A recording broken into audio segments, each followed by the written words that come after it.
This is the multi-voice text-to-speech podfic reading of The Fall, by EuripidesTrousers, composed by Burning Aurora. Chapter 1, The Offer. The day the devil appears is like any other. Remus Lupin wakes with a grumble, snoozes his alarm twice, eats his pitiful breakfast, a stale piece of toast, and drives his beat-up little Mazda to work. On the drive, his petrol tank flashes empty, and he's forced to weigh up between buying bread and milk, and fuel.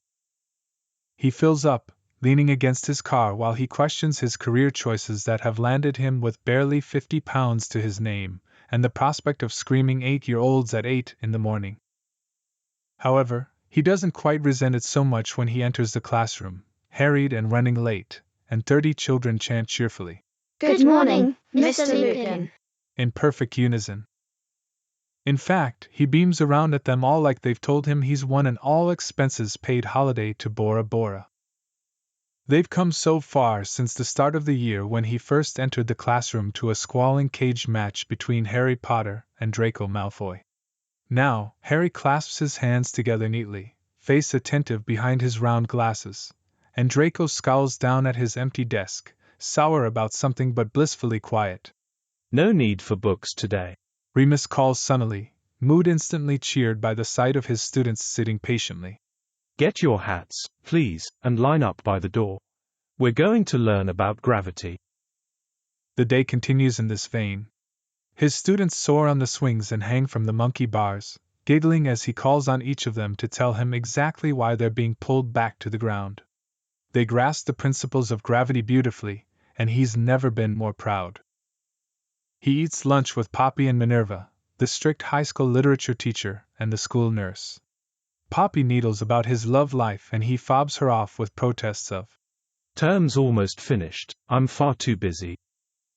Minerva purses her lips and says he should keep his students in the classroom for lessons. He smiles warmly and winks, saying brightly that their end-of-term results will speak for themselves. There's no malice in her, and she sniffs, offering him one of her horrible biscuits, which he politely declines. The rest of his lessons go much the same, only having to break up one argument about what the best large cat is. He manages to negotiate them down to tiger and paw-to-paw combat, but a panther if judging by raw ability. After classes finish for the day, Granger hangs back to chat his ear off about the book he'd assigned for reading, Matilda, and how much she loves it. He listens attentively, and the way she squeezes the book to her chest warms something in his own. He gives himself a mental pat on the back, having picked the book specifically with her in mind, seeing how she struggles to make friends, her brilliant mind light years ahead of her peers. All in all, a normal day. A good day. He leans against his kitchen counter, in his cramped little flat as twilight falls, beer in one hand and phone in the other. James Potter, Harry's father, has left 2 messages asking if he wants to drop by for dinner. They've known each other since uni, where James shot off to become a lawyer and Remus fell out of love with history, and in love with teaching. Having Harry in his class is a blessing, a reason to see his friend as often as he can, and Harry is a sweet kid, so much like his mother, Lily, his other best friend. But he needs a breather. He sends a polite decline and a promise to catch up next time, and puts his phone on the counter. No, what he really needs is a bath, some food if he can scrounge something up, maybe a quick wank, and a deep sleep if he can manage it. "Sure you don't want a booty call?" The yell that leaves Remus's throat is both undignified and threatening. He spins, bottle clutched tightly to throw at the owner of the voice. He freezes. A man is sitting on his dining table. An extraordinarily handsome man. His black hair falls in shining waves around his face, so elegant that he seems ethereal, framing absurdly high cheekbones and a sharp jaw. Bright eyes catch the light, sparkling in amusement, and Remus dimly registers that they're an unusual shade of icy gray. As cold as they are beautiful. He lounges so casually on Remus's table that for a second, he insanely wonders whether he's invited him there somehow, an appointment that he's forgotten about. The man needlessly adjusts his black button-up shirt, which is sinfully tight, and Remus comes back to himself. Who the fuck are you?" He gapes, bottle still held overhead stupidly. The man picks an imaginary piece of lint off his crisp black suit pants. Why the devil, of course. He drawls, amused and bored at the same time. Sorry, what? You heard me right, Remus John Lupin. The man grins and dear God, he's handsome. Son of Hope and Lyle Lupin, born on the 10th of March, an only child but much loved. Right, well, Remus says intelligently. He lowers the bottle. do I know you? He tries a little more politely. Not as well as I'd like. The dark-haired man grins wolfishly, and Remus automatically takes a step back. Look, I'm going to need a name and an explanation or I'm calling the police. Remus says in his most stern teacher voice. The one he used when Ron Weasley bit Malfoy on the hand when he made fun of his beat-up, patchwork school bag.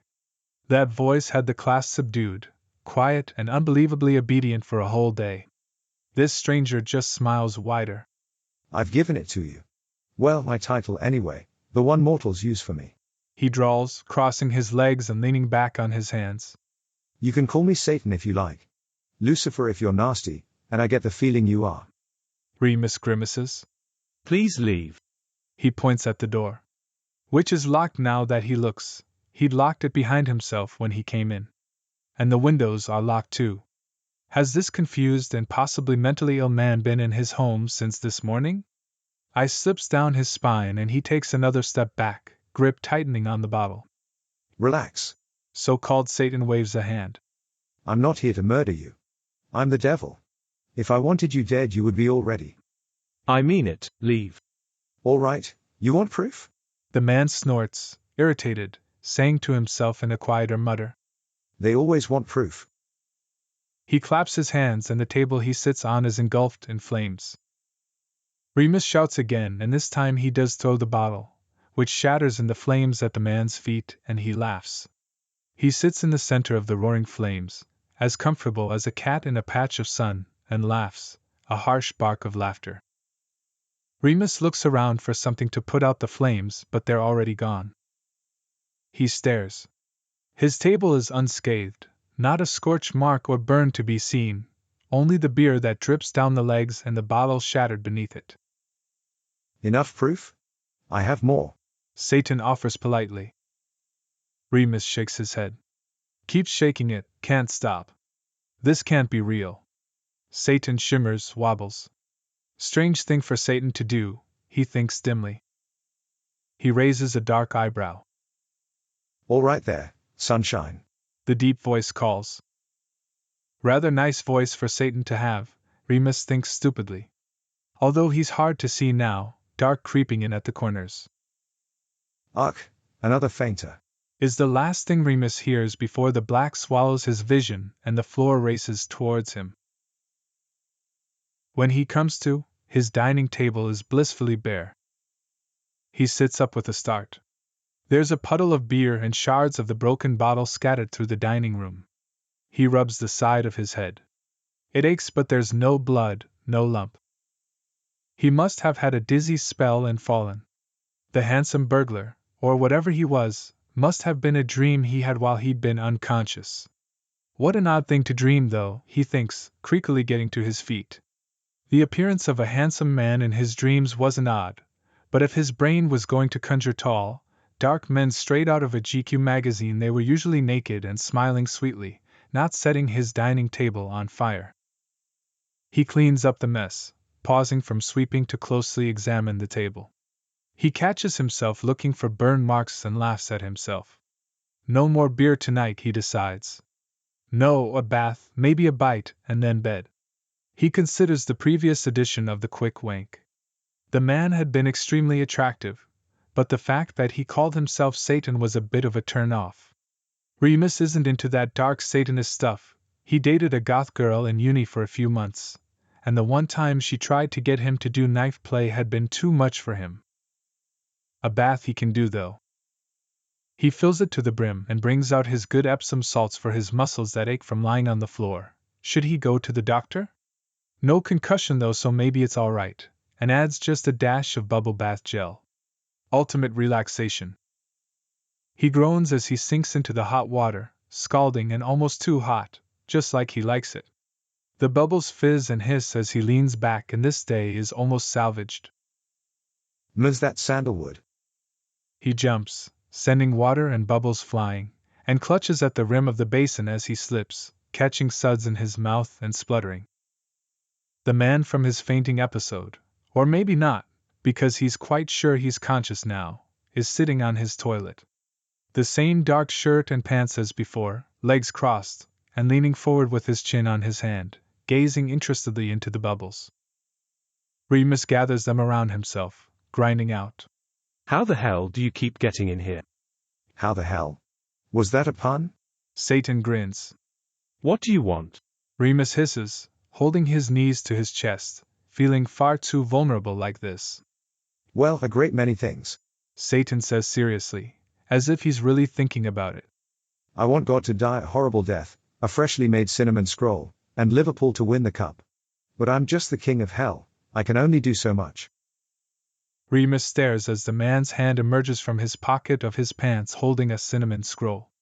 Steam rises from it as if it's fresh from the oven, and the smell fills the bathroom, sweet and sticky, and it's possibly the best thing Remus has ever smelled. Satan bites into it and hums, pleased, crumbs of icing falling to the bathroom floor. You could at least use a plate. Remus protests absently, mouth speaking of its own accord. Ridiculous to be arguing with Satan about dropping crumbs on the floor, but it comes automatically after years of being around children. Satan ignores it thankfully, and presses on, voice low and eager. No, what I really want are good souls. You see, I get sent all of humanity's worst filth, whether I want them or not. No one asked whether I wanted to babysit the great Lord's worst brats. He spits and his eyes flash in anger. But every now and then I get to tempt one down to my level. The half-eaten cinnamon scroll vanishes with a wave of his hand, and Remus's eyes catch on the long, elegant fingers. He struggles to keep up. You want a good soul? He frowns in confusion. Exactly. Satan beams, throwing his arms wide. So tell me what you want, you sweet little soul, shining like a ray of sunshine. Your heart's deepest desires, and it's all yours. And in exchange, well, I just want to tag along for the ride. Satan grins and his handsome face is cast into shadow in the dim light. He's no less handsome, but the shadows deepen and Remus shifts uncomfortably, the water lapping around him. Being offered something by the devil isn't something Remus wanted out of today. He just wanted to have a bath, relax and sleep. Now he has to confront the most uncomfortable truth.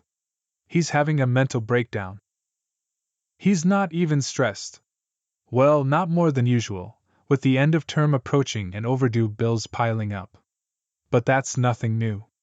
And why this hallucination has decided to take a religious form is beyond him. He's not even vaguely religious. The last time he went to church was with his mother for Christmas, when he was 14. But his mother talked about something like this once, a distant cousin that was institutionalized because they were unwell, hearing voices. This must be a dormant gene rearing its head cruelly, and without warning at the late age of 29. Does he need to go to a doctor? Or is he supposed to go straight to a psychologist? He doesn't feel like he's a danger to himself or anyone else. He has no intention of following any of this rather handsome hallucination's suggestions. You all right there? The hallucination asks dryly, and Remus gets the impression that he's asking because he's bored of the silence rather than out of concern. Which is mad, because he's straight out of Remus's imagination. He's imagining the bored drawl of Satan's voice. At least he's saddled with a hallucination that's nice to look at. He says as much, mouth dry and numb. I'm glad I'm hallucinating a handsome bloke and not a goat-headed, hooves sort of thing. Satan blinks in surprise. Then laughs. That bark of laughter that rings off the tiled walls. Oh, I thank you. I never tire of hearing it. Satan preens, lowering his dark lashes prettily. I keep that form for parties. You're welcome, figment of my imagination. Remus mutters kindly, wiping a water-wrinkled hand over his face. I'm not though. Satan argues pleasantly. I'm real. I can prove it to you. In time. Of course. Remus agrees evenly, mentally making a note to make an appointment tomorrow. His relaxing bath completely ruined, He lowers his hand and fixes Satan with a look. Do you mind? He asks politely, gesturing for him to turn. Satan stares back blankly. Remus makes the turning motion with his finger again, and he huffs in realization, rolling his gray eyes. I've been alive since the dawn of time. I hardly think you're packing anything I haven't seen. He sneers haughtily, but he still glances down to where the bubbles have almost completely disappeared. It's an odd feeling to argue with a hallucination. Why did he have to think up someone so argumentative and snappy? Considering it's just himself, he shouldn't mind him seeing him naked, but he insists on the privacy anyway, to see if he'll listen. Maybe he has some control over this. Satan stares back for a few long moments at his stern glare, before sighing dramatically and disappearing with a bright flash and the smell of something sweet burning. Remus has a terrible night's sleep. He dozes fitfully, waking with several starts to look around the room and panic. It's a relief when dawn comes, even though he has to teach a bunch of 8-year-olds on almost no sleep. He'll take that over hallucinations of the devil. He considers making the appointment, but last night feels like a lifetime ago, and there's been no reappearance of the king of hell in the daylight. Maybe it was a once-off hallucination. Those are a thing, right? Remus sits at traffic lights, staring at the car in front of him blankly, not seeing it. He's almost convinced himself it's all back to normal now when his passenger tuts at the radio and reaches over to change the station.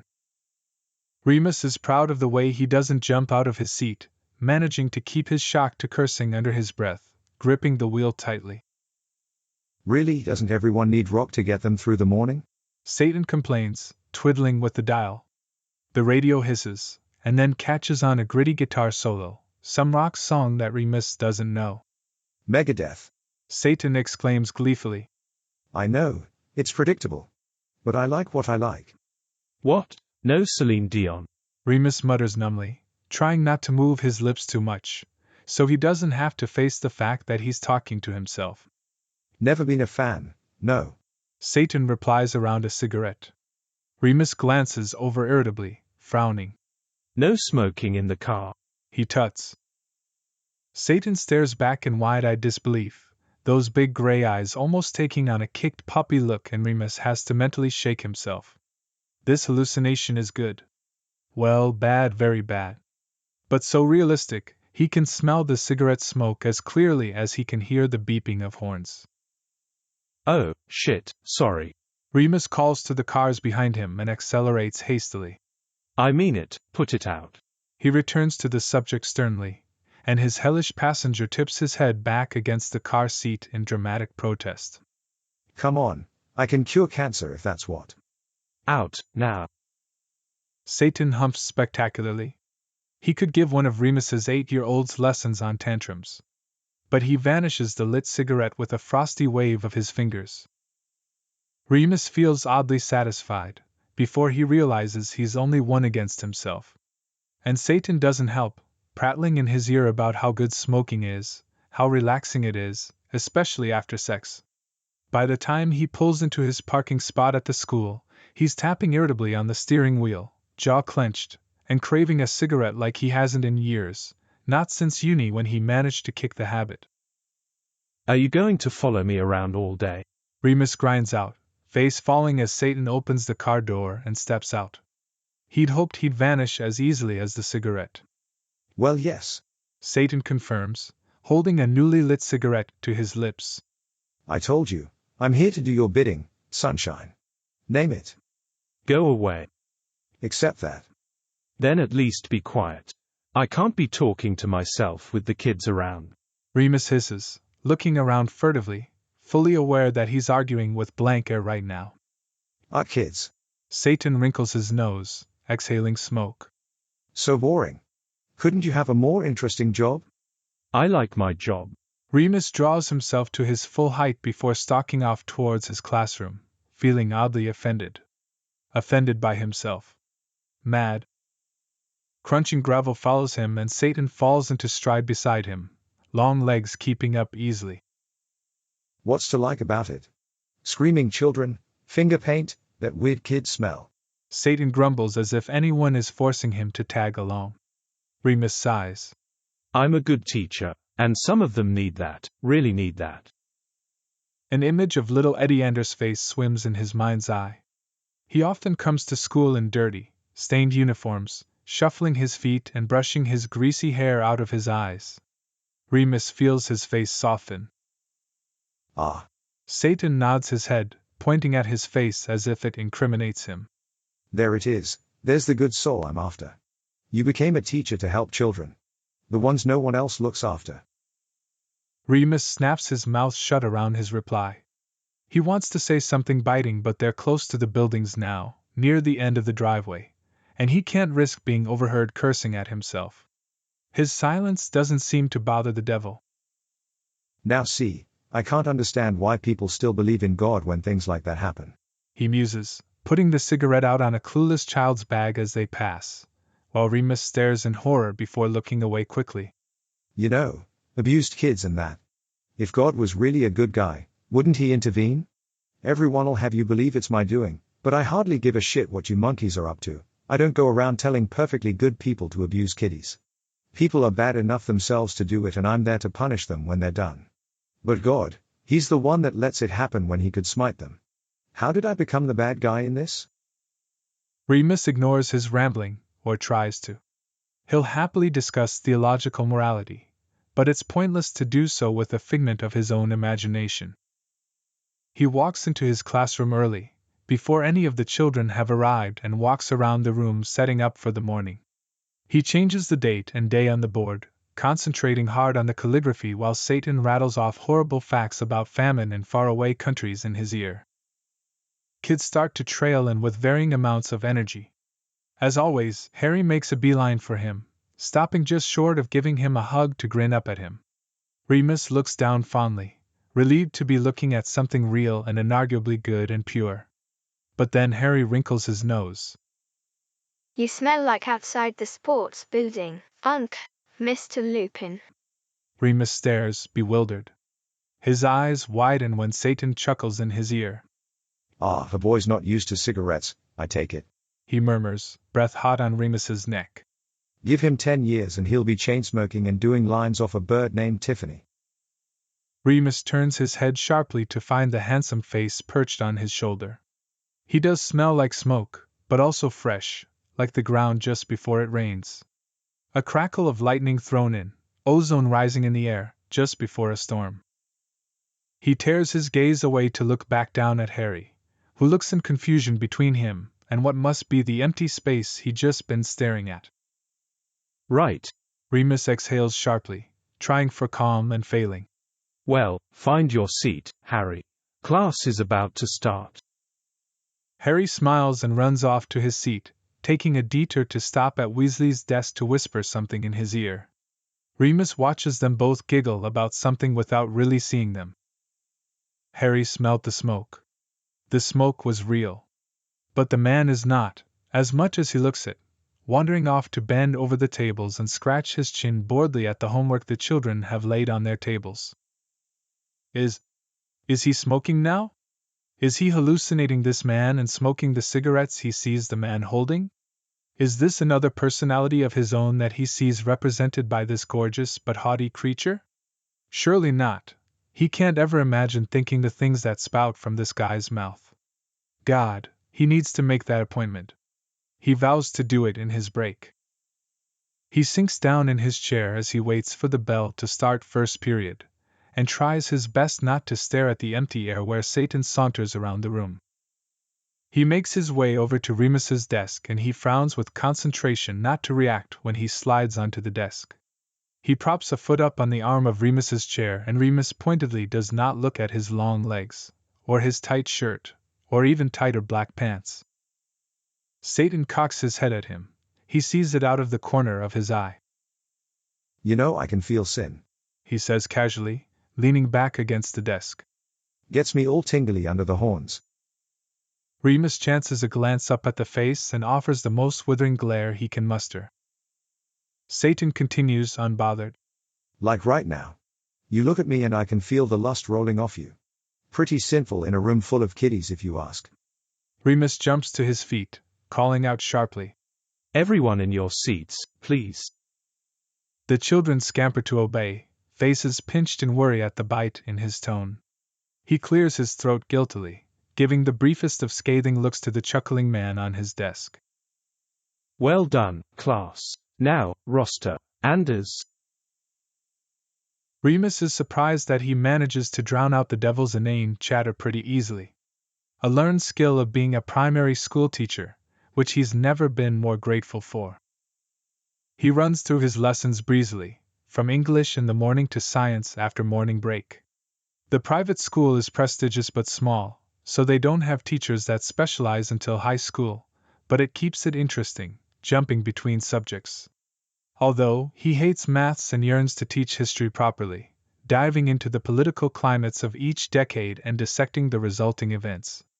They're on ancient Rome at the moment, and while it was never his strong point, he wishes he could talk about something other than Vesuvius, which is all he's been given allowance for in the curriculum. Satan agrees. Oh, come on. Vesuvius. I'll never stop bloody hearing about that great pissy volcano. He grumbles from where he's slouched on Remus's chair, glossy black shoes propped up on his desk. He cradles a coffee. From my favorite cafe in Peru, He'd said smugly, not offering Remus a cup. Remus glances down from writing on the whiteboard. The room is mostly silent behind him, pen scribbling, and he can't reply, but he offers a shrug and an eye roll, communicating his own disdain with the British education system. Satan tips his head back and leans back in the chair. You did history, didn't you? Don't you want to wax on about the founding? Thought you'd be creaming your knickers at the chance to yap on about your one true love. It's your namesake, you know. Personally, Romulus was a bit of a prick. Remus I was much nicer, though I never spent as much time with him. Remus raises an eyebrow in interest despite himself. If he were real, which he isn't, he harshly reminds himself, the devil would be a wealth of history knowledge, brimming with information otherwise lost to time. His curiosity must show on his face because Satan's eyes light up and he sits up eagerly. Oh ho. Of course, history nerd. The things I could tell you about Rome, sunshine. The Library of Alexandria? Can recite long lost scrolls off the top of my head. The boat battles in the Colosseum, even more dramatic than they sound. And the orgies, their pottery doesn't begin to cover them, the things I've seen would curl your hair. Well, more than it already is. Remus snorts and covers it with a cough. He's saved from replying by the lunch bell and the class explodes in a hurricane of movement and noise, children chattering and Weasley screeching that the swings are bags as he races out the door, closely followed by Harry. Remus fondly watches them file out, picking up Malfoy's forgotten hat and handing it to him as he scowls around a thank you. He catches Anders on his way out, beckoning with a hand. He ignores the impatient presence at his back that huffs and mutters darkly, and crouches down, reaching into his own bag. Anders shuffles forward, enormous brown eyes watching cautiously. Remus holds out a brown paper bag and smiles encouragingly. Here, someone dropped this off for you while you were on morning break, he says as warmly as he can. Anders stares, small hands flexing, and chewing the inside of his lip. Remus reaches out slowly and holds one of the small hands, eyes catching on the built-up grime in the lines of his palms, and does his best not to wince. Look, let's wash up quickly, you and me. And then off to lunch. Looks like someone packed you a sandwich and some fruit. It smells delicious. I think I can smell cheese. You like cheese, don't you?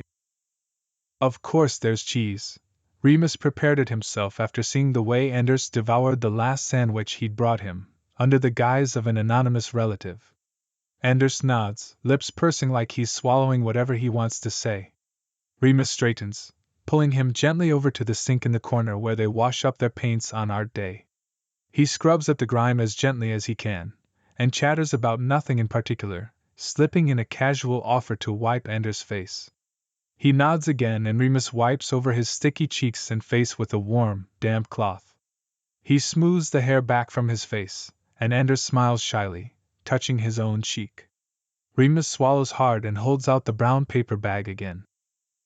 All right, all better. You better go eat so you still have time to play. I think Harry and Ron were playing on the swing. You should ask them for a go, yeah? Let me know if they don't share. Anders doesn't reply, but he snatches the paper bag and hurries out of the room, one hand still tracing over his cheek as if in wonder to feel it clean and smooth. Satan clears his throat behind Remus, and he sighs. You're still here, he mutters in quiet despair. He'd stopped talking for so long that Remus thought for sure he'd disappeared while he was distracted with Anders. I can help, you know? Satan says, oddly subdued, gray eyes narrowed in. It almost looks like anger. Remus just rolls his eyes. Of course, even a figment of his imagination will have a bleeding heart. He can't even imagine the devil to be truly evil. His mother used to say it was his best quality, his limitless compassion and empathy, seeing the good in everyone. Lily says that's how he always ends up in I can fix them relationships. He privately thinks Lily is on the money, and doesn't care to be reminded of his own blind determination to see the good in everyone. He doesn't respond to the useless offer and stalks outside, into the bright sunlight. He's got yard duty today, so he'd usually have to eat and walk, but he's given his lunch to Anders, so he's saved the trouble of trying not to spill food down his front while he walks. He also usually makes rounds around the oval with the other teacher that's on duty, chatting, unless it's Snape, the mathematics teacher whose face is almost as sour as his attitude. It's Tonks today, the pink-haired, cheerful music teacher, who enthusiastically waves at him across the yard and trips on a loose tile. He waves back, smiling fondly, but doesn't make his way over to her like he usually would. His present company makes talking with others a little difficult with the running commentary. You're a fool. Satan frowns, arms crossed as he walks backwards in front of Remus so he can't escape him. You're going without for that kid when I could make you a billionaire. I can snap my fingers and that kid will have a perfect, loving home. Ask. Remus clasps his hands behind his back as he walks and glances around to make sure no one will overhear. Right, can you just be a normal hallucination for a minute and mutter darkly to yourself? I'm getting a headache. Satan stops dead in front of him, and Remus has to stop abruptly to keep from crashing into him. Would he bump into him if he kept going, or would he walk through thin air? How good is this hallucination? Pretty damn good.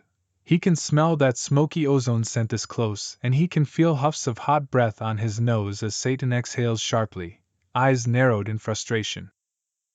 This again? You 21st century mortals are so reluctant to believe. I'm the devil, Satan, Lord of Darkness, or whatever you want to call me. You want more proof? I can give you more proof. He holds his arms out wide and slowly tips his head back. Remus steps back and watches in bemusement. Satan or not, he gives off the air of a petulant child at times, moods swinging wildly, and it's funny to watch if he doesn't think about the implications of finding his own hallucinations funny. Remus shivers as wind suddenly whips his light brown hair around his face, and he glances up at the sky as it darkens, bemused smile fading. Just a moment ago the sun shone and the sky was clear. He gapes as dark gray storm clouds roll in from the horizon, like plumes of smoke belched from a roaring fire. Thunder rumbles and children scream. He whips around to see children running for the buildings, looking back up at the sky in terror, and a few in excitement. The Weasley twins chanting, "Hurricane, hurricane," as Tonks desperately tries to shepherd them indoors. Remus stumbles in the roaring wind and turns back to the man standing in the middle of it all, the hairs on the back of his neck standing up. His long black hair whips around his face, but he's unbothered by the wind, arms outstretched like he's calling the storm for an embrace, a maniacal grin on his face. For the first time, Remus is truly afraid. He stumbles back and the man laughs that bark-like laugh, tipping his head back to grin at the clouds swirling ash-gray above them. Icy rain pours as if suddenly given permission. There's no trickle, no lead-up, the heavens just open. Or maybe it's not the heavens, not where this is being summoned from. Lightning crackles through the storm above, purple streaking through the sky, bringing with it little balls of hail. All right, Remus gasps, but he can't even hear himself over the gale and thunder. All right, you can stop. Stop. The hail falls harder, and he holds his sodden arms over his head, looking down at the ground to see the ice falling to the ground is growing in size, large golf ball chunks of ice falling with heavy thuds. He races forward to, what, he doesn't know, shake him. Slap him? He's not totally sure he wants to get too close with that gleeful smile on the handsome face, still turned skyward. Something hits Remus's head, hard. He falls to his knees and sways, vision blurring, darkening, and for a second he insanely thinks it's the end of the world. Then he's falling forward onto the icy ground and he hears someone shout. Oh shit. I've killed him. Fuck. And then he knows no more. Remus sits up with a gasp. He sends gauze flying all over the room and Poppy utters a shriek, jumping back and avoiding colliding with his head just in time. Remus, She scolds, grabbing his shoulder and pushing him down firmly. He glances around. He's on the little bed in the nurse's office at the school and the room is brightly lit, sun streaming cheerily through the window. What, there? He stutters, images of a freak storm rattling through his mind, and a man at the center of it all, dark and grinning and insanely beautiful. you got caught in the hailstorm. Poppy explains, not unkindly, huffing through her nose. Why you didn't take cover like the rest of us, I'd like to know. Mental, I guess. Remus mumbles dully, rubbing at his head where he's sure there should be a lump. Nothing, not even pain. That's the second time he's collapsed in as many days, and he's never been a fainter. He briefly considers telling Poppy his symptoms and asking for help but dismisses it in a second. She's kind and he considers her a friend, but she might think he's dangerous, and he can't risk losing his job right now, not with bills piling up and his kids doing so well. Better to keep these things to himself. Although, he can hardly call them hallucinations anymore, now that everyone else is able to see and feel them. I'll get you a cuppa, you just rest, do not get up. She orders sternly, pointing as she backs out of the room. I'll be 10 minutes, tops. I better not see you've left the bed. That's her stern voice, Remus thinks dimly, usually reserved for the Weasleys. He's just wondering how his life has come to this, being reprimanded like one of his students, when a familiar voice says from the corner of the room. I got a bit carried away. That one's on me. Remus groans, looking over, already knowing who the owner of the voice is. Satan has the decency to look sheepish at least, offering an apologetic smile if not an outright apology. It always gets me. He explains, pointing up. Changing the weather, big natural disasters. I can't help myself. Sometimes when I'm angry I just let my power flow through and into nature and she gives as good as she gets. Remus stares as Satan smiles fondly up at the ceiling, as if the sky is a particularly wayward but much-loved pet. Still. Satan tears his gaze down and adopts a roguish smile. Didn't mean to knock you out again. Doesn't hurt though, does it? Fixed you right up. No harm done. Remus trails fingers over the spot again, where he knows it should hurt like hell. He can't even muster up any gratitude because this is insane. Satan correctly interprets his stunned silence, and nods sympathetically. It's a lot. I'll give you a minute. He continues to stand there, staring intently with those otherworldly gray eyes, and Remus can't help himself. He chuckles. A furrow forms between black eyebrows, and then Remus is laughing, cackling, bent in two on the bed as he gasps for breath. Never picked you for hysterics. Satan wonders dryly, stepping closer to peer at Remus's head. It's not a concussion though, I made sure of it. How kind. Remus gasps around a wheezy laugh. So thoughtful of you, Mr. Satan himself. Satan dips, peering into his eyes intently. Have you lost it? It's happened before but usually to crazy religious zealots. He snaps his fingers in front of Remus's nose and he automatically swats them away. Which makes him chuckle more, the idea of slapping the devil's hands away, but he's relieved that the worst of his hysterical laughter is fading. Satan straightens, looking down that perfectly proportioned nose with a haughty air about him. Can you collect yourself, please? I want to talk business. Oh, what business could you have with me? Remus chortles dismissively, running a hand over his face. I'm not even Catholic, or Christian, or anything. That's not important. Satan waves a careless hand. I told you what I'm after. I want to give you whatever you want. Remus raises his eyebrows and fixes him with a doubtful look. Does that line ever actually work, or? You'd be surprised. Satan grins, throwing himself onto the end of the bed, which creaks with his sudden weight. Very real weight. You're right, of course. I'll need something in return. Not something you'll ever miss. My soul, is it? Remus queries lightly, as if they're discussing gardening over tea. Not quite. Satan holds up a finger. I don't want to own your soul. You won't necessarily be condemned to hell or any of that. I just want to have a little fun. Rough it up a little, get you down and dirty in the mud with the rest of your fun little monkey friends. You want to dirty my soul? Now we're talking. Satan almost purrs, crossing his legs and leaning back on his hands. It'll be the easiest thing you've ever done. The most fun too, I guarantee it. Remus hums, eyeing the handsome face closely. He's not really considering it. Who'd be crazy enough to make a deal with the devil? But he wants to hear what this is all about, how it works. When will he ever get the chance again? You just have to ask for whatever you want. Satan offers with a bright smile. Your most whimsical fancy, your deepest, darkest desires, I'll make them all come true. Nothing is too much or too little. Take my limitless power for a spin. Sounds too good to be true, Remus retorts wryly. But it's not. You see, I don't do this too often anymore. Sudden billionaires springing up tends to get the attention of the big guy. Satan crosses himself exaggeratedly, and the blasphemy of it makes Remus snort. And all his little minions. So once every 100 years or so, I pick a sweet little soul, someone so good and pure that no one in all of heaven could ever believe they'd fall into disrepute with the likes of me. And I give them the time of their life. Satan smooths down his pants smugly. It's just a little game, you see. A challenge. No one gets hurt, well, unless that's one of your fantasies. But I get the feeling you're more of an end world hunger, give orphans a home, sort of good soul. And you'll help people if I ask. Remus quirks an eyebrow incredulously. Satan himself will perform miracles and good deeds. I really don't see how you win. Well then I lose, don't I? Satan smiles sweetly. You stay on the path of the light and you get nothing but utopia and everything is rainbows and butterflies. Remus rolls his eyes. Yeah, sounds like your work.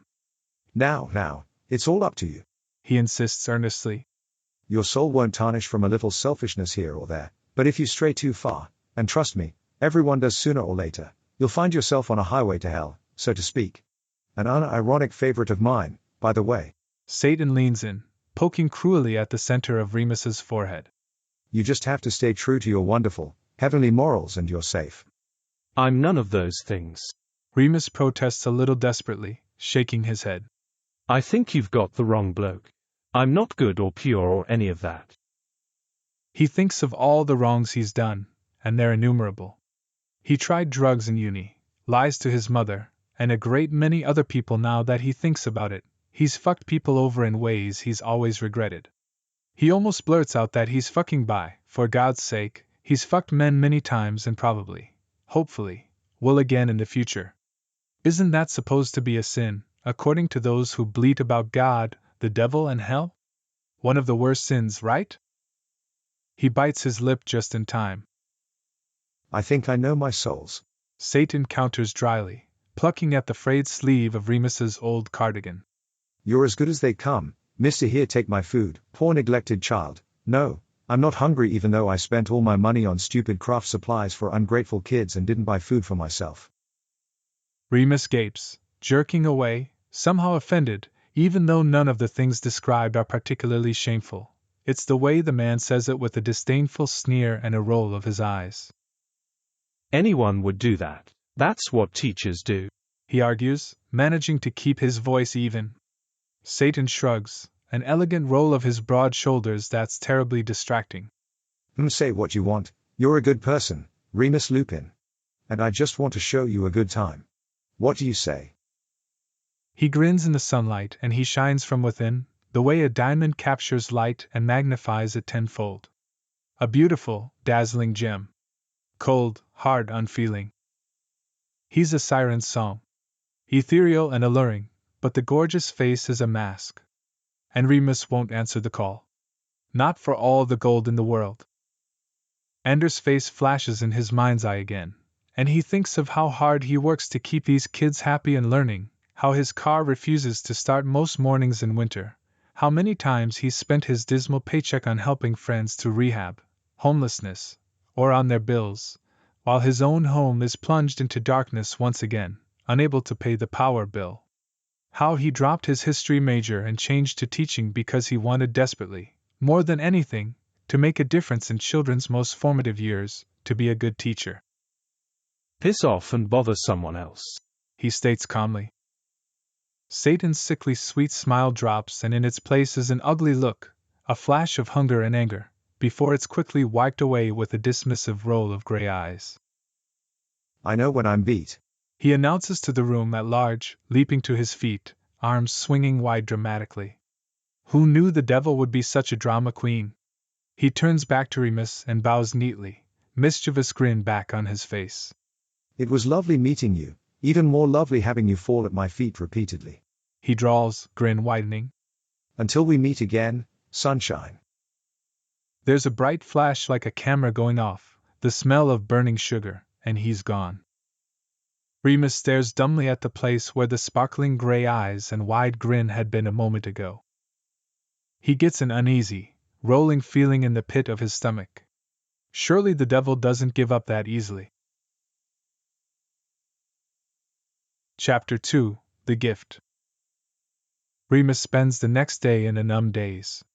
Poppy insists he takes the day after the storm off work, tutting over his protests, and he relents, feeling more drained and tired than he can ever remember. He sleeps for a solid 12 hours, waking in the early afternoon as if pulling himself out of quicksand.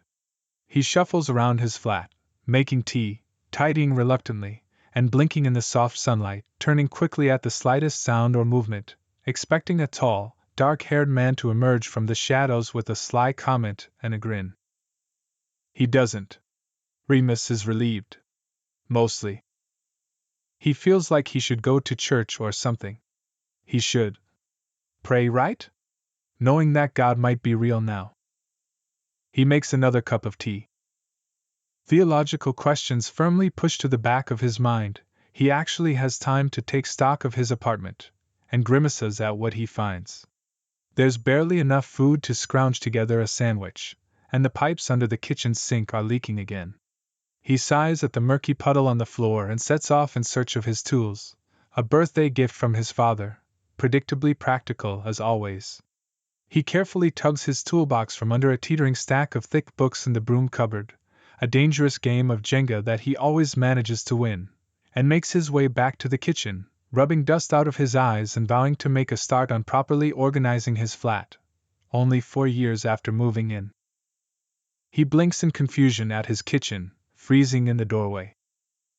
There's no longer a puddle on the floor, but the floor gleams bright and clean, and there's a glorious pile of tropical fruit spilling over the sides of the once empty fruit bowl, peaches, plums, and mangoes, and bright pink dragon fruit that look like something out of a novel.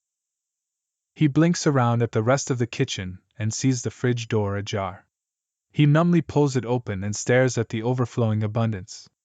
Cheeses and meats of every variety cramp the shelves, the crisper drawer filled to the brim with fresh vegetables, and cakes sit delicately on each shelf, of all different flavors, chocolate gatos stacked high with whipped cream and frosting, and heavenly sponges adorned with strawberries and cream.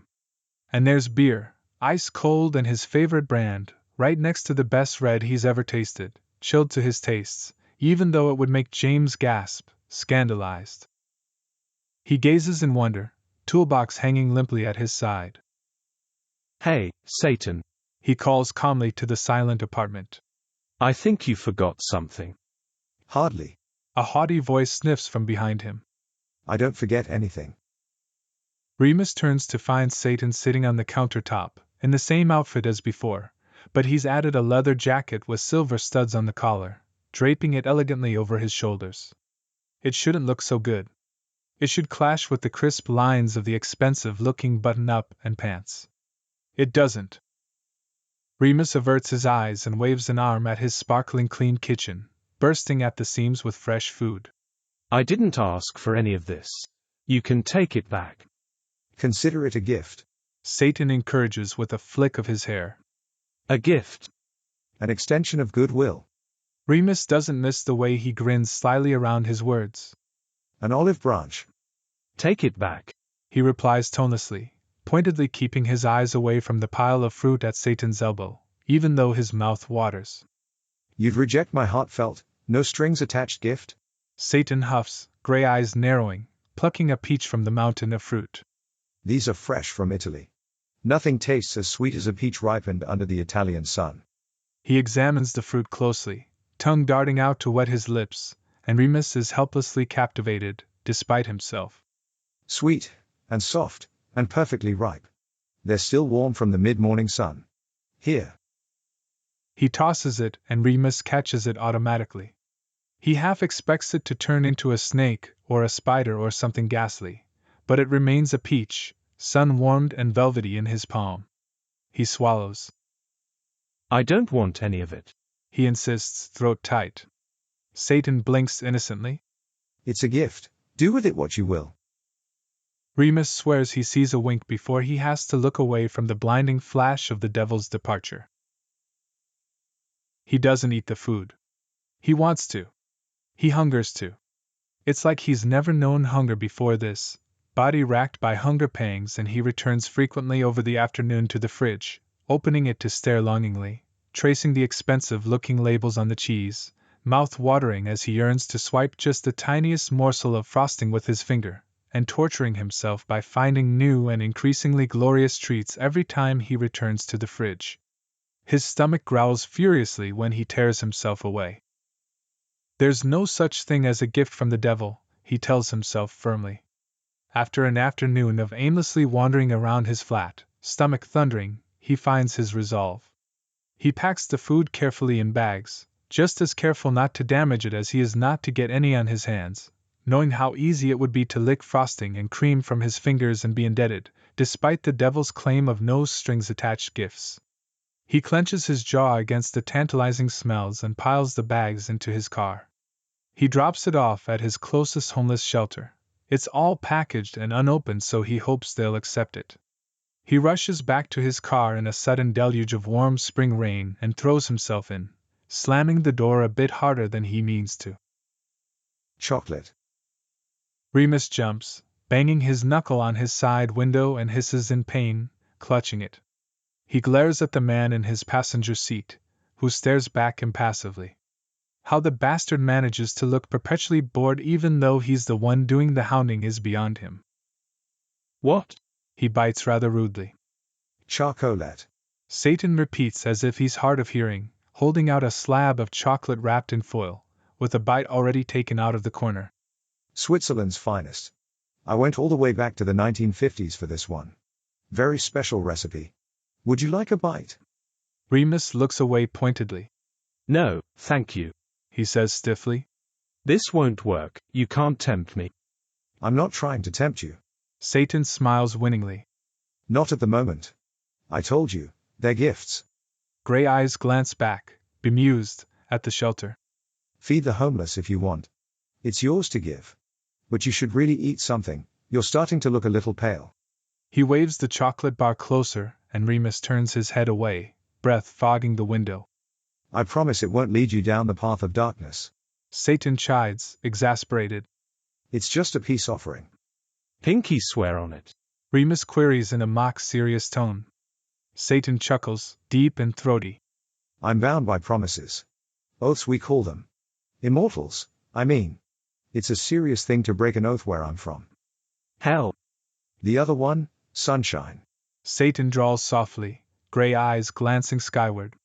Remus wipes rain droplets off his face with his baggy jumper sleeve and runs a hand through his wet hair.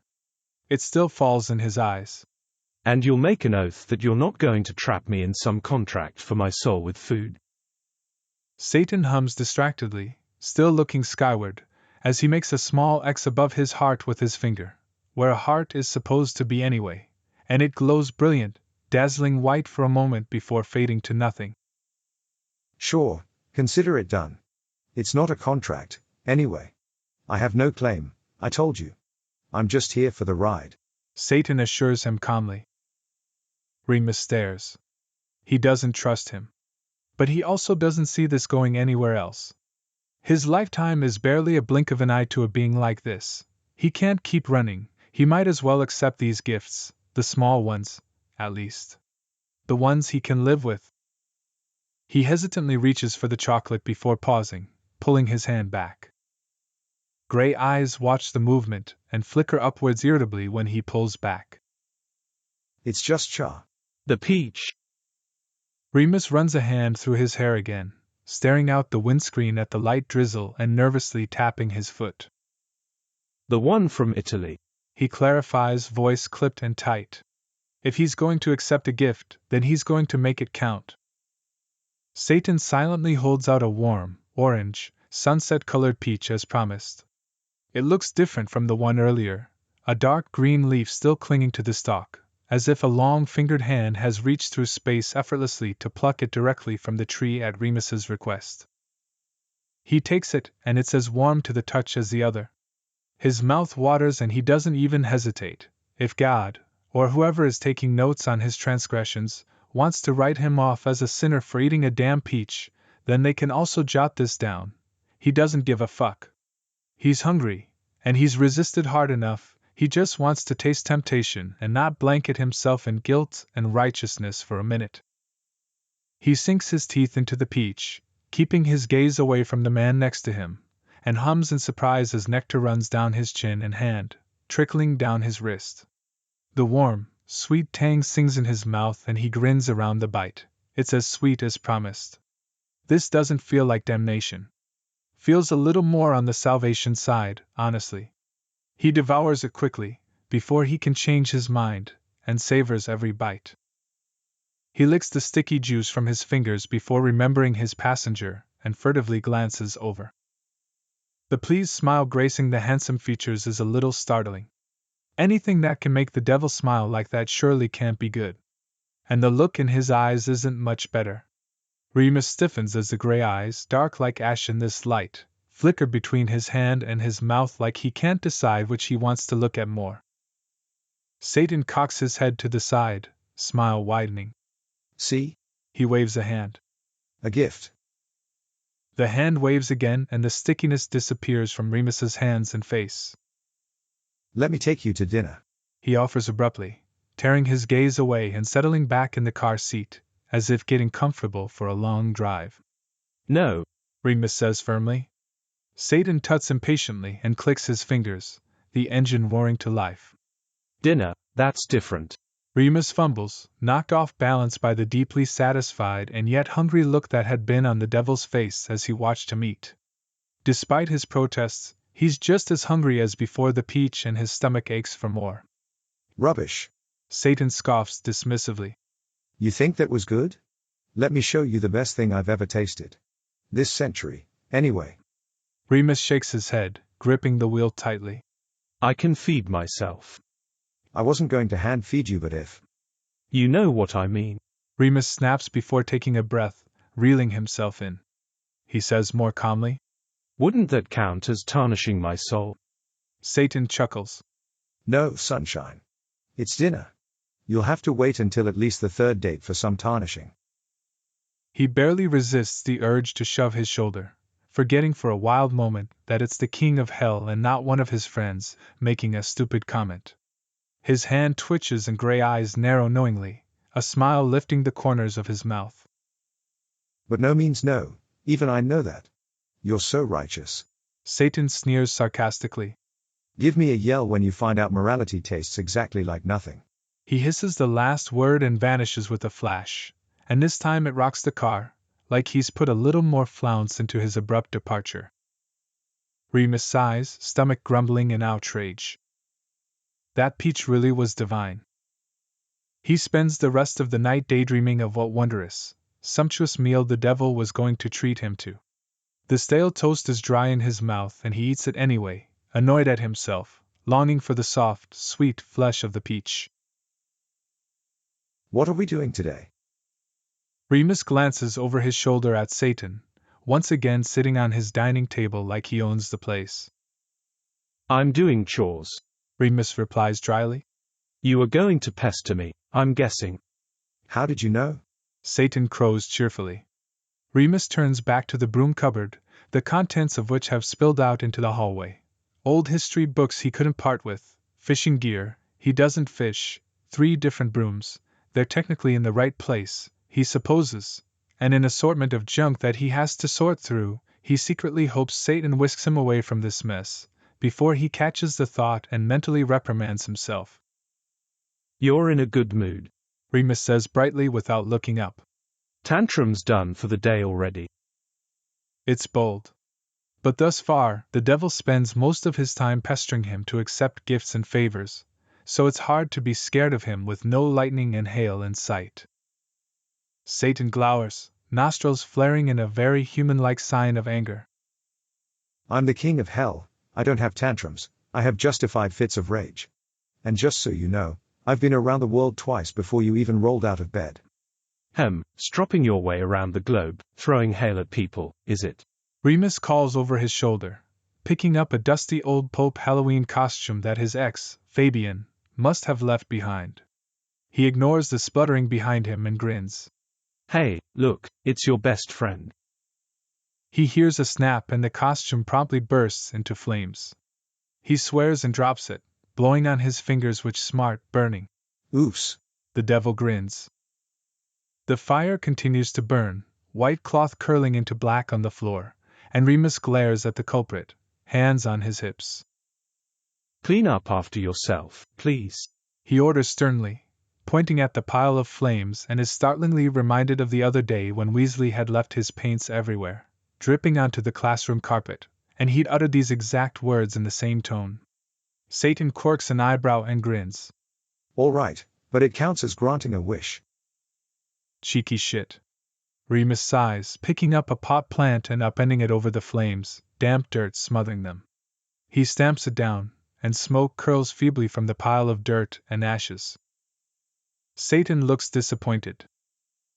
Remus waves smoke out of his face, forlornly looking down at the mess, even worse than when he'd started tidying, and Lily had given him that plant as a housewarming. Lily's been trying to get me to get rid of the rest of Fabian's things for ages. He muses, more to himself than the fallen angel. I suppose this works. Ooh, a jilted lover? Satan jeers, looking excited at the prospect of drama. No. Remus smiles coolly, toeing the pile of charred robes. No hard feelings there. Sorry to disappoint. What did he do?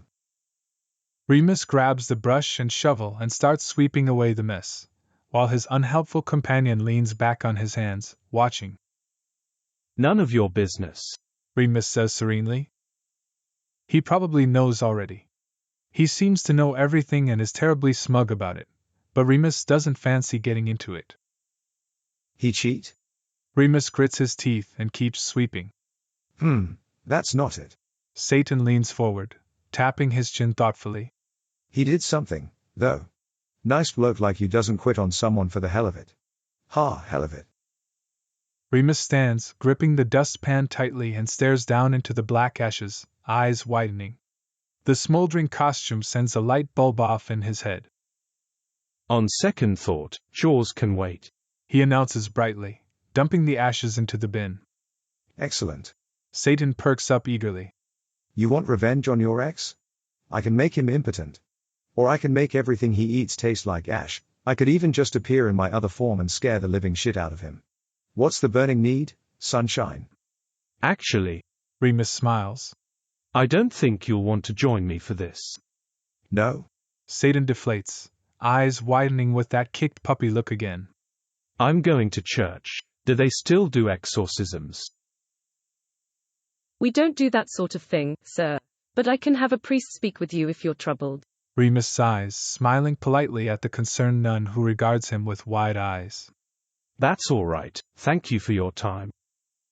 He leaves through the enormous double doors of the church, passing people kneeling and sitting behind pews, muttering their prayers. He feels a jolt of sympathy for them. Here they are begging for miracles and he's trying to get rid of the being hellbent. Ugh, Satan would have liked that one, on fulfilling all his deepest wishes. He wonders for the 100th time why he's been singled out when he's sure many of these people would die for the opportunity that he's refusing. Satan waits for him sitting on the hood of his car, thumbs tapping out a message on his phone. He's dressed a little differently today now that Remus takes a proper look. The button-up has been replaced by a plain black t-shirt, and today's leather jacket has more silver studs on the collar and cuffs, and he's accessorized with black sunglasses. He looks up as Remus unlocks the car and slips the phone into his pocket. I see the faithful flock are as helpful as ever. He cocks his head smugly. Remus chooses to ignore the comment. Why do you even need a phone? Aren't you all powerful? Satan slides off the hood and suddenly he's sitting in the passenger seat as Remus gets in the car. Remus internally chuckles at the laziness as Satan shrugs. Just because I don't need one, doesn't mean I don't want one. I still eat even though I don't have to. I'm allowed to like things. Remus hums and opens his mouth to reply but gets steamrolled. Are you done trying to get rid of me now? Not quite. Satan folds his arms and turns to look out the window with a fiery glower, which is almost a pout. Not gonna work. They're just going to think you're crazy. Maybe. They do think he's crazy. After the second church rejects him with worried glances and nuns whispering to the priest, he changes tactics. He tells the next church that he just wants someone to visit his home and bless it, and although they're reluctant because they've never seen him before, they agree, seeing his increasing desperation and taking pity. A young priest arrives at Remus's house the next day, and he must be fresh out of priest school? He's wide-eyed, enthusiastic and peppy, and Satan calls him adorable, which he doesn't hear, of course. He dutifully blesses the apartment, bringing out the works, a small wooden cross, rosary beads, and a Bible, stopping just short of holy water. Satan leans an arm on Remus's shoulder as he watches the priest pray, bemused. I give him marks for enthusiasm. Satan whispers, breath tickling Remus's ear, maddeningly unruffled by the blessing. Remus steps away from the heat of his body, shrugging off the arm and gritting his teeth. He thanks the priest for his blessing with a warm smile and hope fading. He closes the door behind him and turns back to his apartment that grows dark with evening approaching, and looks around at the mess that still pours out of the broom cupboard. What next? Satan saunters over to his throne, Remus's dining table. Want me to find you a hoodoo witch? Sometimes they manage to make me feel a little nauseous. Remus tips his head back against the front door, leaning against it as he stares at the devil morosely. Satan bats his eyelashes and crosses his legs. Want some dinner? Remus offers calmly. Satan blinks. You're offering me? Yeah. Remus confirms tiredly. I found £20 in an old jacket this morning, so I bought some groceries. I told you, I don't need to. You don't need to eat, but you like to, yes, I heard. Remus agrees, walking over to the kitchen, getting out a frying pan and a mixing bowl. He feels eyes watching him closely and ignores it. He's hungry, he's tired, and he's given up on trying to get rid of the devil. He's not going to give in to what he wants. But his mother raised him well, and he figures there's no harm in offering the devil something instead of accepting it. You're a special kind of selfless idiot, aren't you? Satan wonders rudely, a hint of awe hidden in the disdain. Remus shrugs and measures out some flour. You're here to stay, you've made that clear. He frowns as he measures out the exact amount of milk needed, just like his mother taught him. You might as well eat with me. I could. Yes, you've told me all about the wonderful foods you could bring me. Remus interrupts with a wave of his hand, sending a light dusting of flour through the air. But I've had a bit of a shit day and I want my mum's pancakes. Satan hops off the table and walks around the counter slowly, like he thinks Remus might explode at any minute. Instead, he hands him the pan. Heat that up, would you? The black metal starts smoking instantly, and Remus sighs. On the stove. Satan obeys silently, and Remus keeps his surprise to himself. In fact, Satan is strangely quiet the whole time he cooks, getting in the way and hovering over his shoulder to watch what he's doing, but at least he's quiet about it. Remus finds himself talking to fill the silence, chattering like he does with his quieter students who open up with someone who's more talkative. He tells him how his mother used to make this all through his childhood for special events, or when he had a particularly rough day to cheer him up.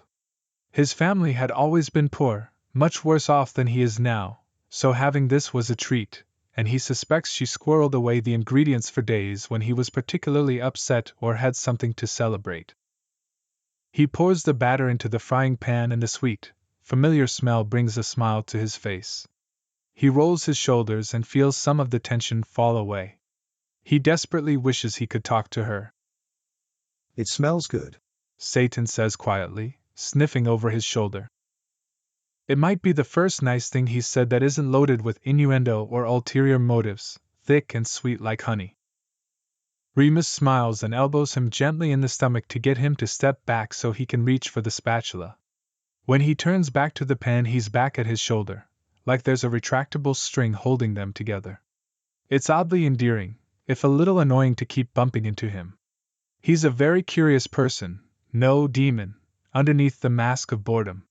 He watches everything with sharp eyes, rudely bumping Remus's hands out of the way to peer closely at measurements and ingredients like he's trying to figure out what makes this meal so special.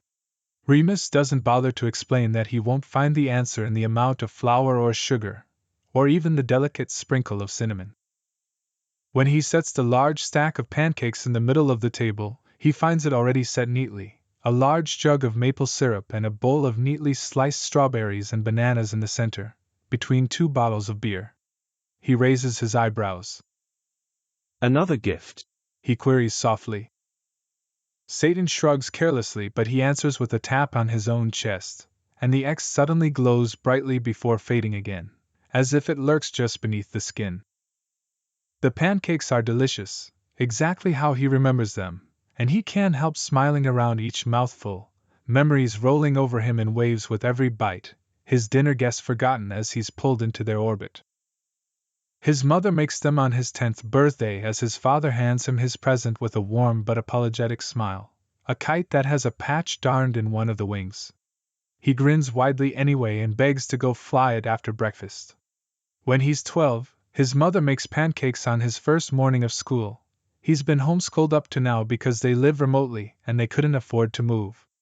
His hands shake on his knees under the table, and she presses a kiss to the top of his head as she puts the plate down in front of him, warm and sweet-smelling, and even though his stomach squirms with nerves, his mouth waters.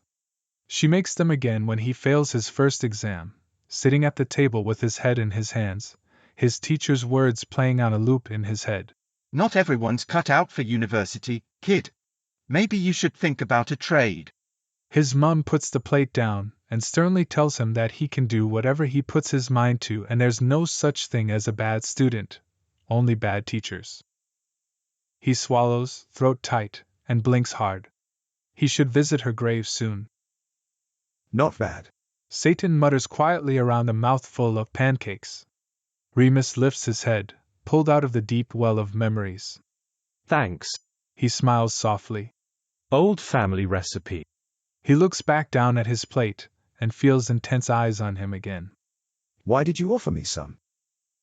The question sounds stilted, like he's uncomfortable asking it, caught off guard to not know the answer. Remus considers carefully for a moment, chewing slowly. Because you like sweets, he admits, feeling foolish to have noticed such a useless thing about him. Satan stares, tracing his fingers absently over his beer bottle. His face is an open puzzle of confusion, surprise, and, for some reason, pain?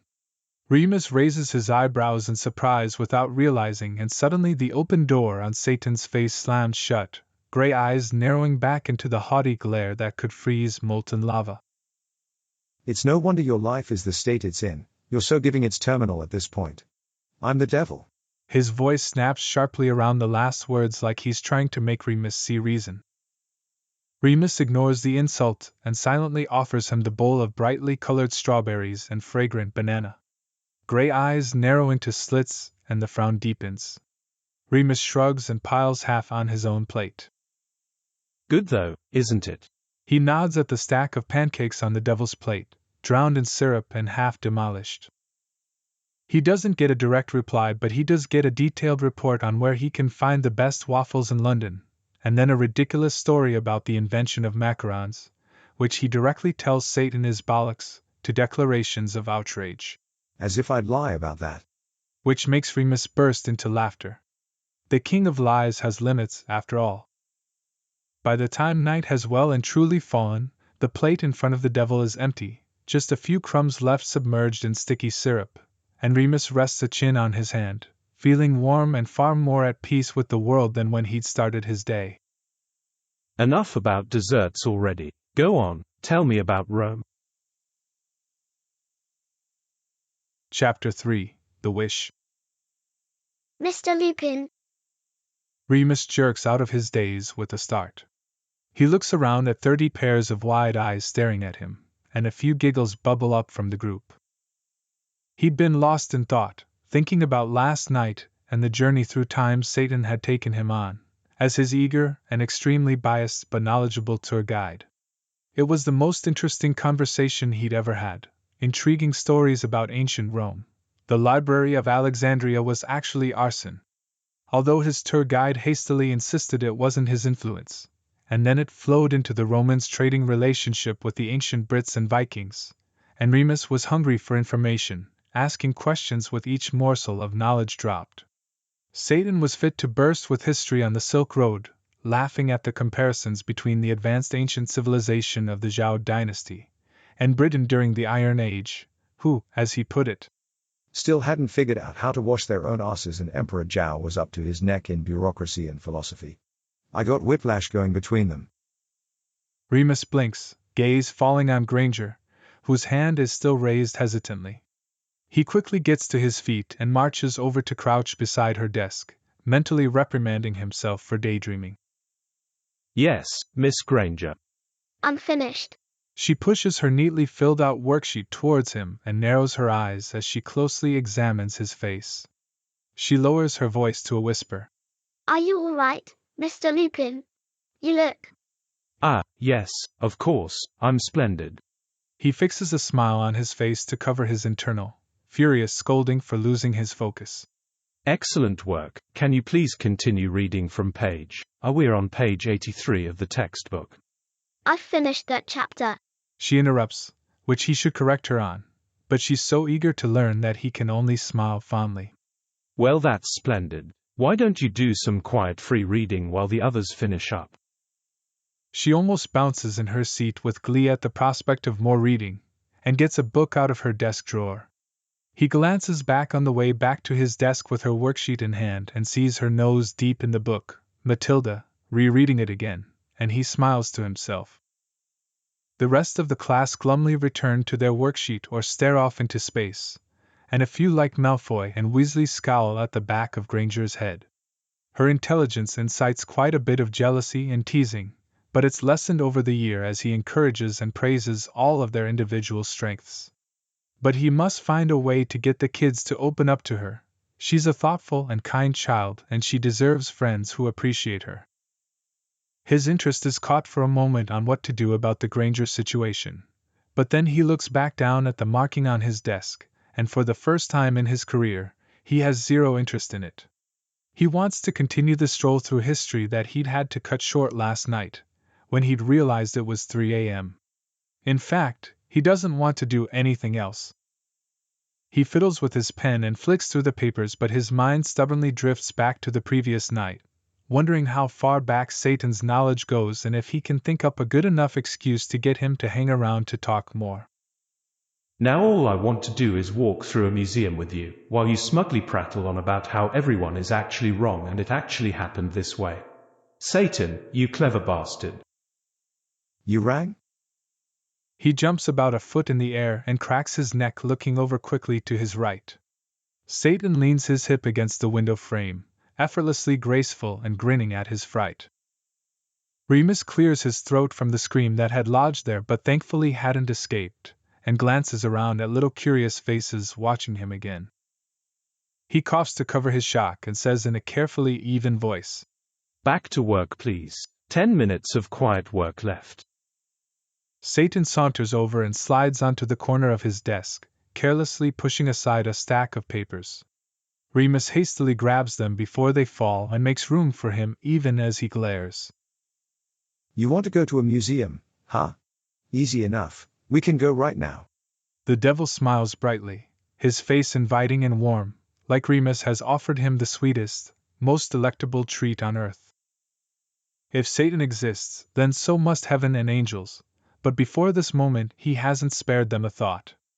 But this smile, this beam of light that shrouds him in warmth, makes one thing startlingly, suddenly clear. Oh, of course angels exist, there's one sitting on his desk. Because that's what Satan is, or was, underneath all the sins or evil that he's known for. An angel. Satan quirks an eyebrow and Remus realizes he's staring in awe with his mouth slightly open. Embarrassing. He quickly looks back down at his work, snapping his mouth shut. He was just caught off guard by the sudden appearance, that's all. And anyway, how did? Are you thinking I can read your thoughts? Satan nods and Remus chokes back a strangled whimper. Please, for the love of God, no, the things he's caught himself thinking about this man and his broad shoulders and long legs and beautiful face. But Satan drawls on. Relax, I can't. It's only when you phrase it like you're talking to me in your head. You know, like a prayer. Remus frowns down at the papers he hasn't read a word of. You mean like this, dear Satan, hear my prayers. Satan laughs, a loud, booming thing that rattles in Remus's rib cage and makes his stomach warm. Exactly. He smiles, which turns mischievous when his eyes narrow. So which museum will it be? I personally recommend either Australia or Iceland. They both have exhibits that you won't see anywhere else, and I know how much you love a bit of unfamiliar history. Remus shakes his head down at his desk, hands clenched on his knees. He can't. His students, his job, his promise to himself to not wish for anything from this hurricane of a man, the devil. He has to mentally wrestle with his longing, his considerable self-control begging to crumble, to be allowed this little slice of decadence. Endless hours strolling through halls lined with ancient artifacts, immersed in unknown exhibits, with Satan chattering cheerfully at his side, a fountain of interesting stories, and knowing him he'd clear out the whole museum just for them, because he's so showy and likes to flaunt his power like he's trying to impress him. No. He grits his teeth. He has work to do, and a wish like that is most definitely selfish. He doesn't know what tarnishing his soul will do exactly, but he has a feeling it has something to do with hellfire and brimstone, and he's not risking that for a walk through a museum to satisfy his own curiosity. And definitely not to watch Satan prattle on, how he waves his hands so enthusiastically, talking with his whole body in a way that is so foreign and endearing, and how his face lights up as he stumbles on something that makes Remus laugh. No. He shakes his head again and Satan's face darkens, the delectable treat sharply denied, and his lips pulled back over teeth like he's about to snarl something. The bell rings, interrupting him. The kids rush up to Remus's desk to leave their worksheets for him to mark, chattering to each other and running off to break with choruses of Bye, Mr. Lupin. Oblivious to the way Satan glares down coolly at them all, as if they'd each personally interrupted their conversation. Eventually it's just little Anders left, marching up to put his worksheet down, only half filled out. He doesn't run off with the rest of them. Instead he stares down at his feet in front of the desk and Remus blinks, confused. Everything all right? The boy wrings his hat in his hands, frowning hard. Remus waits patiently. I am, do you? Has anyone given you anything for me? Remus's heart drops to the soles of his feet. With everything that's been happening he'd forgotten to make lunch, thinking instead he'd just buy it from the canteen today. He stares in horror, thinking quickly. Satan makes an irritated tisk. Just ask me for it. Remus frowns and Satan rolls his eyes, snapping impatiently. It's nothing.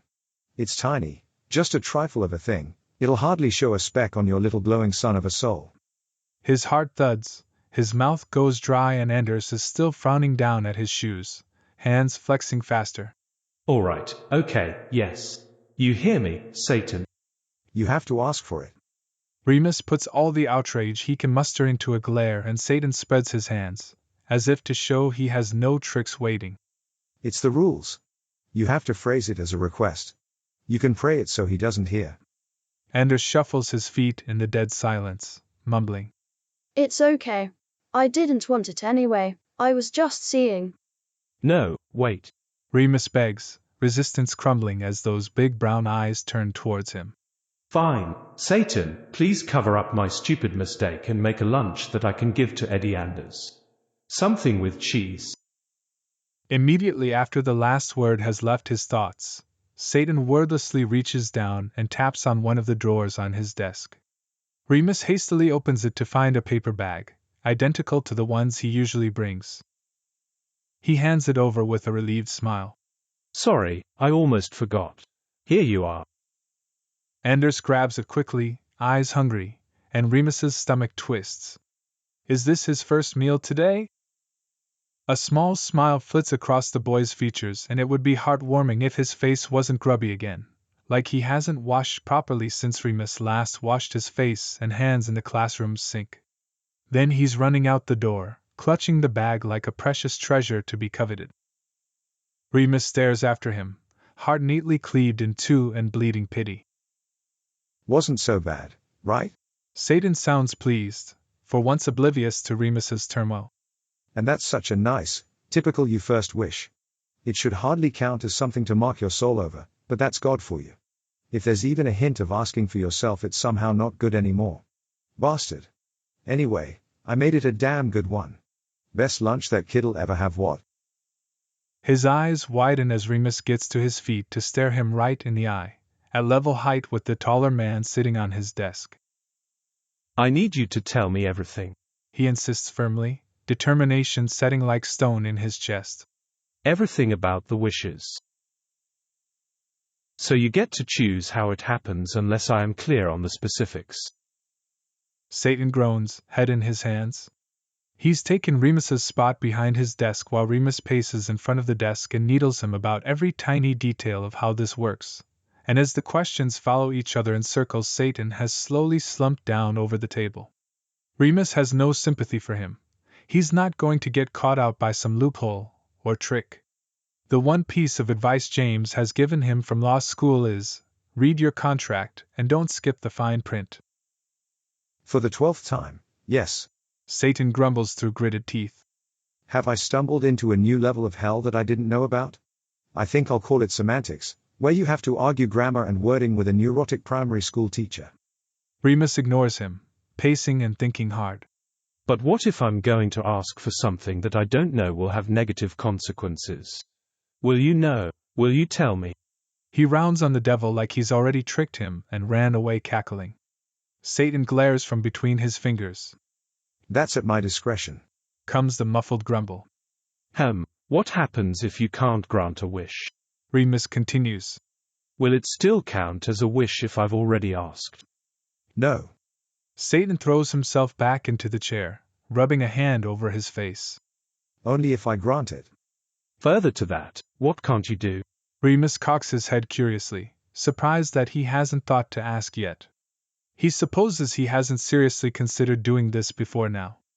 Before being consumed by hopelessness and anger at the sight of little Anders' face unwashed and hungry again, countless conversations with both parents, and calls to child services over the past few months proving fruitless.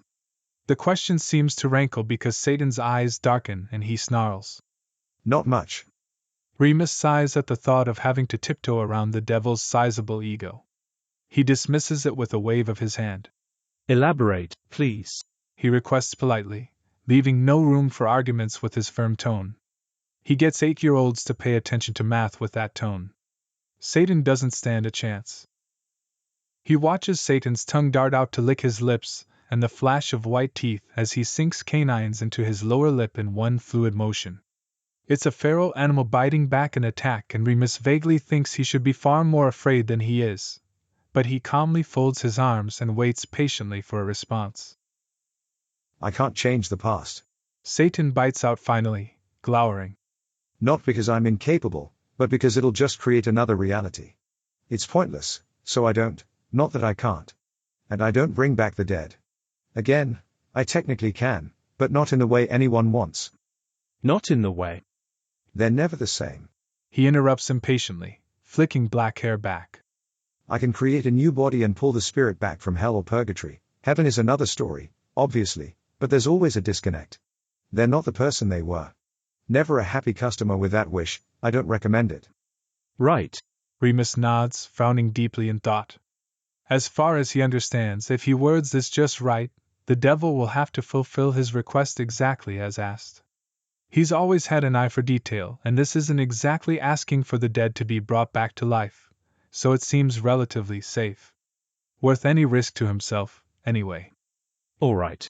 He nods again, swallowing his trepidation. I know what I want. Thank fuck, the Spanish Inquisition was less painful. Remus ignores him, straightening his back and planting his feet firmly in front of his own desk. Satan, please. The please isn't necessary, but I appreciate the manners. Do you want to hear it or not? Remus raises an eyebrow. Yes, fuck yes, lay it on me already. I'm about to perish from boredom. Release me. Right, be quiet then. Satan, please give Edward Anders of Year 8 at Hogwarts Presbyterian. Satan rudely twirls his finger to hurry him along, and he speaks even slower, more carefully. A loving, nurturing home. Specifically, with the parents he has now, help his mother and father process their marriage breakup healthily so they can give him the love and care he needs. Satan leaps to his feet, eager grin back on his face like he wasn't just a foot stomp away from a tantrum 2 seconds ago, and if Remus wasn't around kids for 8 hours every day he'd have whiplash. It's as easy as that. Satan leers with a wink that teases a half-smile out of Remus despite himself. Consider it done, sunshine. He vanishes with his usual bright flash, but there's no burnt sugar smell lingering in his wake this time, just the earthy smell of ozone, like it's about to rain. Remus looks out the window. The sky is mostly clear. Unlike his conscience. He doesn't quite feel like he's done the wrong thing, but definitely not the right either. He's caught in limbo between the two, one hand grasping desperately at the crumbling notion that the devil is bad, the most evil thing to walk the earth, and he's a fool to be hoodwinked into believing otherwise. And his other hand is being tugged insistently by a dark-haired angel with stone-gray eyes and a bewitching grin, who calls him sunshine and just maybe keeps his promises. Satan doesn't appear again that day, and Remus finds himself anxiously glancing over his shoulder for him, disappointed to find silence instead of a suggestive quip, and then irritated at himself for the disappointment. It's exhausting. He marks homework late into the night, and when that's finished, he brainstorms exciting, engaging assignments to set his students. It's a very productive night without the devil offering his shrewd comments and chattering about history, with Remus humming interestedly, trying not to show that he's hanging on every word. Productive. But unsatisfying. He's almost late to work the next morning, having tossed and turned, unable to sleep properly once he made it to bed, and so reluctant to wake once he finally managed to sleep. He somehow makes every green light on his drive in, and when he passes Tonks in the hallway with a few minutes to spare, she insistently pushes a cup of coffee into his hand, cheerfully explaining that they got her order wrong and he should take it. He steps into his classroom with a spring in his step and a hopeful smile, already looking for Anders at his desk. It's empty. He deflates, smile slipping. Good morning, Mr. Lupin. His class chorus. He fixes a smile back on his face and strides over to his desk. Good morning, everyone. He calls as cheerfully as he can. Before you curse me to hell and back. A familiar voice starts, and he has to use every ounce of his self-control not to snap his head in the direction of the voice as the class watches him nearly drop his briefcase. He's fine. Roll call. Remus calls breezily, allowing himself a surreptitious glance to his right. Satan leans against the wall behind his desk, placating smile in place and looking different. He's dressed far more casually than usual, in a plain white t-shirt, tight black jeans that emphasize how long his legs are, but Christ they go for days, and heavy black boots. In short sleeves his tattoos show, and of course he has tattoos because he wasn't already devastatingly attractive enough and right out of every single fantasy Remus has ever had about a tall, dark and mysterious bloke covered in tattoos taking him home from a bar and Beasley, he calls to the room in a strangled voice, clearing his throat. Satan waits until roll call has finished, and the kids are scribbling in their books before sliding into his usual spot on Remus's desk, which he's left clear in anticipation. Black runes and ancient-looking symbols ripple on Satan's forearms as he folds them over his chest, chasing each other upwards over his biceps and disappearing underneath the white shirt. Remus does his best not to stare. His best is abysmal. He stares. Satan notices, flexing one forearm and looking at his tattoos fondly. Like 'em? Can you tell what time period they're from? I'll give you a clue. God's self-righteous, precious little son was still a twinkle in his eye. And that's just the ones on my arms. hey Satan, can you stop flexing and give me an update on Anders, please? Remus prays desperately to stop the tour of Satan's tattoos before he starts picturing him shirtless. So tense this morning, had a feeling you would be. Satan grins, leaning back comfortably. Well, your wish has been granted and all is well in the world of the Anders family. They're at family therapy. Remus's eyebrows raise. Not what he expected. Rather more effective and thoughtful than he expected, honestly. Hey, you asked for healthy. Satan shrugs as if knowing what he's thinking. I keep my word. And his parents, O Dark Lord, who is currently sitting on my desk. His mother is currently delving into the mess of a relationship she had with her father with the best family counselor this side of the globe, and she's suddenly found her addiction to alcohol and sedatives is clogging her chakras. Or something. I stopped listening. Satan drawls, carelessly waving a hand. And little Eddie is in the waiting room with his dad, thumb wrestling while they wait to go back in. This morning he had a full English fry-up, a hot bath, and this is the happiest he's been in years. Poor sod. Remus stares in amazement, but Satan is looking into the distance thoughtfully, grimacing as if there's a bad taste in his mouth. Why you wouldn't just let me give him a new family and erase his memory of the old one is beyond me. Satan crosses his arms, frowning harder. It'd be so much easier and he wouldn't have to go to therapy. Ugh. He glances over and catches Remus still staring in awe. He immediately preens, frown shifting into a smug smile. It's all right, you can say it. I'm a miracle worker. You're amazing. It's the first thought that blurts into Remus's mind, unfiltered and blatantly honest. Satan blinks in surprise, smug smile faltering and melting into something warm and almost shy. Remus glances away, berating himself for thinking without. Well, thinking. He has to be more careful about what he's praying and if he's praying. It's hard to tell the difference between thinking and praying when it's all in his head. But it's true, Satan's done everything asked of him and more. It is amazing. He's actually helping people, and it doesn't take months and painstaking devotion on Remus's end. It's as easy as asking the devil, who grins obligingly and clicks his fingers, and he doesn't feel like he's doing evil. How can saving a child from neglect count as evil? Thank you, you've done a wonderful job. He prays more purposefully, hoping his genuine gratitude translates. The dark head drops, Satan looking away for a moment in an uncharacteristic but unmistakable image of bashfulness. When was the last time anyone ever thanked him for anything or praised him for doing something good? Satan gets to his feet and the moment slips away, swept under the usual swagger and cocky shrug of his shoulders. He claps a hand on Remus's shoulder, and his mischievous grin is back on his face.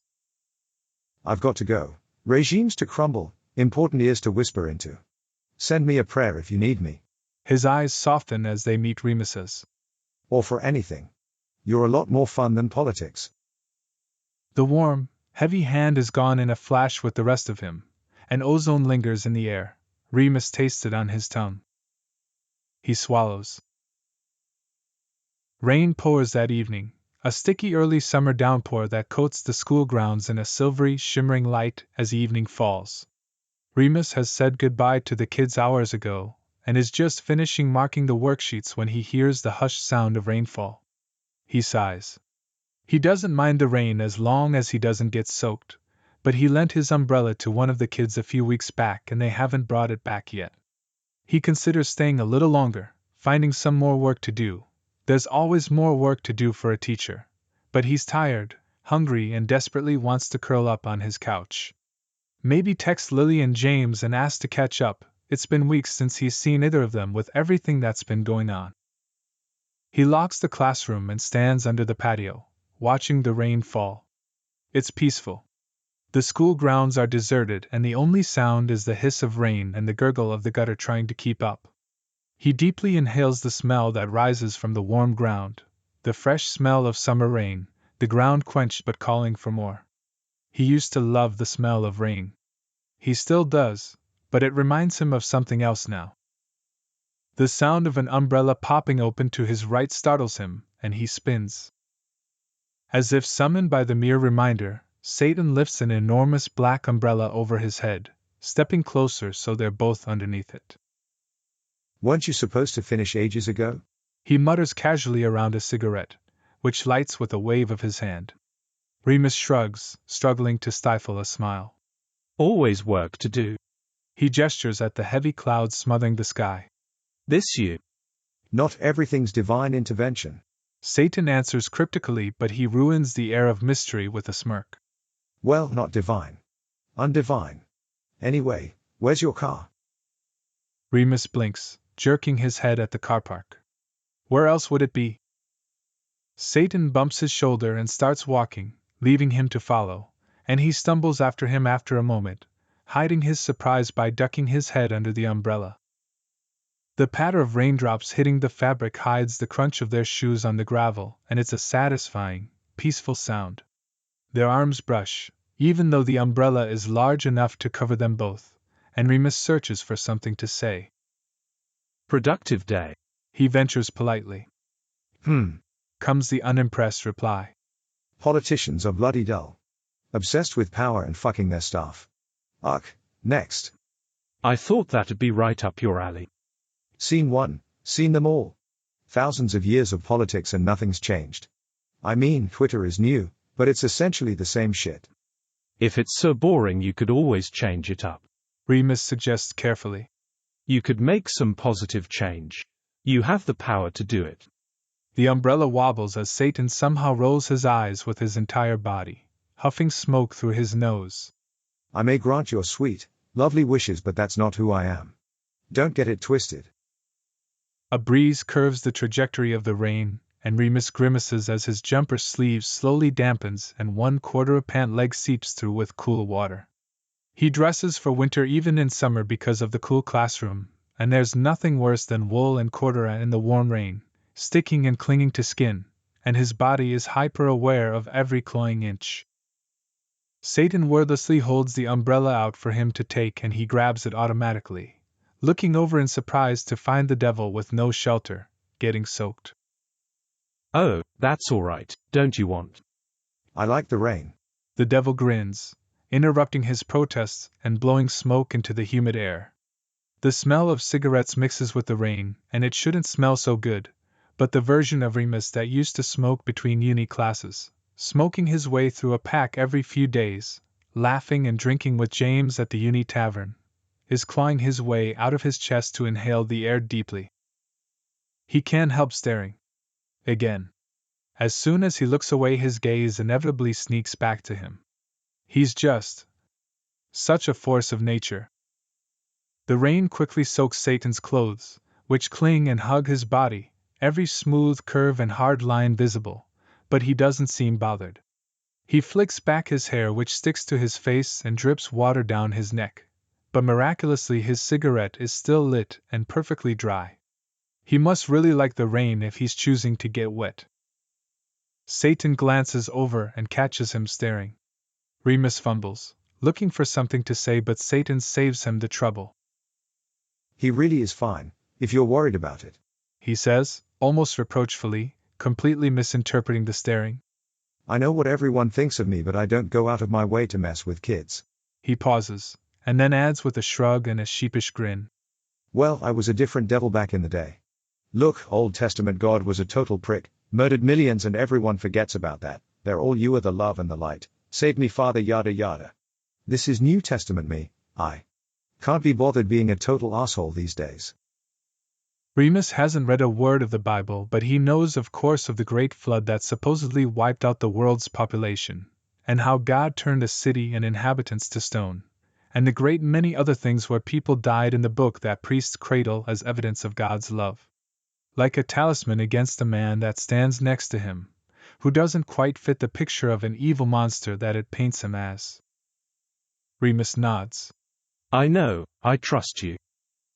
He means it as, I trust you with the wish. I trust that Anders is all right. But the shock on Satan's face underneath the rivulets of water running down his cheeks and dripping from his dark eyelashes has his amendment dying in his throat. Maybe he does trust him, he's not quite sure yet. In any case, he can't take it back now. That's very Satan pauses, narrowing his eyes in thought. Remus of you. That kind of trust has burned you before, and you still trust so easily. Oh, hasn't it? Remus smiles wryly, slowly coming to a stop outside his car, lonely in the middle of the empty car park. It's well placed more often than it isn't, he answers vaguely. Satan stands before him in the pouring rain, watching him with shrewdly narrowed eyes, assessing carefully like he just can't figure him out. He lifts the cigarette to his lips again and inhales deeply as he thinks. Remus finds himself stepping into the exhale, lungs already open and calling for more. What is he doing? He steps closer and gently tugs the cigarette out of Satan's fingers, lifting it to his own lips. It's been years, and the taste is as awful as it ever was, and his throat isn't used to it anymore, so the smoke burns. But it's so good, terrible, awful, disgusting, is what he tells the kids, but so good. He exhales, coughing and hating himself a little bit. Satan grins widely, gray eyes lighting up in delight. Am I a bad influence on you, sunshine? Terrible. Remus agrees around another inhale, deeper this time. His eyes trail up the dark lines of Satan's tattoos and his mouth goes dry to see the white shirt is soaked and almost translucent, and there's a faint outline of more tattoos covering the devil's chest. He's hit by the wild, insane urge to ask if he wants to come back to his, and this time it's definitely not for dinner, and has to bite down on his lip to hold it back. He hastily hands the cigarette and the umbrella back. Thanks, He mutters, averting his gaze. Anytime. Satan chuckles, and Remus has to glance back at that, because he can't miss one of those smiles. It shines in the dim evening light, white teeth flashing. He gets into his car hastily. As he reverses, Satan watches him go, standing with the collapsed umbrella at his side, the end of the cigarette glowing in the other hand, letting the downpour soak him through. He makes a striking picture, tall and unheeding of the rain, alone in the middle of the empty lot. There's something about how lonely he looks that hits right in the center of Remus's chest, where he feels the loneliness too. He gives him a tight smile through the windscreen and pulls away. The smell of smoke follows him all the way home. Chapter 4: The Star. If someone had asked Remus Lupin 3 months ago what he'd be doing to prepare for parent-teacher meetings, he'd have smiled politely and shown them the checklist he keeps on his phone for such things. Discuss with the kids what the meetings are about, and why there's no need to be worried. Gather the notes taken over the semester about their gifts and strengths, and the notes about what they could improve. Grades from each subject and notes on performance. Notes on what the parents could do to help their child in each individual circumstance. Examples of homework or assignments where they've done a fantastic job so the parents can see their child at their best. And right at the bottom of the list, a few spaces down, a bottle of Ogden's for after the melee. Remus Lupin always follows this list.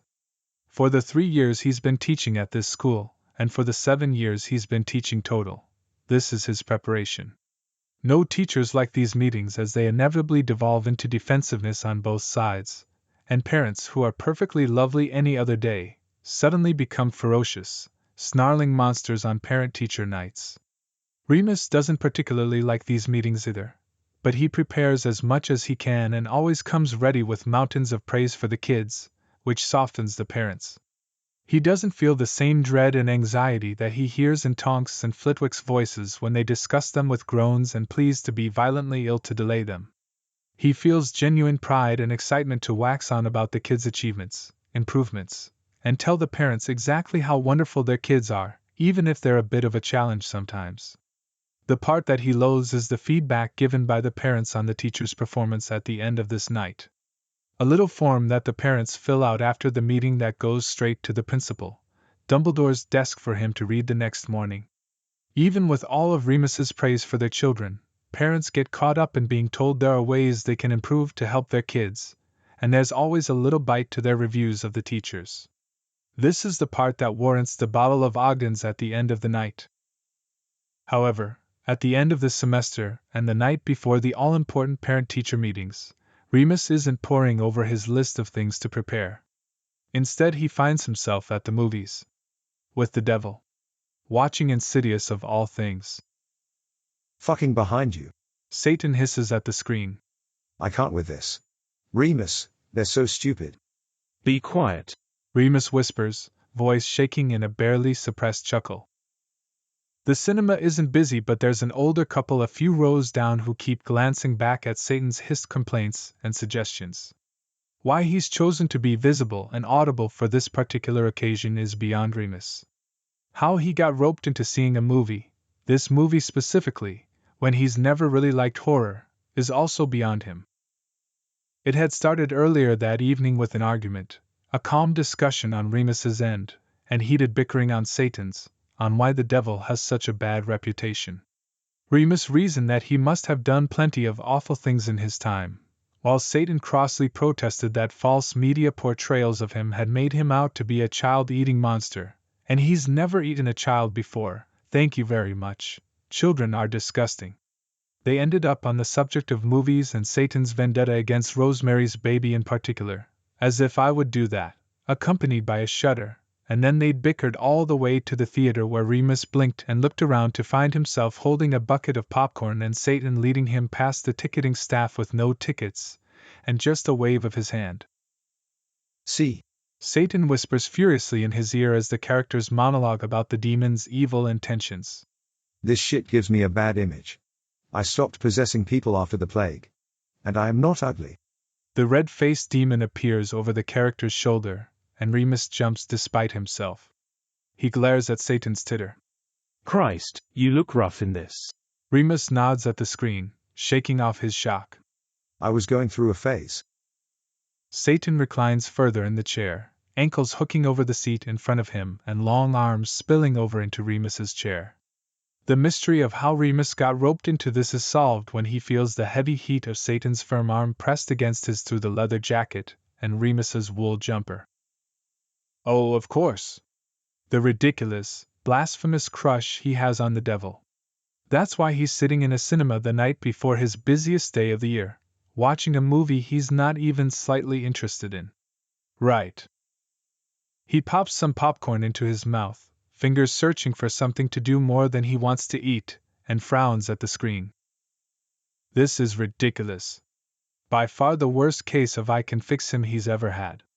There's not even the slimmest chance that this is going anywhere. Sure, the devil flirts, but he's seen him flirt with a pastry before, so it doesn't mean anything.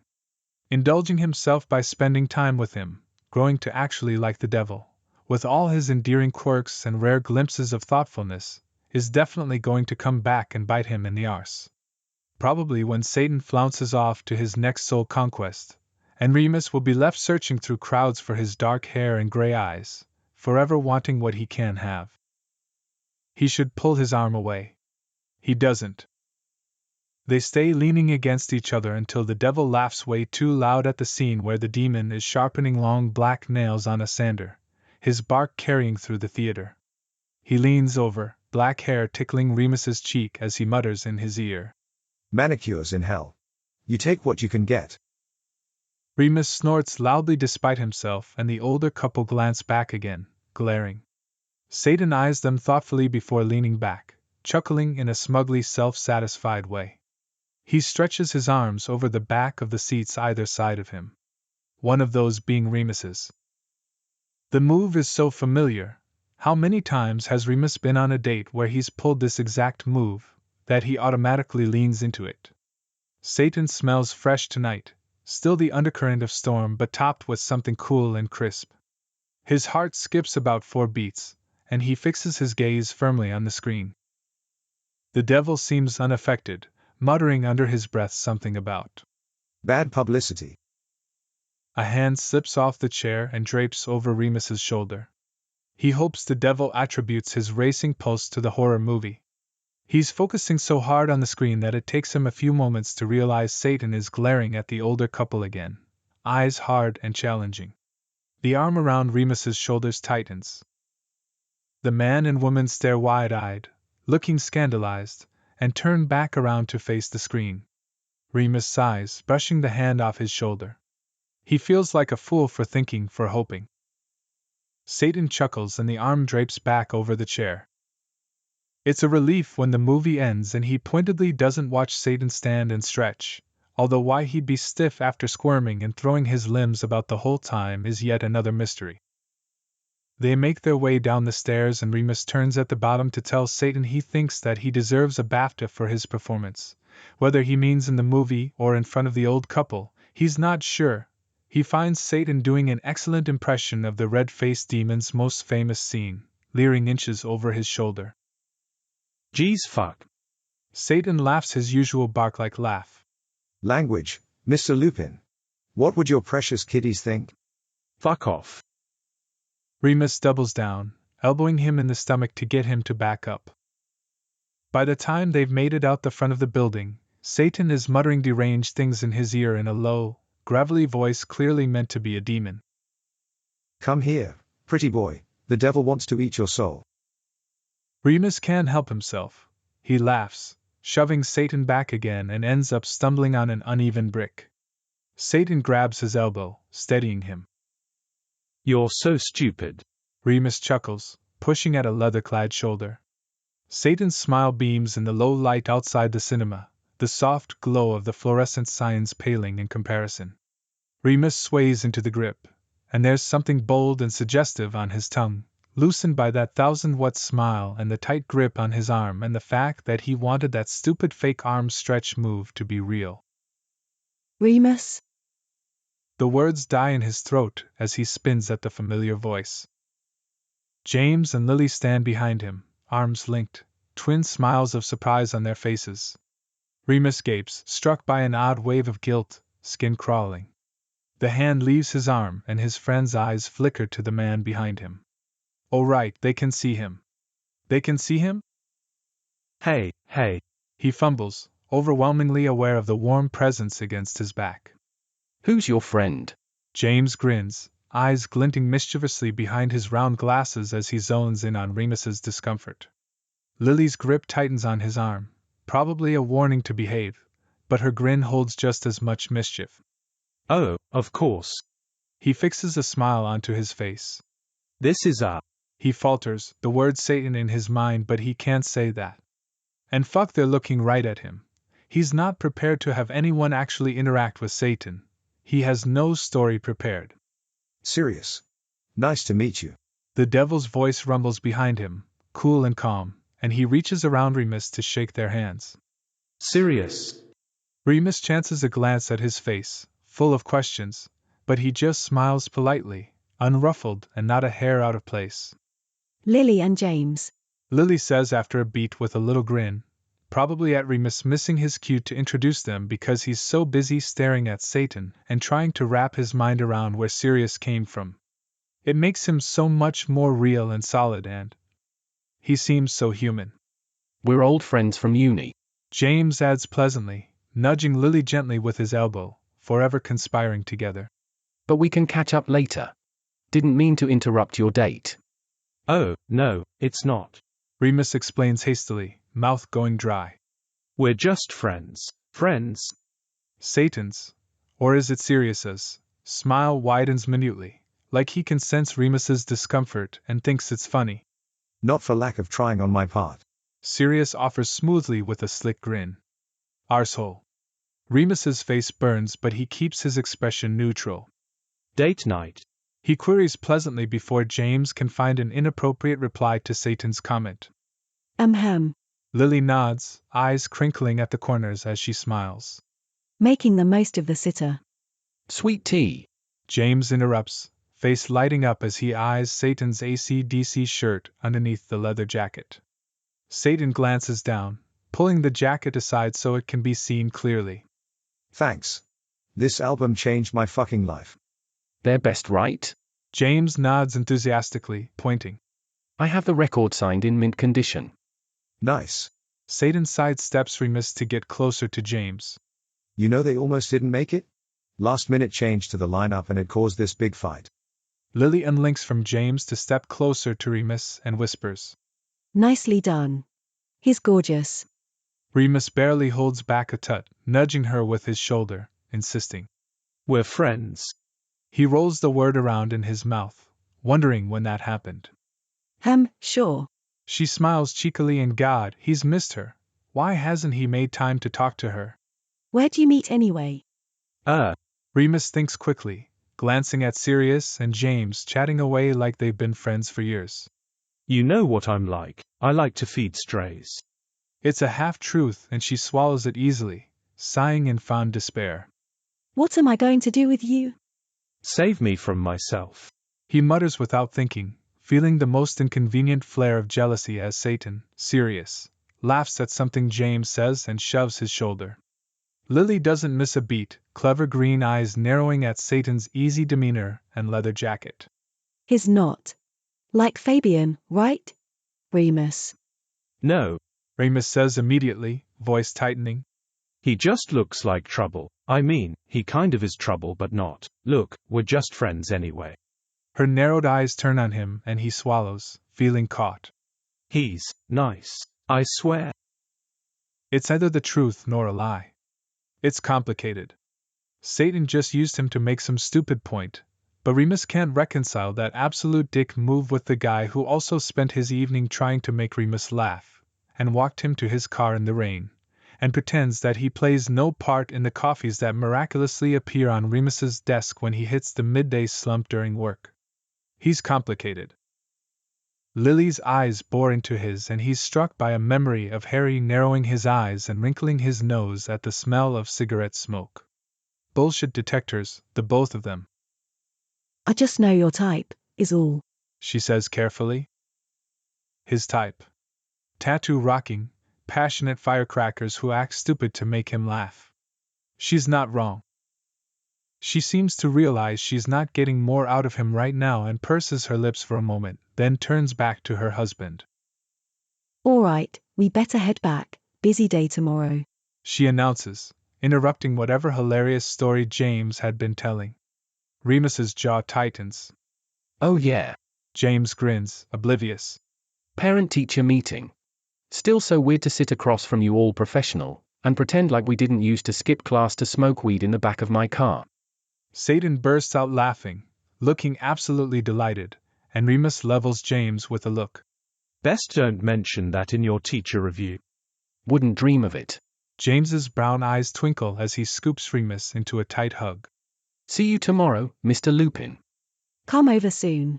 Lily insists firmly, replacing James when he steps back, and whispers in Remus's ear. You're going to tell me all about him. Properly. It's not a request, and Remus's stomach floods with warmth with how easily his friends make him feel wanted and loved. See you tomorrow, he says with a wave and a genuinely warm smile, although his next words are laced with sarcasm. My favorite day of the year. Teacher Christmas. He watches them go with a sinking feeling in his chest. Ah yes. Tomorrow. What's tomorrow? Satan asks around a cigarette, which is miraculously already lit with no lighter in sight. Parent-teacher meetings. Remus sighs, trying not to sound too miserable. Sounds boring.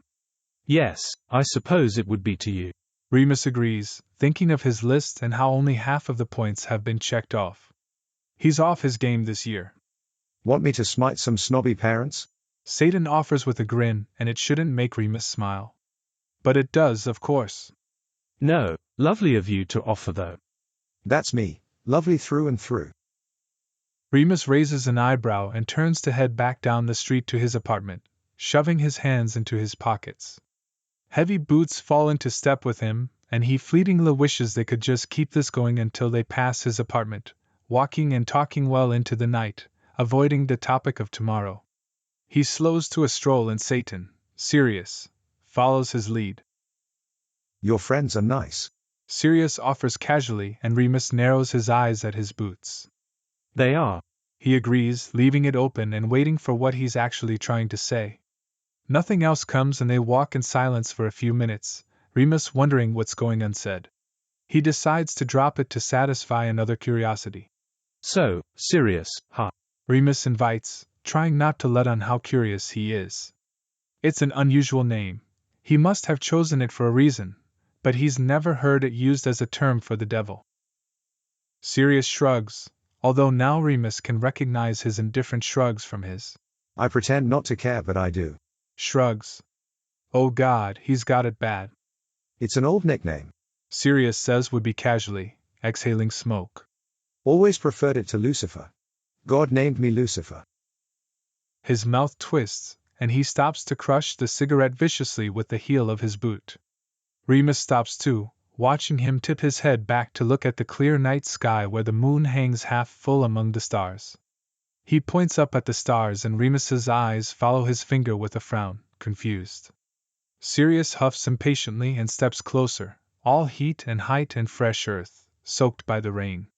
He leans their cheeks together and points insistently so Remus can follow the long line of his arm, although he's even more lost now because all of his brain cells are focused on the softness and warmth of his skin against his face. Canis Major. And there, the dog star. Sirius explains, voice low and laden with wistfulness. Remus can feel the vibration of it in his cheek. He blinks up in recognition at the constellation traced by Sirius's finger, one star in particular twinkling brightly amongst them. Sirius, the brightest star in the sky. Remus murmurs, awash in a distant memory of a school field trip to the observatory. He feels the answering smile against his cheek. That's me. Every muscle in his body is tense to lean into the heat at his side, and it would be so easy to turn his head and catch those plush lips with his own and sink into that delicious warmth. He has a sneaking suspicion Sirius would let him, maybe bemused and indulging his silly human ways. His eyes flutter closed for a moment as he pictures it, Sirius's hands sliding up his shoulders, into his hair, cradling his face. He steps away. Sirius, Remus repeats, feeling the weight of it on his tongue forcing a smile. It suits you, much better than Satan. Sirius. It really is easy to just slip into thinking of him as such when his smile shines as bright as the star, blinks, expression oddly soft. No one's called me Sirius for a long time. As soon as Remus tilts his head in curiosity, a door slams shut on Sirius's face. The softness is gone and the usual cocky grin is back as he bumps Remus's shoulder, stalking ahead. Come on. Shouldn't you be preparing something dull? Or maybe you're going to smoke some weed and kick back instead. Remus tuts and rolls his eyes, following with a half-hearted protest. I was 18. When Sirius disappears with a flash and a grin outside his apartment, Remus doesn't go inside straight away. He tilts his head up at the stars, eyes locking on one in particular. I understand your frustrations, but I really would like to emphasize Ben's improvement. I don't think you do understand. Ben's mother, Mrs. Beasley, cuts Remus off icily. I've been paying for tutors for months now and his mathematics has barely improved. I'm starting to think it's your teaching that's the problem. What a fucking bitch. Remus bites the inside of his cheek and keeps his gaze firmly on the tiny, trembling fury of a woman before him, and not the fuming devil hovering behind his chair, unhelpfully biting out insults. It's a blessing and a curse that Sirius has chosen to hang around during parent-teacher night. It's nice to have someone on his side, someone who doesn't think he's lazy and incompetent. But Sirius's temper flares violently at every thinly veiled insult against Remus, and it's getting hard to keep a straight face. We can absolutely discuss if I need to be using different techniques to help Ben. Remus offers diplomatically, and Mrs. Beasley's hard eyes soften just a smidge. But I think consistency is key. If he falls behind on one piece of homework, he seems to get overwhelmed. So it's my fault for not forcing him to do hours of homework every night. Not at all. It's outrageous, you know. The work you set, he's 8. It's far too much homework for his age, no wonder it's overwhelming. Perhaps we're getting off track. No, I think I've heard enough. She interrupts in clipped tones. I am being blamed for poor teaching. Yet again, I spoke to Dumbledore about this last semester and I cannot believe this hasn't been resolved. She abruptly gets to her feet, and her fuming would be intimidating if she wasn't 5'0" and at eye level with Remus when he's sitting, slightly hunched in exhaustion over his desk. If I've caused offense, he tries in vain. I will be speaking to him again, she insists, glowering at him before turning on her heel and marching out of the classroom. Remus watches her go with a sinking feeling. It's his second storm out of the evening, and he sinks further into his chair with each meeting, feeling the weight of failure and incompetence slowly crushing him. Please let me cut her brakes. Sirius demands at his shoulder, and he can feel the fury rolling off him in waves. No one has to know. No. I won't kill her. Serious. It's the magic word. The devil grumbles indistinctly, but he drops the subject of grievous bodily harm. Remus hides a smile, bending his head to rifle through the next folder on his desk. Draco Malfoy. His smile promptly evaporates. This kid's parents are so overly protective and defensive that they must genuinely think they've spawned the perfect human. He's not a bad kid, but he's far from perfect, especially with his habit of bullying, and Remus has the miserable task of trying to tell them so. He thinks back to the Potters' meeting, where he waxed on for ages about Harry's talent for science and his improved participation in class. They'd actually asked what they could be doing to help bring his math score up, and Remus had to fight the urge to reach over the table and clutch their shoulders in gratitude. But not everyone can be the Potters. The show must go on, Remus mumbles tiredly, pitching his voice in a vague and miserable rendition of the Queen's song. The voice behind his chair hums along, catching the tune immediately, and for some reason that's the encouragement Remus needs to get up and walk across the classroom to invite the Malfoys in. I've decided to create a new section of Hell called Parent-Teacher Nights, Sirius announces with a dramatic twirl as he slams the door shut behind the last parents of the night, who are probably wondering how the door slammed shut on its own. I'm honored. Remus smiles tiredly, too beaten down to even feel relief. I've inspired so many new levels of hell. He groans at the stiffness in his back as he reaches down to the lowest drawer on his desk. When he emerges with the bottle of whiskey in hand, the devil's face lights up in delight. Oh yeah, there he is. Remus tips his cup of water into the bin and pours himself a healthy shot. He holds the bottle up in offering, and Sirius stalks forward, wrinkling his nose as he gets close enough to read the label. Oh sunshine. He sighs in dramatic disappointment. If you're going to be bad, do it properly. He flares his fingers, and suddenly there's a brown, dusty bottle in his hand, wrapped in a nondescript black label. It's probably worth more than Remus's entire year's salary. As long as it gets me drunk, I don't give a toss, Remus replies, running a hand over his face. He drains his cup, grimacing at the burn. Before he can even lower the cup to the desk, Sirius is pouring his expensive-looking whiskey into it. Trust me, this'll do the trick, Sirius promises with a lopsided grin, taking a swig straight from the bottle. He must be letting his body feel the sensations of the whiskey, just like he chose to get drenched in the rain the day he walked Remus to his car, because he bares his teeth and hisses at the burn as he swallows. Fuck, your little mortal body doesn't stand a chance. Remus finds himself bristling. He's hardly little. Mortal, well, sure. But he's never been a lightweight. He knocks it back and almost chokes.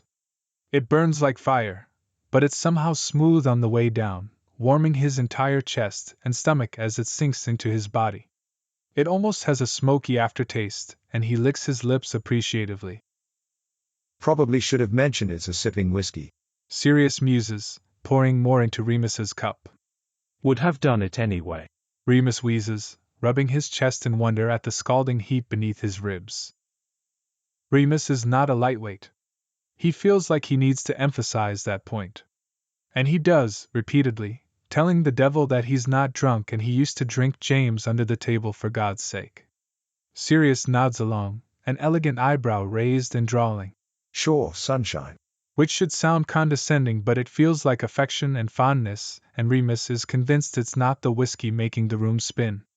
Which, of course, means he's fucking drunk and more of a lightweight than he remembers. Or this whiskey is poison. Either way, he's having a brilliant time. He lets loose his real thoughts and feelings on the parents, and Sirius is delighted, sitting in his usual spot on Remus's desk, kicking his feet and barking laughter with each scathing criticism falling from Remus's lips. It's sinking right into the depths of negativity and snarkiness that he tries so hard to suppress when he's sober. And God, it feels fucking good. Complaining. Bitching. Just letting it fucking rip to an enthusiastic audience who encourages his sharp dissent. I get 30 kids for 5 days a week and they've got one child, who, by the way, has inherited the parents' brains, so if they've got a problem then they should take it up with their own fucking genetics. He rages, fingers on his temples and elbows propped on his desk. His arm rests comfortably against Sirius's denim-clad thigh, and he can feel his legs swinging. I'm so sorry, he continues, words dripping with sarcasm. That your kid is failing art. It's 4th grade art. I'm not asking for a masterpiece, it's a fucking painting of what they want to be when they grow up. How about you actually talk to your fucking kid and give them some direction instead of making me the scapegoat? You tell him. Sirius mutters encouragingly around a cigarette, having conjured it somewhere between Remus's raging. And I'm a good teacher. Remus sits up sharply, pointing his finger at Sirius like he's arguing, blinking as the room sways a little. I'm a damn good teacher. But what more can I do, you know? I pour my fucking soul into this job and they look down their noses at me and still expect me to work miracles. Ungrateful pricks. Sirius declares in support, lifting the almost empty bottle and salute to the ceiling before taking a swig.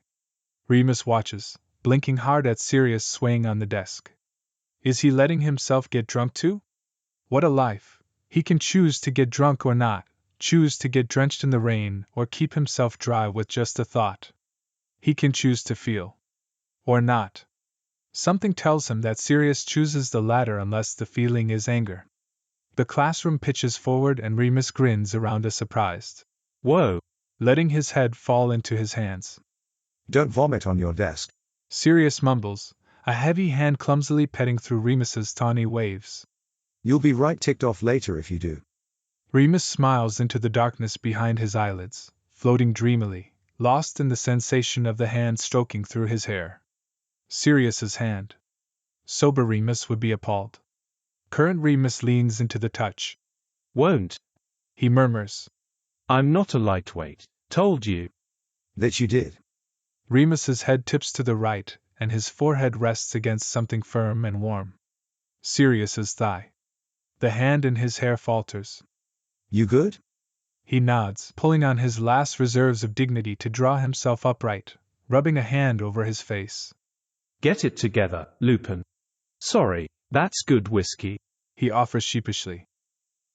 The devil grins, and his eyes are half-lidded and fucking beautiful, stone gray and framed so prettily by long, dark lashes, and Remus can't find the will to look away.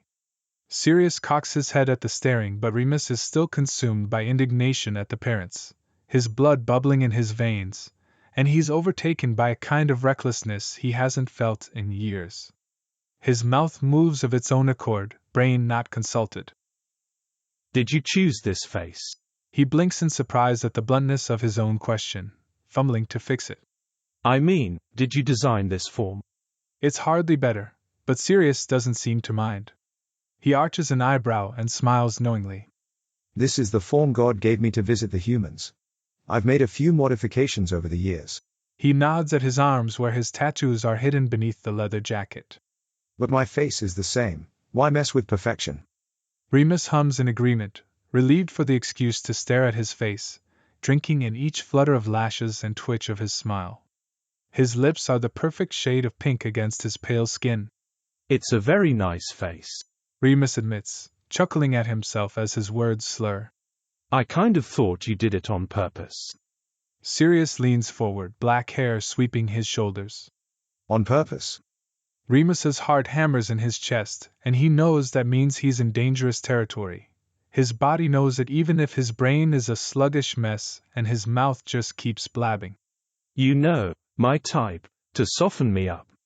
The beautiful face lights up in a shocked grin, gray eyes widening, and he laughs, ducking his head. Happy coincidence, I guess. Sirius rubs a hand over the back of his neck and Remus watches dumbly, wondering if this is the devil embarrassed. He doesn't blush, but he doesn't have to, biting down on his bottom lip to hide his smile. God, how is he even prettier now? Remus is fucking done for. Come on. Let's get you home. Sirius clears his throat, getting to his feet and swaying just a little. Not completely drunk then. I'll get an earful tomorrow if I let you crash in your classroom. He takes Remus's hands and pulls him to his feet, stumbling forward as Remus sways dangerously. The room spins and he grins dopily, gripping tightly at the hands holding him up. Who knew the devil could be so nice? What a thought. Brace yourself. Sirius mutters, crowding against him, his face only inches away. Remus's eyes flutter at the sudden closeness, and his breath catches in his throat. What an odd thing to say before you kiss someone. But there is no kiss, just an odd, cool swooping sensation in the pit of his stomach, and then the sharp smell of ozone, mixed with cigarettes. For one wild moment he wonders if he's passed out because it's suddenly pitch black and his knees buckle a bit, but he can still feel warm hands holding his and the warmth rolling off Sirius's body. He's some kind of awake, although this feels like a dream. Hot breath tickles his cheek as Sirius huffs impatiently, dropping Remus's hand to click his fingers. Light flares and Remus winces, blinking hard. Oh. They're in his flat, standing just inside the front door in the hall. He lets himself fall back against the wall in relief, Sirius bracing him. Did we fly? He mumbles in wonder. Sirius smiles softly, and there's an odd undercurrent of sadness in it. It tugs at Remus's chest. Sadness doesn't belong on that face, although he often finds it there. We apparated. I can't fly. Not anymore. He explains, face darkening. Remus absently lifts a hand, fingertips gently stroking over the frown lines on Sirius's forehead, wondering. Sirius lets him, sadness melting into something. Worry? Concern? Remus's thoughts are fuzzy, but he's crystal clear on one thing. He wants to erase sadness from his face forever, wants this man to be happy. Whatever the rest of the world says about him, whatever he is to others. I wish you could be happy. He sighs, thoughts spilling messily, self-control abandoned. Sirius's expression flickers, eyes closing for a moment as if he's fighting with himself. You shouldn't wish for that. Oh, right, the wishes. He forgot about that. What if I did? Remus wonders aloud slowly. Could you just make yourself happy if I wished for it? Sirius shakes his head, but it doesn't really seem like a no. Remus remembers how insistently he grumbled I can, but I won't, about time travel and death. Is this the same? It doesn't seem like he's going to find out, because Sirius is pulling away, expressions slipping into something neutral. I'll help you to bed. I want you to be happy. Remus slurs, overriding the change in topic as he tips sideways against the wall. Sirius wraps an arm around his waist and guides him down the hall. He doesn't reply. I like you. Remus continues matter-of-factly. Things are so much easier after half a bottle of whiskey. You're not what I thought the devil would be. Not that I thought you were real, but you're kind of, I don't know, nice. In your own way. The devil makes an odd noise in his throat. Almost like he's choking, like he wants to say something but it's caught. They've reached the door to his bedroom and Sirius props him up against the wall while he opens it. Remus tips his head back against the wall, but his eyes are glued to Sirius's face. Words spill out of his mouth, drawn out and running together. You can't convince me you're not nice. You're so nice. You pretend not to care about anything but you're nice to me. You don't have to be, but you are. Remus's blinks are getting slower, and the dim light is awfully nice. For fuck's sake, you are an absolute lightweight. Sirius hisses, finally breaking his silence, and at first Remus thinks he's annoyed, but then Sirius shifts and his face is red and his eyes won't meet his. Embarrassed? Who could say? Not Remus, not at the moment. Why are you so nice to me? Remus asks, feeling like he's floating, unburdened, unanswerable to his strict self-control. It's nice to just say what he's thinking for once. He gets the vague sense that normally he'd be embarrassed. Now he just stares at Sirius expectantly. The handsome face is shadowed in the dim light, and he can't quite make out his expression. Sirius starts hesitantly, sounding the most rattled Remus has ever heard him.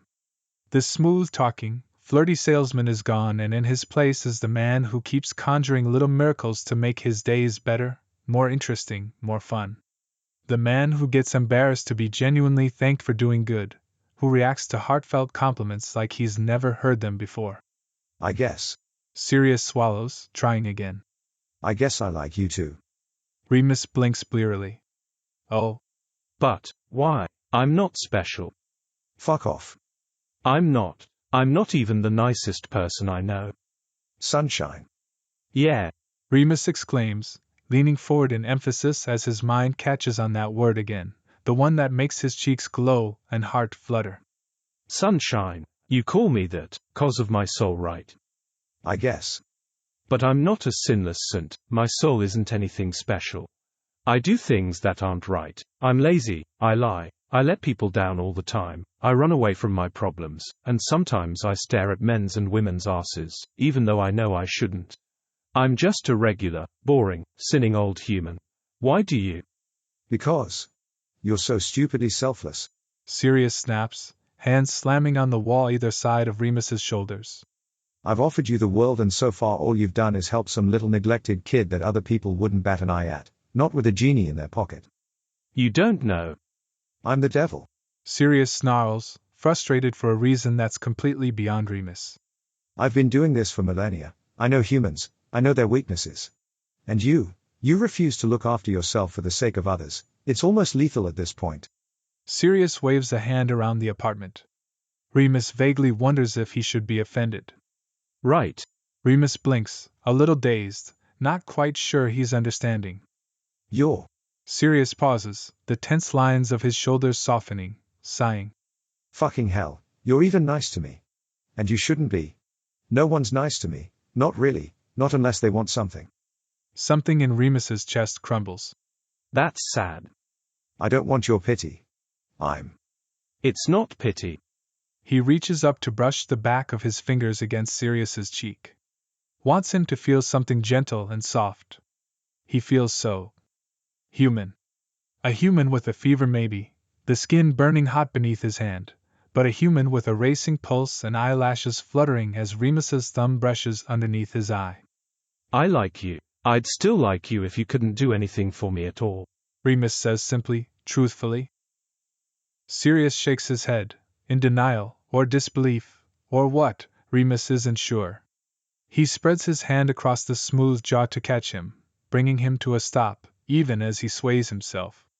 Christ, when did he get so close? Their breaths mingle and Remus is able to focus long enough to see a little brown speck amongst the icy gray depths of Sirius's left eye. The tiniest imperfection. Remus vaguely wonders if anyone else has noticed it before. It feels natural, obvious, to let himself sway forward. Gray eyes slide closed, and it's the permission Remus needs. He surges, pressing their lips together clumsily. It should feel messy. It doesn't. Sirius's lips are soft and pliant, and it's dizzying the way he presses closer, kissing him back fiercely, all wild ozone and crowding him against the wall. Like he's been waiting for this.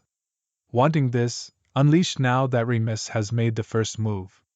Warm hands, a constant furnace, slide up Remus's arms and one makes its way to his jaw, holding him so reverently that he's reeling at the raw desire. Being kissed by the devil is everything he imagined and more. He's impatient and demanding, tongue swiping into Remus's mouth roughly, and Remus is caught in a riptide. Pushed and pulled and he slides down the wall a little and strong arms catch him, steady and firm under cool leather. Remus exhales sharply into the kiss, a rush of whiskey and lust, hands sliding down Sirius's chest, pausing to tug at the button on his jeans. And then Remus is kissing air and a hand grabs his wrist.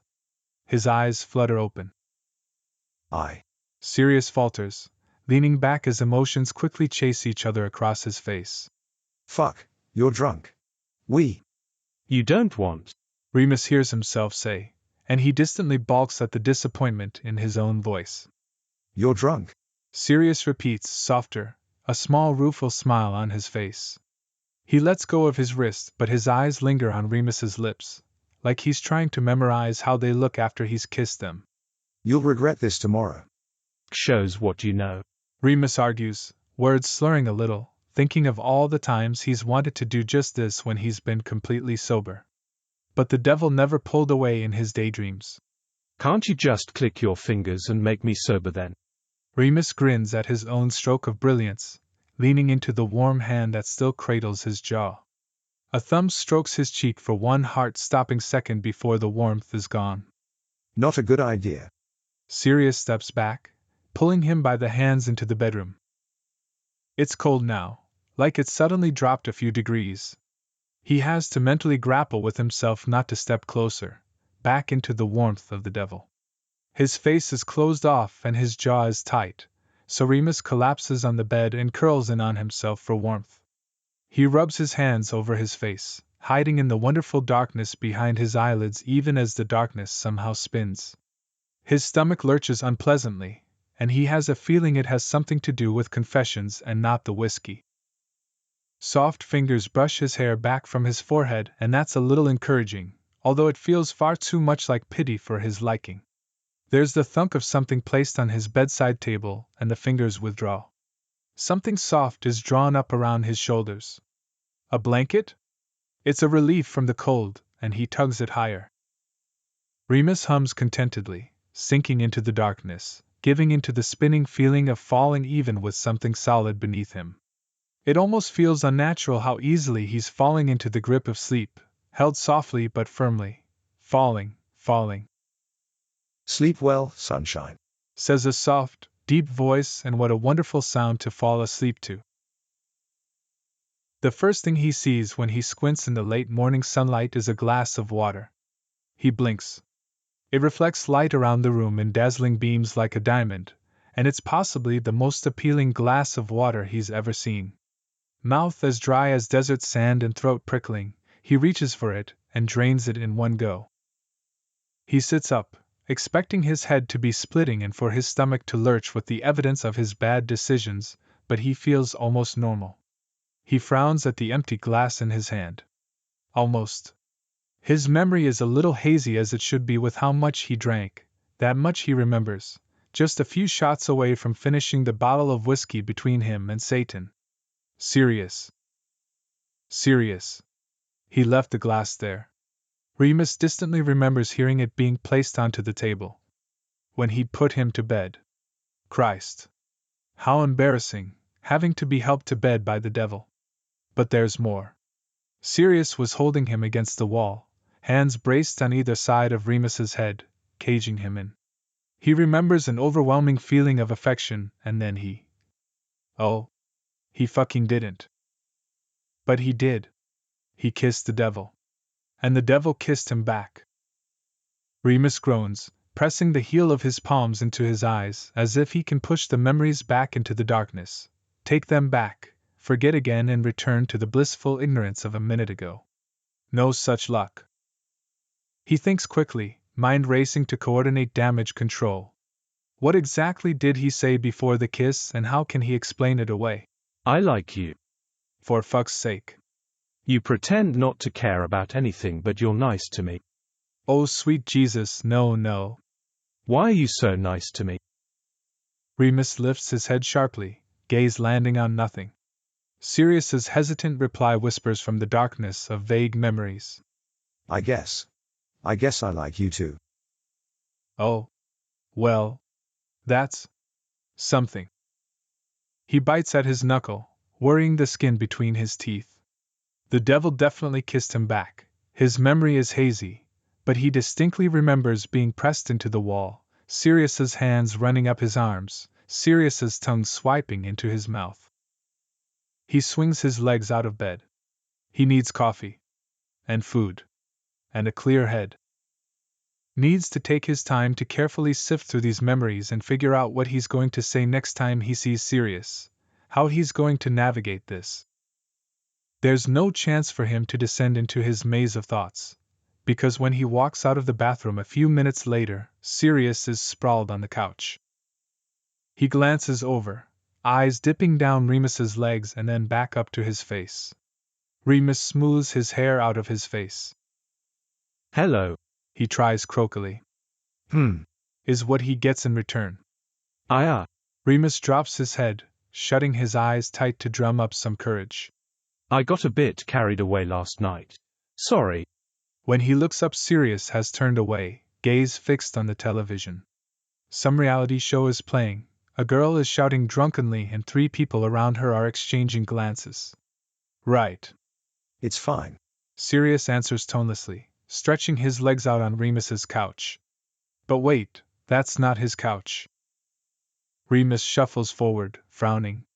The sofa is enormous and plush, a navy blue that somehow communicates rich and expensive. His couch is a battered old thing with peeling leather and a permanent bevel in the center that he inevitably tumbles into when he tries to sit. What happened to my couch? He asks, the previous night temporarily forgotten? Sirius grunts, having decided to stop being a chatterbox overnight. Wasn't comfortable. Oh. This one's better. I see. Sirius turns away from the television to glance back at him. Food on the table. Remus looks back. There is indeed food on the table, he must have walked right past it. Pastries and what looks like an enormous breakfast roll with greasy bacon spilling from the sides. Hangover food, although he doesn't feel like he has one. Thank you, he mutters, abashed and feeling like he deserves none of this continued kindness, mind swiveling back to last night. He feels like he should try again, although he'd dearly love to drop it. I really am sorry. I don't drink much anymore, not that that's an excuse. He pauses, running a hand through his hair as he tries to somehow communicate the regret and shame he feels. I guess, thanks for stopping me. He feels cool eyes fixed on him, and he forces himself to meet the gaze. It's assessing and critical, and he feels like he's being taken apart and examined, piece by piece. He doesn't let himself squirm. Not the first time a human's made a pass at me, Sirius says coolly. Don't beat yourself up. The cold dismissal is light years away from the softness of last night, and there's an empty space between them that warmth and fondness used to fill. He doesn't really know what to do with being told he's just another silly human getting carried away by the devil's beauty. It's believable, but it hurts. Did it upset you? He tries valiantly, still confused by the defensive spikes Sirius has wrapped himself in. Sirius makes an impatient noise, almost a growl, and folds his arms across his chest. He turns back to the show, watching with narrowed eyes as a woman storms off screen. I'm not upset. There are other things going on in my life other than you and your little faux pas. You're not the only human that gets my attention. Remus bristles. Sorry, it just seems like you're angry with me and I don't know how to fix it. I apologized. He folds his arms too. Yes, I heard your apology. Sirius sneers. As if I'm bothered by a little drunken pass. I've been around for millennia. After the 100th orgy I figured out humans and their desires. You always regret it in the morning, so fucking fickle. Remus frowns, trying to figure out how he's being fickle. He's apologizing for being a handsy drunk. But then the devil appears right in front of him, and he jumps. I've got to go, Sirius says abruptly. Pray if you want something. Remus opens his mouth to ask him to stay, to demand that he explain why he's clearly so miffed and denying it, but there's the usual flash and Sirius is gone. For a moment he just stares at the empty space where Sirius stood, stomach churning, mind racing. Unblinking, he steps forward and absently runs a hand over the couch cushion. smooth linen, warm to the touch where Sirius had been sitting. He shakes his head at himself with a self-deprecating chuckle because suddenly what he actually wanted to say, what he really meant and couldn't put into words is now on the tip of his tongue. It comes so easily now. I meant it. I meant every word. He sighs to the silent room. I regret being drunk, not that it happened. It's useless now that Sirius isn't around to hear it. And maybe he wouldn't want to, judging by his reaction this morning. Humans and their desires. Like he couldn't ever understand or feel the same way. Remus sinks into the couch, it's annoying how extraordinarily comfortable it is, and drops his face into his hands. He can't get the feeling of Sirius's lips out of his mind. Chapter 5, The Hope. For the first time in Remus's life he starts praying frequently. Not to God, no, and he doesn't know if they really count as prayers, exactly. Dearest Dark Lord, ruler of hell and king of darkness. Weasley bit Malfoy again today. You would have loved it. He stares out the window of the classroom to the backdrop of scratching pencils on paper. He's got a firm bite, seems to be his choice of weapon for now. And I'm not saying Malfoy deserved it, but Granger looked like she was going to cry when I spotted them, and then Weasley just sinks his teeth into his arm. I mean, why mess about? Yeah, get to the point. You bully, you get bit. It would make a catchy official school policy. But alas, I had to have a stern word with the little biter, and it was so hard not to laugh when his defense was just, I warned him. It's so boring being the voice of reason sometimes. Or maybe I've spent too much time around you. He sighs. Not recently though. I hope you have time to drop by soon. My life has been entirely too quiet. He stops just short of I miss you. He can make a wish, of course, and he knows the devil would appear.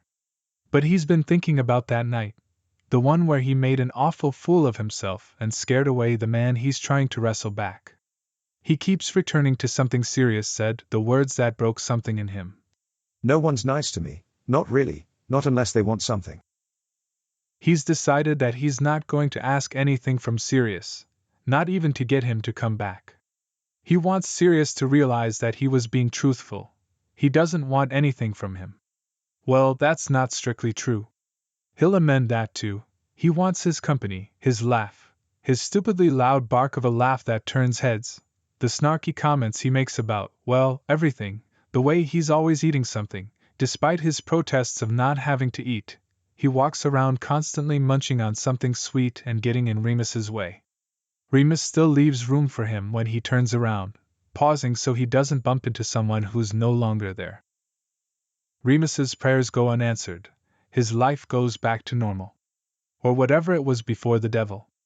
But on the third day, he finds himself drifting in the late afternoon, his rambling prayer to the devil stuttering and slipping into dozing, and suddenly there's a fresh cup of coffee on his desk from a cafe in Peru. Like someone has been listening and is giving him a gentle nudge to continue his train of thought. He smiles to himself and sends a prayer. Thank you, you're a lifesaver. But Sirius doesn't appear or answer. He keeps praying. Hey Sirius, I'm finally going to try that North Indian place you told me about. The one where you said the Vindaloo would have made you cry if you were mortal. Now, I'm not saying you're lying, but I don't trust the tolerance of a man who thinks massaman curry is spicy, so... His thoughts trail off as he reaches the front door to his apartment, and he pats his pockets for the keys. The door handle is hanging at an odd angle. His heart skips a beat. Oh no. Something clatters in his apartment. Shit, not again. He pushes the door open and steps into his living room.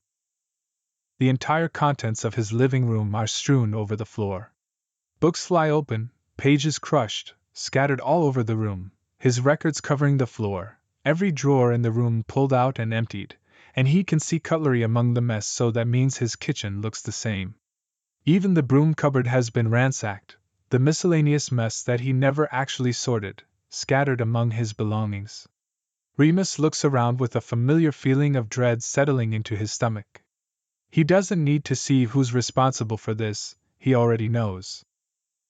A flash of ginger hair catches in the corner of his eye, and he looks over at the man that freezes in the doorway of his bedroom. Hello, Fabian. Remus calmly greets his ex.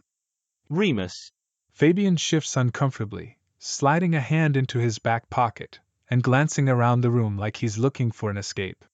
I was going to put it all back before you got home, I swear. Right. Remus steps into the room but doesn't close the door behind him, not taking his eyes off Fabian. He doesn't look well. Worse than the last time he saw him, which, Christ, must be almost 6 months ago now. When he'd ended up in hospital after a bad batch of codeine, Remus had picked him up, along with the bill, and told him it was the last time. It's always the last time. You look like shit, he states bluntly, figuring if he's being robbed he can forego the niceties. And he does look like shit. His handsome, freckled face is gaunt and almost gray, where it was once red-cheeked and jovial, the characteristic cheeky grin that Remus had fallen for, nowhere to be seen.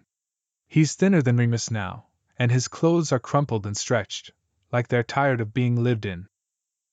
Fabian doesn't deny it, shoulders jerking in an aborted shrug. Remus sighs, running a hand over his face. Are you looking for money? You know I'm a primary teacher, right? No. Fabian insists heavily, voice hoarse. No, I wouldn't. You have before. I'm not anymore. Fabian fixes him with big brown eyes, which is fucking cruel, because he knows that worked when they were dating, and he has the audacity to use it now. I was just looking for something I left here. Promise.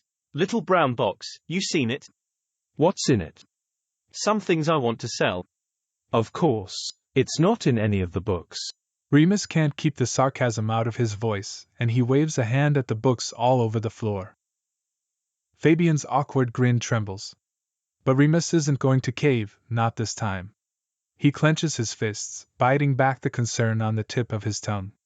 When was the last time he ate? Does he have a place to stay? Has he talked to his mother lately? He reaches for his wallet instead. This can't happen again. He can't keep letting this man back into his life to rip through it like a hurricane, taking weeks of devotion to get him back on his feet only to come home one day to find a sorry scrawled on a piece of paper and no Fabian. Not only does it hurt like hell every time, Lily will murder him. She spent weeks coaxing him out of the depressive hole the last betrayal put him in. I've got a 20, all right. He holds out the money that he's been saving for dinner tonight. Get some food with it at least. It's all I've got, so just take it and whatever's in your pocket and go. I didn't. Fabe. Remus raises an eyebrow, a bite of impatience creeping into his voice. How many times have we done this? Just take it. Please get help.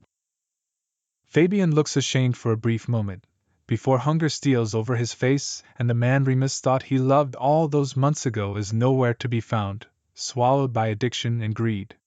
He stalks forward, reaching for the money. I don't fucking believe this.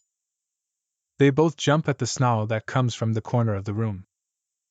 Sirius leans against the wall, one foot propped up behind him, as casually as if he's been there the whole time, fists clenched at his sides and his face a dark storm. Sirius. Remus breathes, torn between relief and dread. I don't fucking believe this. Sirius repeats, voice dangerously low. He stalks forward, movements somehow made smoother in his anger, and within seconds Fabian is kneeling on the carpet with arms held at an awkward angle behind his back. Hey, who the fuck? Shut the fuck up, shit stain. Sirius twists the hand holding Fabian and Fabian cries out in pain, cursing brilliantly. Remus steps forward but the look in Sirius's eyes stops him a few feet short of the scuffle. It's dark and cruel, something that Remus hasn't seen there before. Sirius, stop. You. Sirius's eyes flash as he points his free hand at Remus while Fabian struggles in his other. I leave you alone for a few days and you're giving money to the fucker that's robbing you? He didn't even ask. Are you that fucking stupid? He's mine. I know who he is. Sirius snarls. His sins are written all over him, they're pouring out of him. All the times he's robbed you, lied to you, treated you like shit. Must be Fabian, the mystery ex. Nice to meet you, Fuckface. Fabian seems to realize that he's outmatched because he doesn't reply and isn't trying to get away anymore, just hangs his head and tries not to tug at the grip on his arms. He's not himself. Remus tries, wincing at the awkward way Fabian's arm is bent. He can't help it. Oh, he can help it. He's just a dirtbag. He needs help. He's a piece of shit. Sirius argues, white teeth flashing as he snarls. Have you forgotten? That's my specialty, the fucking dregs of humanity, and this guy's it. He's not dregs or shit. Addiction doesn't make someone a bad person. Remus argues, a sharp edge creeping into his voice because it's fucking rich for Satan to judge. And he wasn't always like this. Look, just let him go, let me talk. Sirius's eyes narrow and his mouth thins. He must tighten his grip cruelly because Fabian cries out sharply, jerking back. Let him go. Remus commands firmly this time, voice dropping a few octaves. The stare-off he has with Sirius makes his pulse race madly in his throat and fingertips. He's never seen Sirius this angry before. He looks murderous. Remus distantly registers thunder rumbling overhead, although the sky was clear minutes ago. He should probably be worried. But he's a little caught up on the fact that Sirius has clearly been listening to his prayers and refusing to answer. How else could he have known to show up now? Rude. It's the immortal equivalent of screening his calls. Sirius's teeth flash again, lips pulled back, feral and snarling. You actually believe he's worth helping? Fabian slumps a little and he's able to mutter to himself, so Sirius must have loosened his grip. Absolutely. Remus answers immediately. He just needs treatment. His eyes widen as an idea flashes through his mind. Of course, it's so obvious. I want you to help him, he says quickly, as evenly as he can. That's my wish. I want you to help Fabian get his life together, get clean, get back on his feet. Sirius gapes at him and for a moment it feels like electricity zings through the air, like he's about to be struck by lightning. What? It's my wish. Remus reiterates more firmly, nodding as he convinces himself. You said anything. But this is when you stop caring about your soul? This? What? You can't do it. Remus arches an eyebrow in challenge. The devil glowers. He doesn't deserve it. Sirius growls. He pauses, considering, and then his mouth twists into a cruel sneer. He doesn't love you, you know. Never did. A part of Remus suspected it already, but to hear it from Sirius's mouth, it stings like a splinter in his chest, and his breath catches on it when he inhales. He swallows, breathing out a little shakily. It doesn't matter. He manages softly around the hurt. He deserves another chance. Sirius stills, eyeing him thoughtfully, tongue running over his teeth.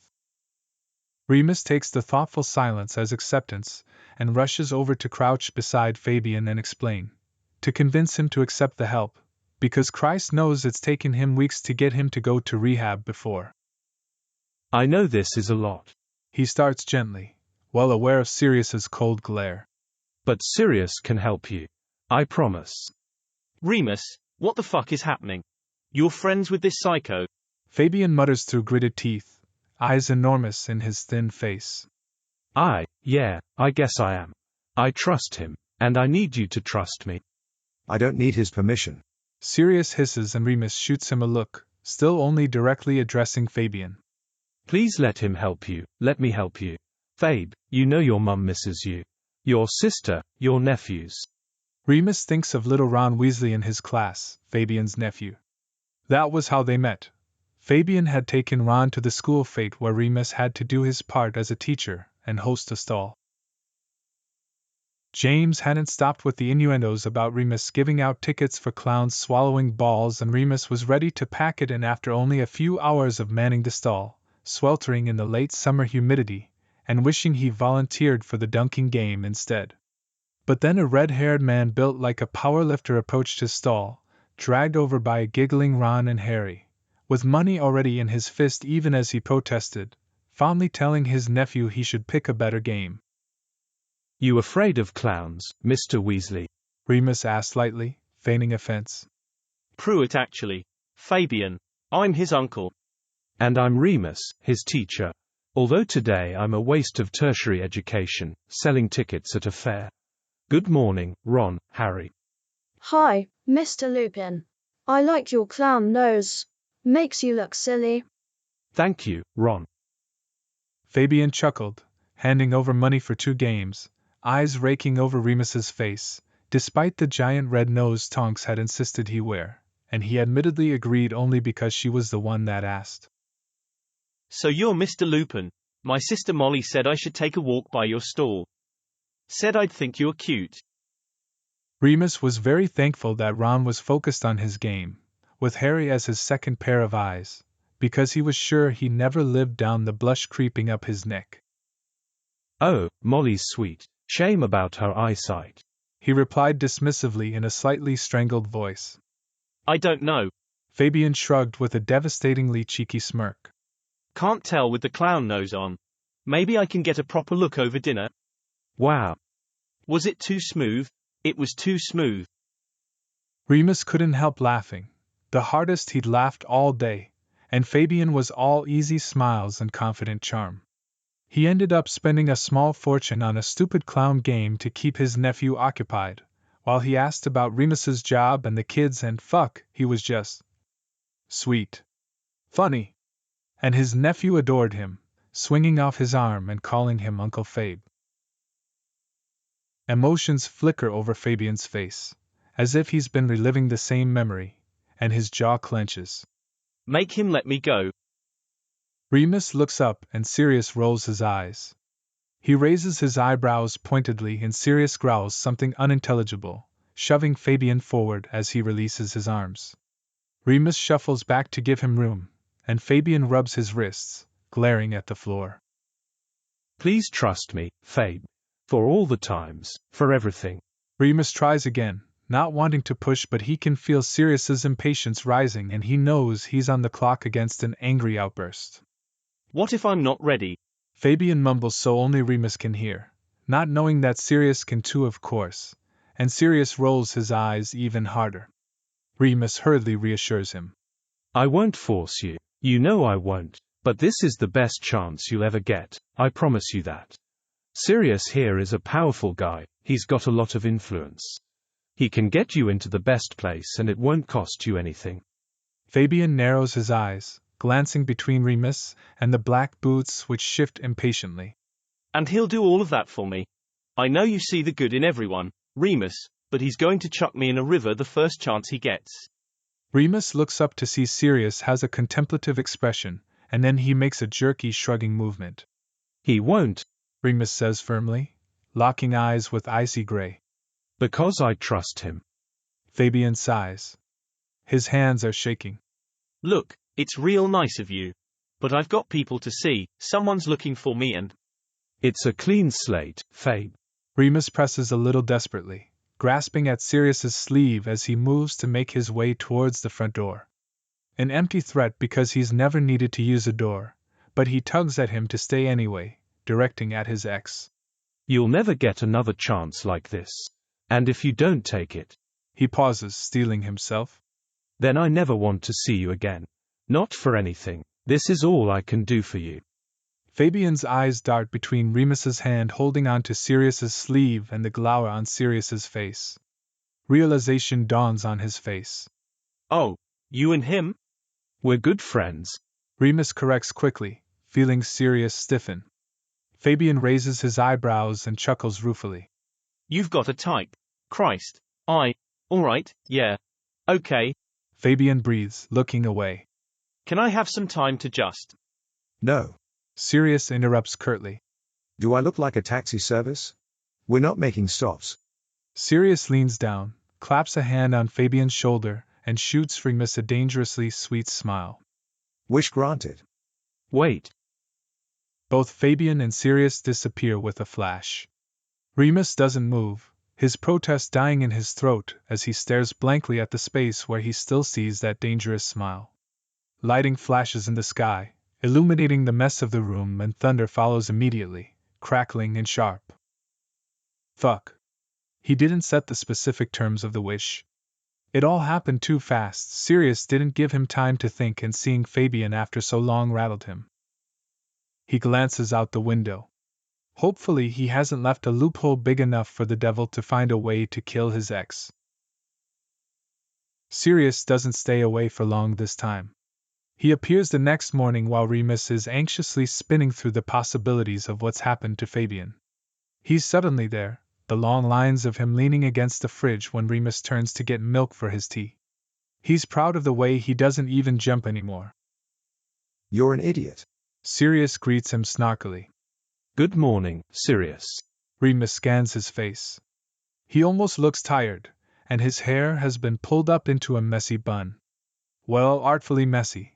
Something that would have taken a hairdresser at least 30 minutes, perfecting the little wavy strands that have sneaked out to elegantly frame his face. Remus blinks. How is he? He asks, flapping his hand at Sirius to move out of the way. He doesn't, so Remus sighs and tugs the fridge open, bodily shifting him with it. He doesn't expect it to push Sirius into him, and he hastily steps to the side, ducking into the fridge. He's in pieces at the bottom of the ocean, the devil says smoothly, hands in his black jean pockets. Remus straightens and fixes him with a look. He's in rehab, Sirius amends sullenly, rolling his eyes. I've removed the codeine addiction and some other nasty shit you probably didn't know about. He just has to sort out the emotional dependency now. I've given him all the tools he needs. Remus raises his eyebrows. And he's got all his limbs. Yes. Sirius leans his hip against the bench so Remus has to reach his arm around him to pour milk into his tea. Not that he needs all of them. I was tempted. Sirius reaches into a pocket in the inner lining of his leather jacket. I took this back though. Something of yours? He holds out a gold ring with 3 diamonds set in the center. Remus pauses with the milk held in his outstretched hand. Exhales slowly. Thank you. He's glad his voice is steady. He doesn't know why he elaborates, there's no need to, but he does. It's my mum's. Sirius carefully places it on the counter where the diamonds refract the sunlight. He doesn't look surprised. His eyes are hard and cold. He knew when he took it. He adds coolly, like Remus needs any more evidence of what Fabian will resort to these days. Remus turns away, busying himself with the fridge, thinking hard. Can I see him? Sure. Sirius arches an eyebrow smugly. Make sure you pack swimming trunks. California's beautiful this time of year. Remus slowly turns back to face him. California, he repeats tonelessly, wrestling his anger down. Rehab capital of America. None available on this continent. It's the best. Sirius insists, stealing Remus's freshly made tea and taking a sip. More than he deserves. Bring him back. Remus blinks, surprised at his own words. Where did that come from? Sirius seems taken aback too, eyes narrowed and his lips parted as if a quip died on his tongue. Never mind. Forget it. Remus runs a hand over his face, and then through his hair for good measure. It's not that he's still in love with Fabian. He got over that when he took Remus's phone and tried to trick Remus's parents into giving him money by telling them that Remus was in hospital and needed money for treatment, of course not knowing how poor his parents were. That one had been hard to forgive. The love hadn't survived it. But he always thought they'd end up back together at some point, after Fabian had sorted himself out. Their relationship had crumbled 1 year in, under the stress of Fabian having to take time off work as a paramedic due to an injured back. The pain meds were the only thing that helped him sleep, and then they were the only thing that helped him get through the day. He couldn't be himself without them. Weekly doctor's appointments for prescriptions soon turned into buying them off an old friend from high school, which turned into getting drugs by any means necessary. But before all that, before the lies and the stealing and disappearing for weeks at a time, he was the only guy Remus had ever actually pictured a future with. And if it wasn't ever going to be Fabian, then maybe there's no one meant for him. A part of him always hoped. But that's the problem, isn't it? Part of him is always hoping. Remus blinks out of his musing, and finds that Sirius's eyes have lost their stormy anger, and his face is curious and open. Inviting. Remus busies himself with making another cup of tea, having lost his first one to the devil's clutches. He hesitates as he looks into the cupboard, eyes catching on a mug that has "World's Best Teacher" in emblazoned rainbow letters. It was a gift from his mom. Too corny to ever take into work, but he's never had the heart to throw it away. I just thought things would be different. He confesses to the open cupboard. If Fabian got help and maybe if I was the one that helped him, maybe. I don't think that's how it works, sunshine. The devil says, not unkindly. Remus frowns, plucking out a plain green mug. I know he wouldn't magically snap out of his addiction and be in love with me. It was just a silly thing that I didn't know I thought until now. But it wasn't ever going to happen that way. He stares down into the mug. Sorry, forget I asked to see him. I shouldn't. He's where he needs to be, away from everything, his triggers, his old friends. It was a good call. No one ever tells you it's so lonely trying to do the right thing all the time. He drowns a tea bag in boiling water and focuses very hard on scooping out the right amount of sugar. Out of the corner of his eye, Sirius slides closer, deep voice rumbling. I didn't do it for his sake. He was an idiot. Had no idea what he could have had. It's excruciating how kind his tone is. Remus shakes his head, gaze falling on the ring, glinting prettily. It used to catch the light when his mum would help him with his homework, sending shards of sunlight scattered across the pages. You can do better than him, Sirius insists, impatience edging through the sympathy. Remus looks up to see Better lounging against the counter, face within arm's reach and framed so fucking prettily by those strands of hair. Close enough for Remus to reach out and brush them aside. How is he being undone by a few wayward strands of hair? That's what Lily said. That's what my mum said. Remus says tiredly, looking away. Before, well, anyway, I'm not exactly a catch. He gestures around at his apartment, which is still a mess from Fabian ransacking it for cash and things to sell, making it look even more run down. He tidied up a little, but part of him just wants to throw the rest away. Sirius's eyes narrow, fixed on his face. He doesn't answer. Remus takes a deep breath, gathering himself into something less negative and bitter. Thank you. Thanks for looking after him, for not messing with him too much. He pauses, then adds with a smile. And thanks for bringing the ring back. Mum would have hated him having it. What, she didn't like your junkie boyfriend? Sirius asks with as much sensitivity as Remus has come to expect from him. Not as much as you'd think. Sirius picks up the ring, spinning it between his fingers and carefully examining the stones. His eyes have glazed over when he says, Something happened between you. Before she died. Remus blinks, frowning at the ring. Are you getting that from touching it? Sirius cocks his head, gaze fixing on Remus's eyes intensely.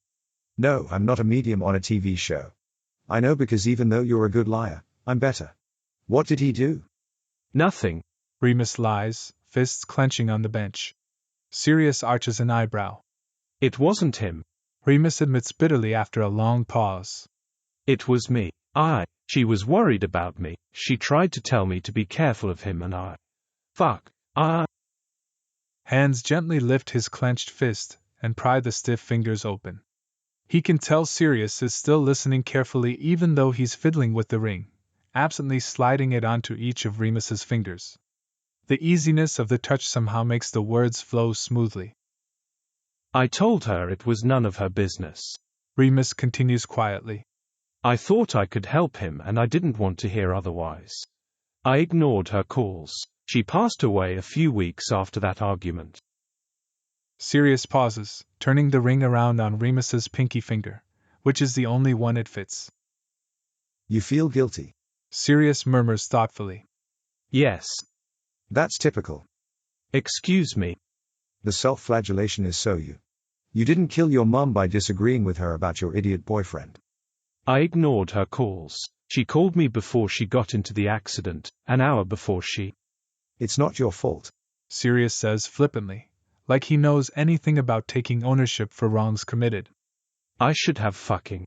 Remus's voice splinters and he takes a calming breath. He continues evenly. I never got to fix it. Sirius's hands drop, leaving the ring on the knuckle of Remus's smallest finger. Remus spins it absently, adrift in the sea of guilt and longing, wishing he could just talk to her. Look, I don't think she'd want you tearing yourself up over it forever. Sirius waves his hand. She'd want you to move on and be happy. That's what mums are like, right? Not that I'd know personally, but that's what I've gathered. Can you please start looking out for yourself now? And for fuck's sake stop mooning over that useless sack of shit you call an ex. Hey, I even said please. You did. Manners. Excellent manners. Would you like a sticker? Sirius laughs, the sharp noise of it rattling through Remus's ribcage, and he can't help smiling despite himself. Go on. Sirius pushes Remus's arm, still grinning. Wish for something for you. You've earned it. You deserve something. Money? A holiday? At least let me take you for breakfast. Remus ducks his head. They all sound wonderful. But he knows what he really needs right now. Hates that he's asking for it. Can you? He hesitates, steadies himself. Can you take me somewhere? Anywhere. The cemetery, where my mum's buried. Oh. It's all the way in Wales and I can't take time off work at the moment, and I know I should. I can do that. Sirius interrupts softly, and Remus has to look at him then, because all the impatience and bluntness has melted away. His face is soft and open, and so like the Sirius that braced Remus against the wall that drunken night, and Remus is full of questions. Do you need an address? He asks instead. Sirius shakes his head, stepping closer. His hand cups the back of Remus's head and his pulse flutters. Sirius murmurs. Just picture it. It seems impossible to picture anything other than the beautiful silvery gray of Sirius's eyes with him so close, so Remus shuts his eyes. The smell of ozone and tea fills his nose, and he thinks about Tintern Cemetery, with the new church rising in the background, white and reaching for the heavens.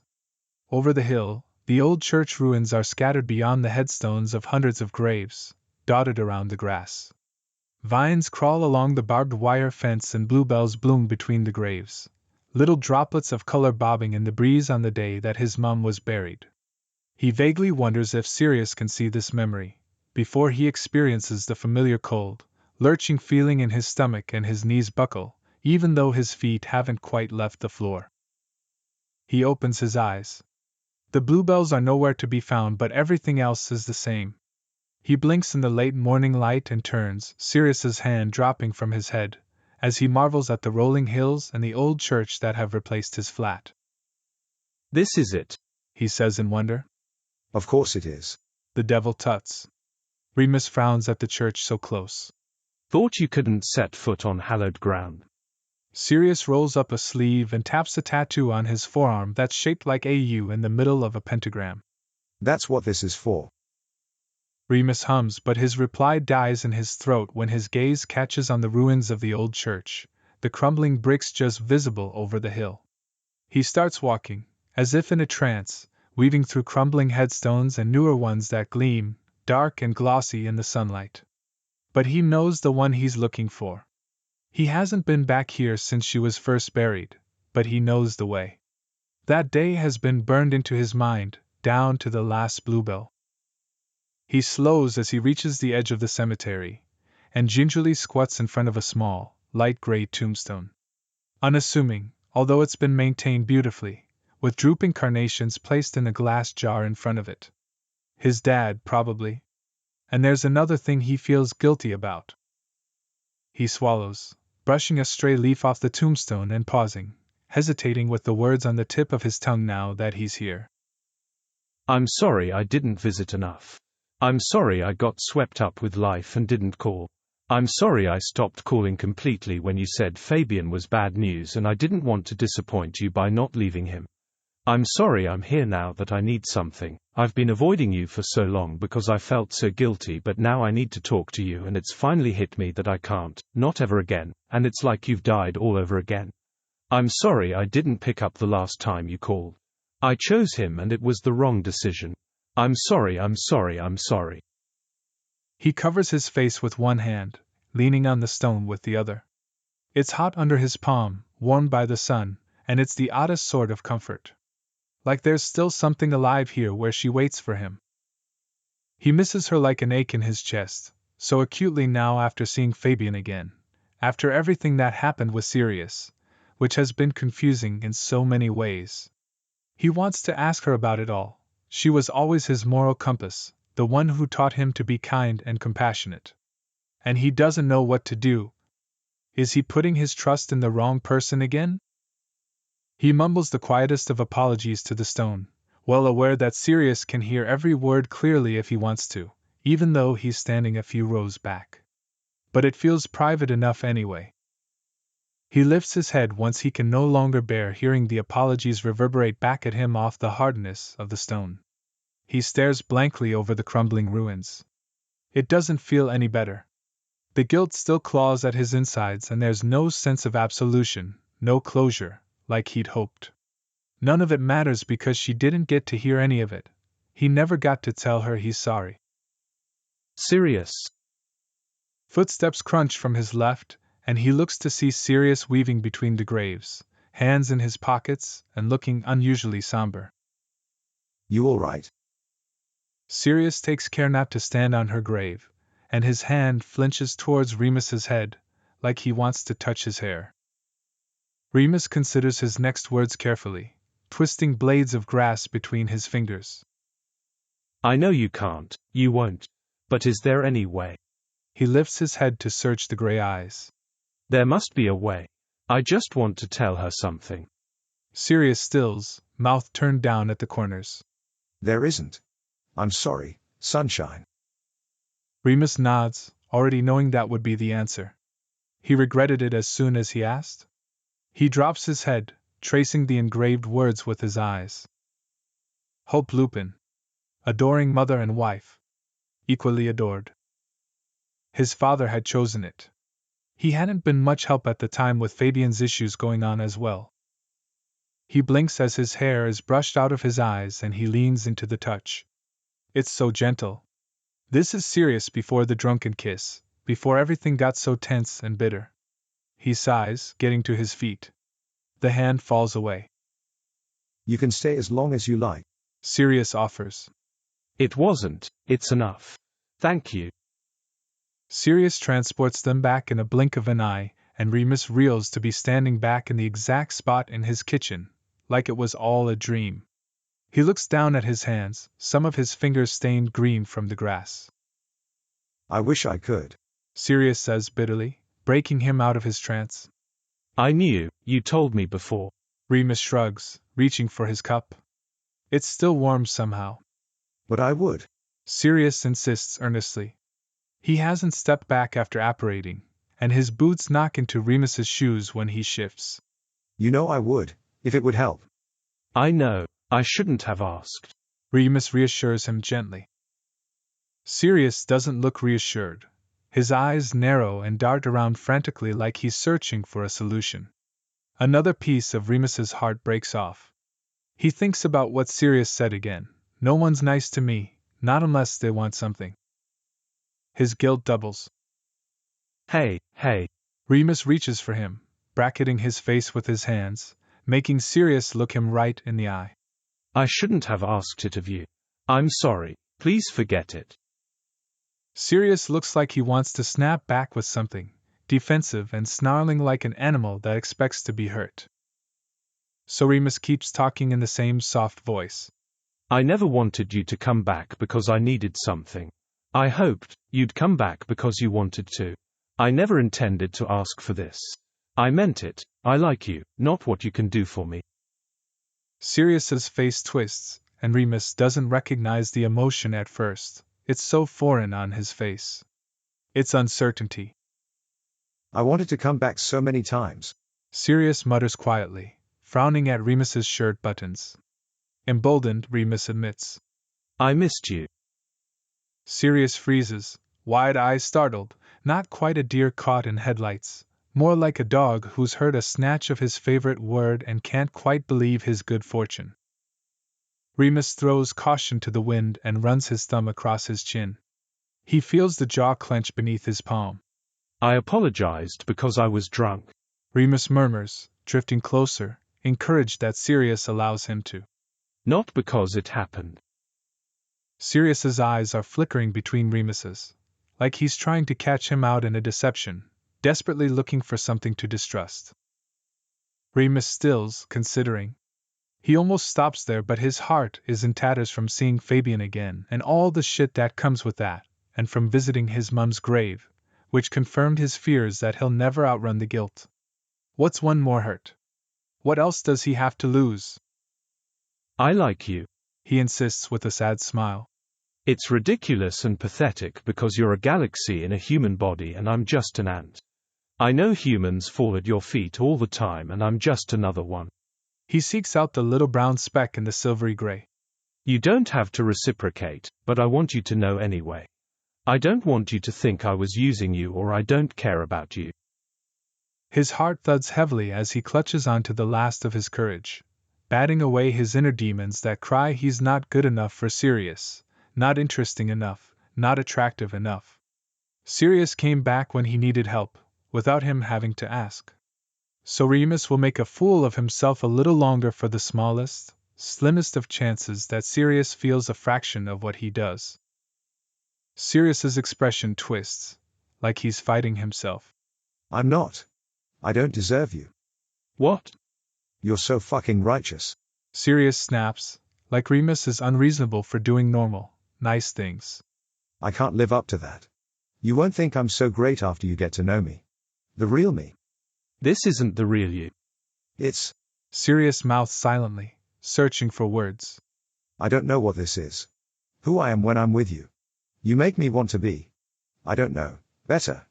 But I'm the devil. I'll always be south of the moral compass. All I've seen so far is someone doing their best. Sirius's face flickers, eyebrows drawing together. He appears to fight with himself before his eyes harden and he takes a step back. Remus's hands fall limply to his sides. There's something I have to do, Sirius says firmly. I don't know how long I'll be.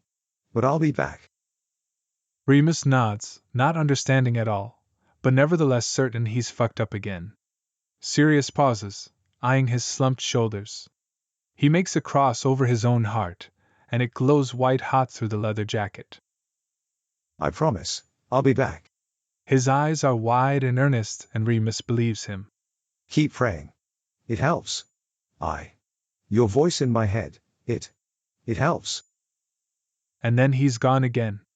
The lights flicker overhead and mugs and plates shudder in place, like Sirius took off with great force this time. Remus stares blankly at the place where he disappeared, turning the ring around on his finger. He decides he needs to talk to Lily. Sirius has been gone another day now, and he continues to pray to him, but he can feel himself dissolving into madness with all the unanswered questions. Luckily she's available the following day. Well, luck perhaps, or more likely she's made herself available for him, fiercely kind and thoughtful as always. She greets him at the door with a wicked grin and a bottle of wine. James took Harry to the football.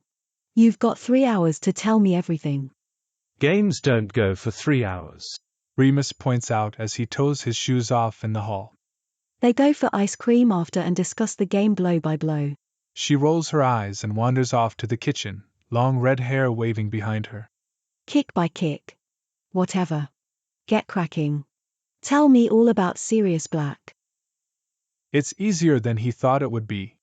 He tells Lily almost everything, tweaking the story so Sirius has a shady past instead of being the actual devil, and doesn't mention the wishes thing. So, not really everything. But it's enough to get across how torn he is over it. So he put Fabian in rehab himself. She repeats, green eyes wide as she absently crunches on a breadstick. And then he took you all the way to Wales to visit your mum's grave. Correct or not? Yes, correct. And you're not sure if he has feelings for you. She says blankly, like she doesn't want to directly insinuate that he's stupid. He can read between the lines. It's not that, he argues, absently crushing a cracker into dust on his plate. It's not about whether he's interested or not, although I'd like to know for sure, obviously.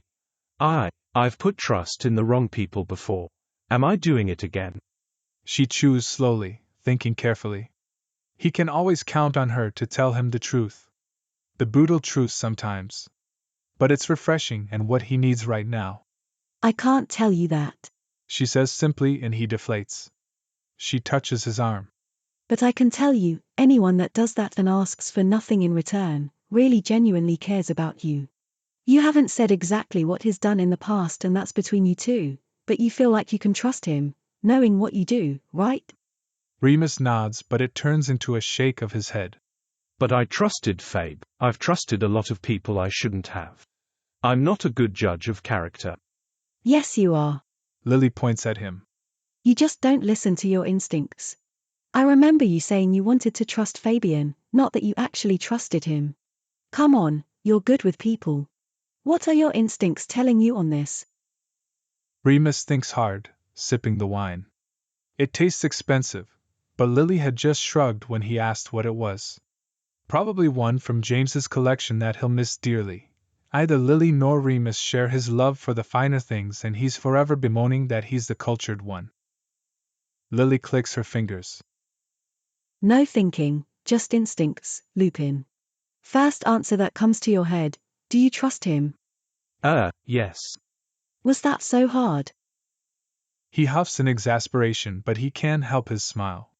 She always makes everything sound so easy. She correctly interprets the huff.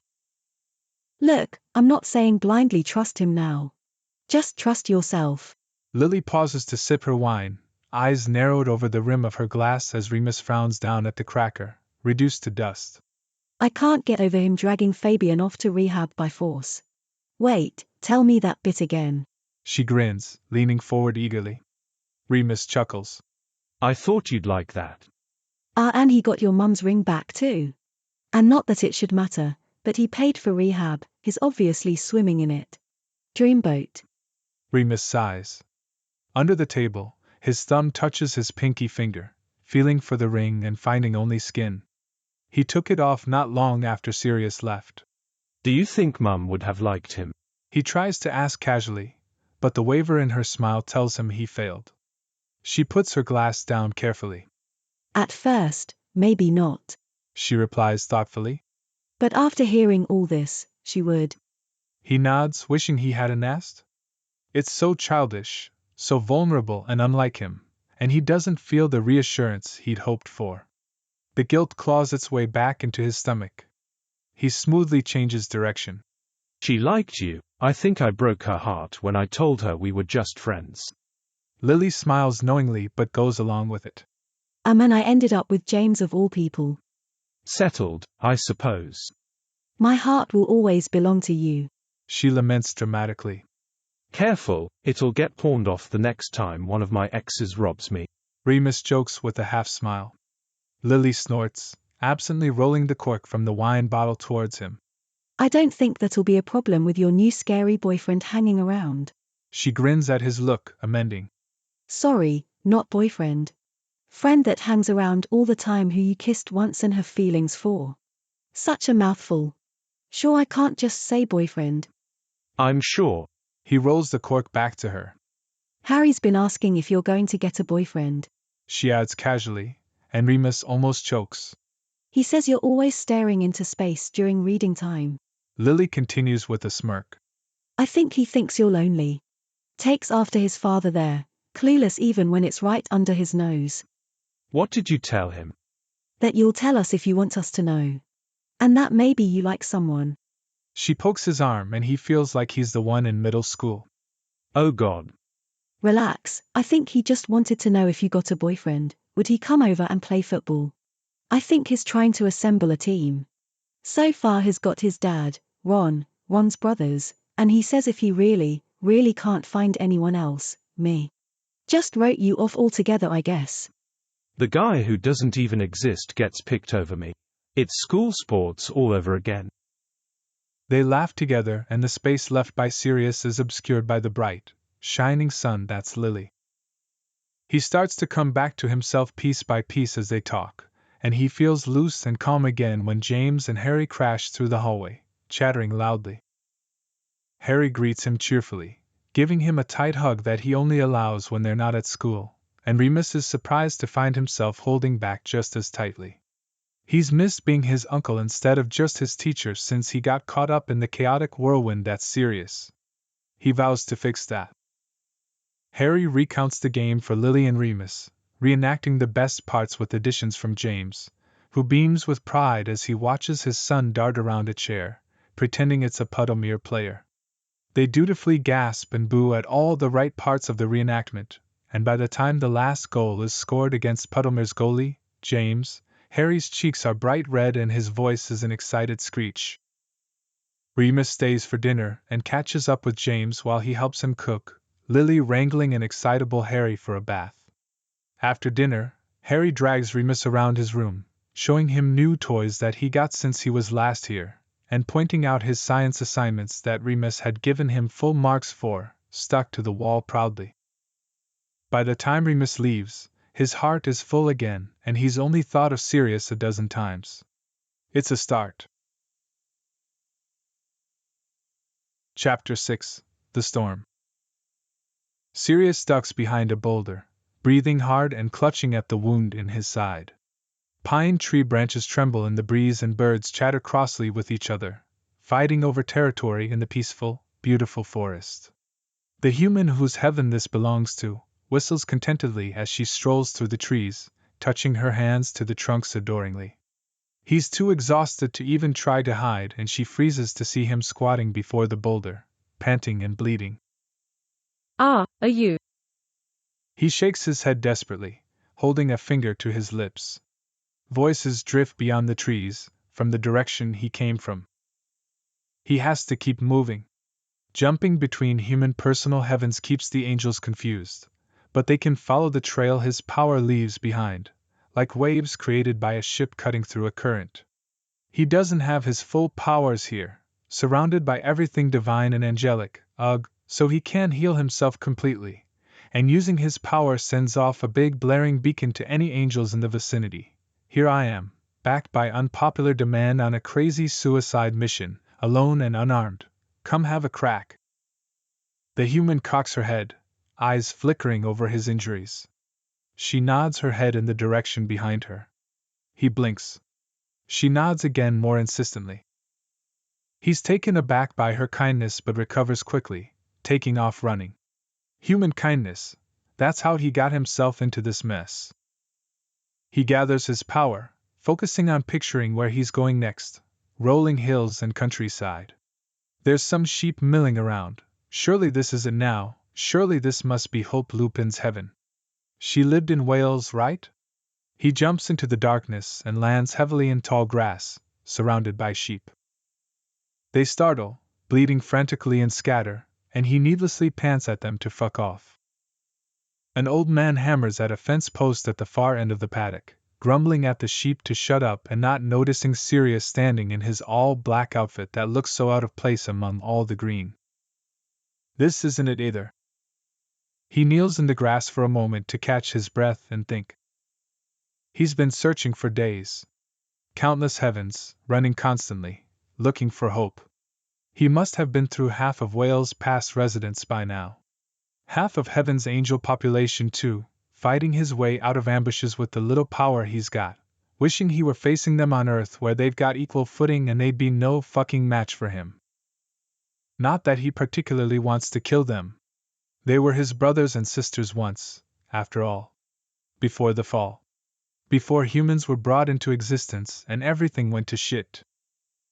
He grits his teeth, pressing harder against the cut across his ribs. Fuck, this actually hurts. He hasn't felt pain in centuries. Hasn't fought an angel in centuries. Hasn't had to look his former family in the face in so long that he froze up, startled into momentary nostalgia. Weakness. The angels showed no such mercy. He supposes they've been fed the usual story. He's the origin of evil, the root of all the bad in the perfect little world God created. Whatever. They get in his way, they die. Sirius, I'm sorry again. I know I keep saying it. But whatever I said to make you leave, I really am sorry. He sinks further into the grass at the familiar voice in his head, a soothing balm to the constant fear and fighting, even though it's wrought with regret. If you're angry that I asked about Mum, I really meant it, forget about it. I just asked because, I don't know, why do humans do stupid things? Why do I keep sticking my foot in my mouth when you're around? Just, come back, alright, we can go back to how it was. He closes his eyes. How it was. Spilling all of history's secrets, lost to time, to Remus, because he's the first person as far back as he can remember who looks at him with trust and no trace of fear. Even knowing who he is, he looks at him as an equal, treats him with kindness, which he's never deserved, but he's addicted regardless. He was lost that first time Remus offered him dinner. It was everything he had, and he split it down the middle to share with Sirius, who didn't need it. Remus offered because he thought he'd like it. The pancakes his mum used to make him when... Sirius gasps. Fuck, sunshine, you're a genius. He exclaims to the grass. Out of the corner of his eye, he sees the old man turn towards him. Sirius ignores him, even when he shouts out, Oi, pretty boy, get the fuck off of my property. Scaring the sheep. Sirius grits his teeth, fingers clutching clumps of grass as he gathers his power again, picturing a familiar stack of pancakes, a small kitchen that Remus described in passing, a warm hearth where he told Sirius he liked to do coloring as a child when Sirius asked why some of his school kids were doing their arts on the classroom floor. The ground shudders and he's kneeling on hardwood floors instead of grass. Someone lets out a startled squeak, but he ignores them for a moment, drawing a symbol on the floor, invisible to human eyes. It should hide him for a short while. Long enough. Who are you? He turns to the voice, taking in the cramped little farmhouse kitchen, with pots and pans hanging overhead and something cooking on the stove. A pretty blonde woman stands backed up against the counter, staring with wide, startled eyes.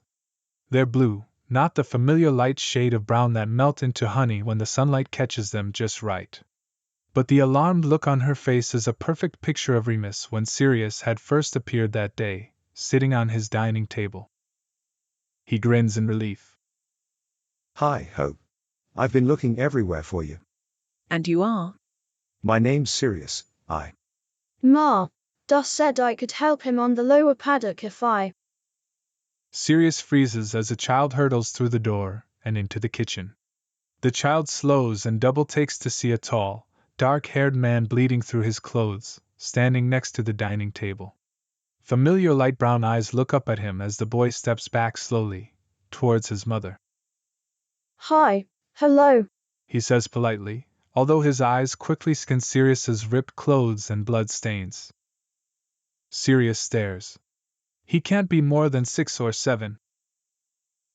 Remus. Hope says quickly, fixing a smile on her face. Why don't you go outside and get your da for breakfast? This man, Sirius, wasn't it? Sirius comes back to himself enough to nod. Wants to talk for a minute. Child Remus stares, thinking hard. Is he? Now, please. She says firmly, and oh, that's where Remus got that voice from. The boy obediently walks back out the way he came, dragging his feet and looking back curiously at Sirius. Hope waits until he runs off, back down the garden path before she speaks again, sounding like she's gathered herself. All right, how can I help? I could patch you up, some of those look nasty. I've never seen someone hurt in heaven. Remus doesn't even scrape a knee here. Sirius shakes his head, coming back to himself now that the tiny Remus is gone. Fuck, he hadn't been expecting to see those big brown eyes here. Makes sense though, if this is Remus's mother's version of heaven, constructed from her fondest memories.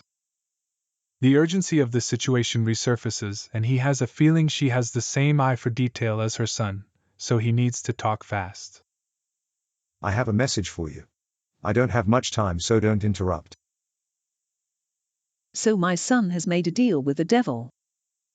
Sirius doesn't answer straight away, peering out of the window, scanning the vegetable garden for angels lurking among the cabbages. They haven't caught up with him yet. Thank fuck, because Hope did not like being told not to interrupt and considers herself an active listener. He can see where Remus gets his snark to.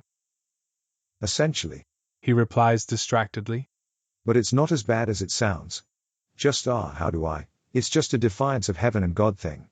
The devil doesn't necessarily want him condemned to hell.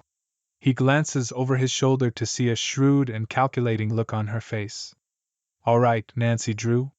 He fidgets, running fingers along a cut on his arm, trying to push his power into healing it.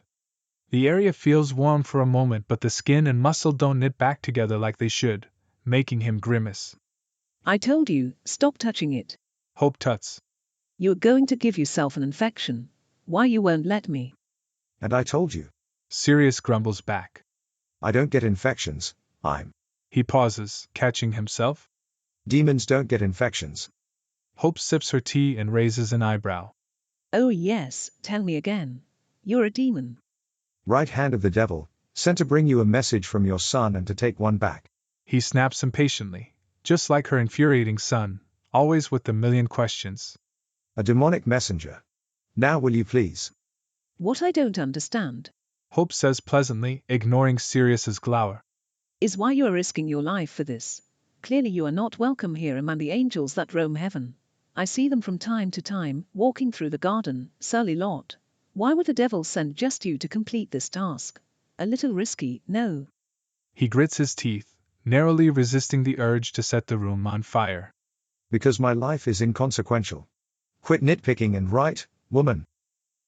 She taps her pen on the paper he set out before her but doesn't write. Instead, she gets up to check the stove, transferring food to a plate. Sirius sighs despondently, sinking into a chair and running a hand over his face. He's beyond exhaustion. His power is thrumming weakly through his muscles and he desperately needs to get back to Earth or hell. The longer he stays in heaven, the more his power depletes from being surrounded by everything divine and angelic. Fuck, the very air tastes of their power. He looks up as a plate is set down in the middle of the table. An enormous stack of pancakes that smell familiar. He still makes these. Sirius mumbles absently, rubbing his temples. Hope smiles, and her eyes are oddly bright. I'm glad. Help yourself, wee demon.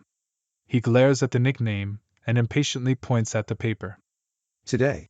He commands. After a pause he adds. Please. It works with Remus.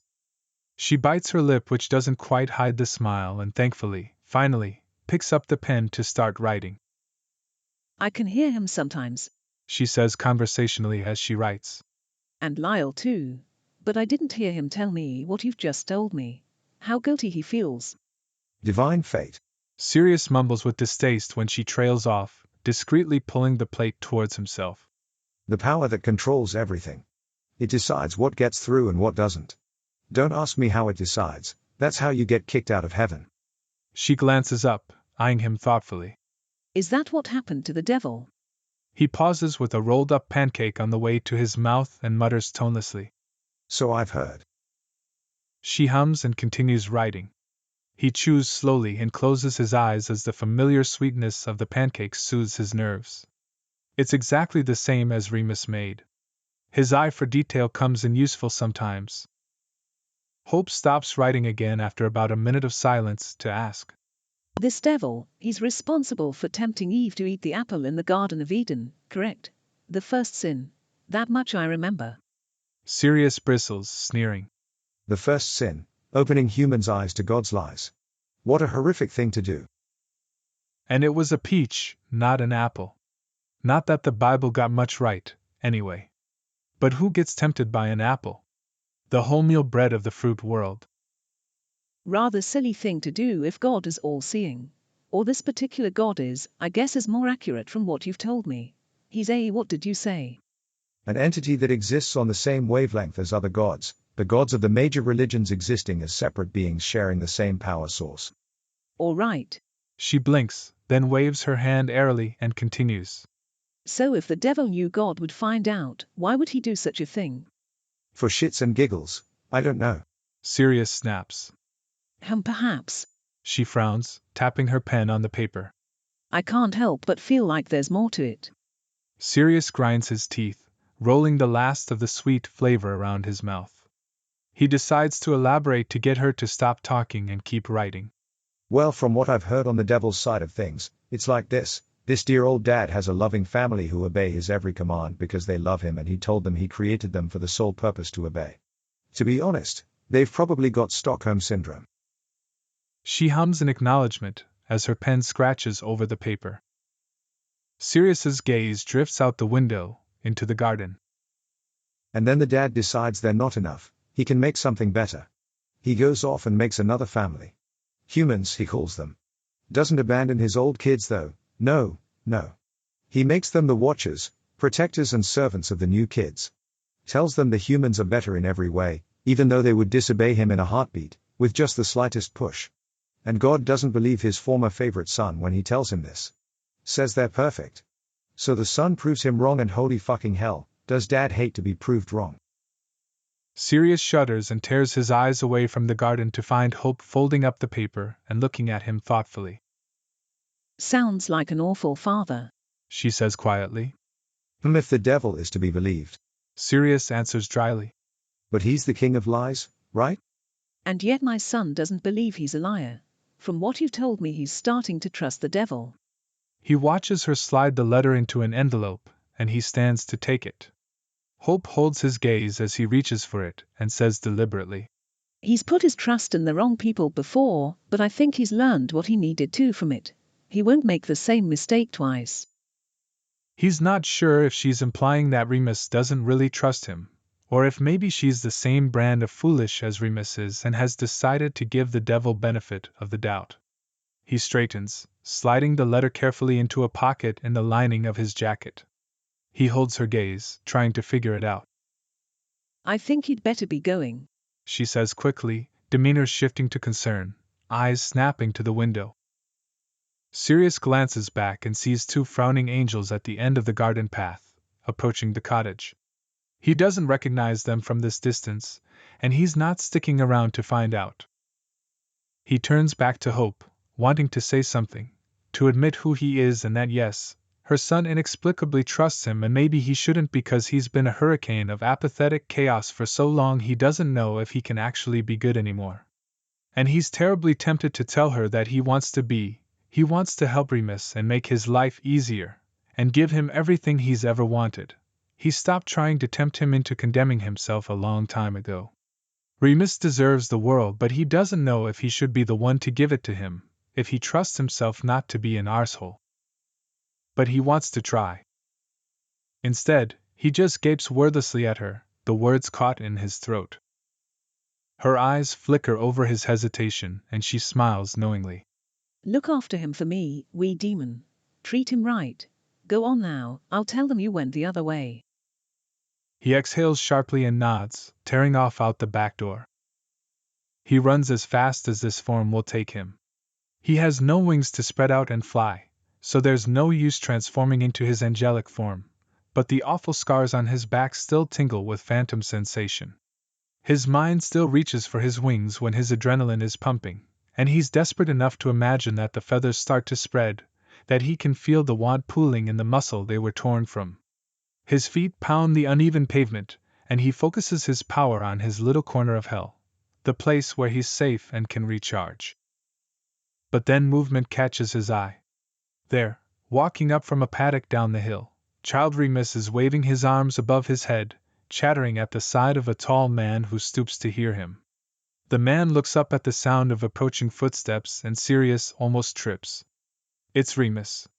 Remus in a thick gray woolen jumper, darned at the elbows, worn jeans, and Wellington boots.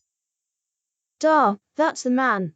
That's the man in the kitchen, I told you. Little Remus exclaims, pointing frantically at Sirius. Oh, of course, the man next to him must be Lyle, Remus's father. Or at least, Hope's memory of Lyle. Fuck, Remus is going to be even hotter in 10 years with gray at his temples, if this tall, rugged clone of him is anything to go by. Oh shit, he's lost his focus and his power is already burning white hot in his hands and his home in hell isn't clear in his mind anymore. Instead, all that's in his head is Remus, standing in the lounge room of his poky little flat, clutching a book and laughing at something Sirius said, eyes bright and his smile fond and fuck. Sirius is gone for a full 5 days. For the first few, Remus theorizes on where he might have gone, why there was sudden urgency in his voice before he left. If it wasn't for the promise Sirius made with eyes so earnest and genuine, then Remus would have written off his leaving as not reciprocating his feelings and left it at that. This is something else, though. He continues the prayers, even though they're mostly apologies and assurances that he's not going to keep making awkward, fumbling passes at him if that's why he keeps running away. Fuck, even in his head it's embarrassing. By the 5th day, he doesn't even glance over his shoulder anymore. There hasn't been a sign of Sirius at all, not even afternoon coffee gifts. He's just finishing marking homework for the afternoon, and he gets up to make another cup of tea when something crashes through his living room. There's no warning, there's just his music playing at a low volume, and then the cracking of wooden furniture breaking, books falling to the floor, and then the crash of something heavy landing. Remus finds himself standing in the doorway, gaping at his living room upended for the second time in a week. A bookcase has toppled, propped up only by the couch, books spilling all over the floor. The dark wood coffee table has snapped clean in two, which should be almost impossible, but then Remus sees what landed on it. Sirius lies next to the cracked table, silent and unmoving, limbs sprawled elegantly even now. Remus is beside him before he's even registered what he's seeing. Sirius is covered in injuries, shallow cuts that look clean and precise, like they've come from a blade, and what look like burn marks, pink and raised. A few look like they're a few days old, but most look fresh enough that Remus glances around the room for a foe that might have followed Sirius. He hesitantly scoops Sirius's head into his lap, smoothing hair off the pale face. He doesn't really know where to start. He's never seen Sirius injured before, didn't know he could be hurt. He's always seemed so invincible. Remus's hands hover over the worst of the cuts, across Sirius's chest where something has sliced through the leather jacket and shirt, leaving a wound open and sinewy enough to make his stomach turn. He tries not to think about what kind of weapon or opponent could give these kinds of injuries to the devil, who he's never even seen break a sweat. He leaves to get his first aid kit and returns, pulling and tugging Sirius up onto the couch. He half expects him to wake when he rolls him awkwardly and Sirius's arm flops uselessly, smacking his face with his own hand, but he still doesn't stir. Remus cleans his wounds as best he can, and patches him up, taking his time to carefully stick plasters over the injuries. He's even more careful not to let his eyes linger on pale skin or let his hands stroke through the tangles of his long, black hair. Remus doesn't know if the bandages will help, or if when Sirius wakes, he'll blink his eyes and be brand new again, but it feels better than doing nothing. He wanders around the room, writing it again for want of something more useful to do. Once that's done, he pulls up a chair beside Sirius, reading a book but looking up furtively every few sentences. After taking half an hour to read one page, he's back to checking Sirius for a fever and trying to get him to drink water through a soaked cloth. A few hours of frantic energy later, he tires himself out and dozes in the chair. When he wakes again, it's dark outside and the couch is empty. He jumps up with a strangled yell, because he's gone again. He never got to say sorry in person, shit, he's fucked up again. But a deep voice calls through the apartment, and Remus exhales sharply. He follows the voice and freezes to see Sirius sitting on the railing of his balcony, perched precariously on the edge. He almost shouts before he remembers this is the devil, and a 50-foot drop is as dangerous as stepping off the sidewalk to him. I don't remember having a gargoyle. Remus greets Sirius in a deliberately even voice as he steps out onto the balcony. Sirius looks over his shoulder, and Remus's breath is lost again. A storm rumbles above them, dark gray clouds pressing against the night sky, and Sirius's black hair is blown back from his face, eyes bright as he smiles, and all the feelings Remus has been trying to suppress for the past few days slam into him with the force of a truck. Oblivious to Remus's sudden wave of longing, Sirius makes a ridiculous twisted face with his tongue out. Oh, probably a gargoyle face, and it surprises a snort out of Remus. It's honestly ridiculous how much he's missed him. Still too good looking for a gargoyle. Falls out of his mouth and fuck. Stop hitting on him, Lupin. It's a miracle Sirius doesn't launch himself off the balcony to get away from him this time. He just raises an eyebrow, accompanied by a little smirk. Remus tries to smooth over the comment, stepping forward, hands on the railing so he can get a proper look at Sirius's injuries. How are you feeling? Remus can see his skin through the tears in his white shirt and dark jeans, and it's once again unblemished and smooth. Like there were never any cuts or burns, and Remus's carefully placed bandages have been removed. Sirius sees him looking and his expression is unreadable. Sorry. I didn't have time to aim properly. Apparated into your bookcase. Leaving heaven without wings is harder than I thought. It's fine. Are you alright? Did you say heaven? Yeah. Sirius chuckles humorlessly. Got ambushed. By who? Remus steps closer, raising a hand to touch his arm where his white shirt is torn, where a wound used to be. Sirius tips his head up at the sky, which blankets them in stormy gray, thunder rumbling in the distance. Angels. Oh, you fought them. 1-2. Why? Sirius spins gracefully to face him, stepping down to lean against the railing instead of looking like he's going to leap off it, and Remus untenses a little. Sirius reaches into his jacket pocket and pulls out an envelope. Remus frowns in confusion. It only deepens when Sirius holds the envelope out to him. I went to get this. Sirius explains softly. It was the only way I could help. Remus stares, fingers fumbling the envelope. Sirius, you didn't have to. I said I didn't. I wanted to. Sirius shrugs, face oddly blank. Remus hesitates, and then opens the envelope, unfolding the letter that's inside. His face drops as soon as he sees the familiar chicken scratch writing. Dear Remus, I've never been so happy or so sad to hear your words recited for me by this lovely young man. My darling boy, read this very carefully and never forget it. You never have to be sorry for living your life. I'm so proud of the man you've become, and even when you don't listen to my advice, I'm happy you are forging your own path. I've never been disappointed in you, you've been a pleasure to raise, and I cannot wait to see all the wonderful things you'll do in your life. You were the kindest, most compassionate son I could have asked for. Even when you were only 4 or 5, you used to leave little drawings hidden all over the house for me to find when I was in a bad mood to cheer me up. I kept them all. I used to look at them when I missed you. And I knew you were out there, growing up, and still inserting those little bits of kindness in others' lives. It's who you are. Never stop, my darling. Sirius tells me you're worried I won't approve of what you are doing, this deal with the devil. Of course, I'm going to tell you to be careful, I'm your mother. But I trust you to know what you are doing.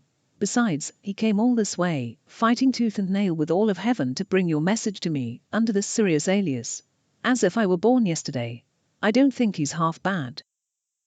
Now, he's hurrying me along, so I have to say goodbye for now. I want you to live your life, trust yourself, and follow your heart. And please, one last thing for me, call your da. He misses you terribly, and whatever guilt you feel, I promise he's never thought anything but the world of you. I love you. For as long as you live and in all that comes after. Ma. P.S. Please thank Sirius for me for getting this back to you safely, he's done a tremendous job. Handsome too. He has to read the last few sentences through blurred vision, tears falling thick and fast on the edges of the paper. He senses Sirius shifting awkwardly, but he has no words, no thoughts to spare after reading through his mother's letter. He stands there for several minutes, looking at the writing blankly, swallowing and trying to wrestle back some composure.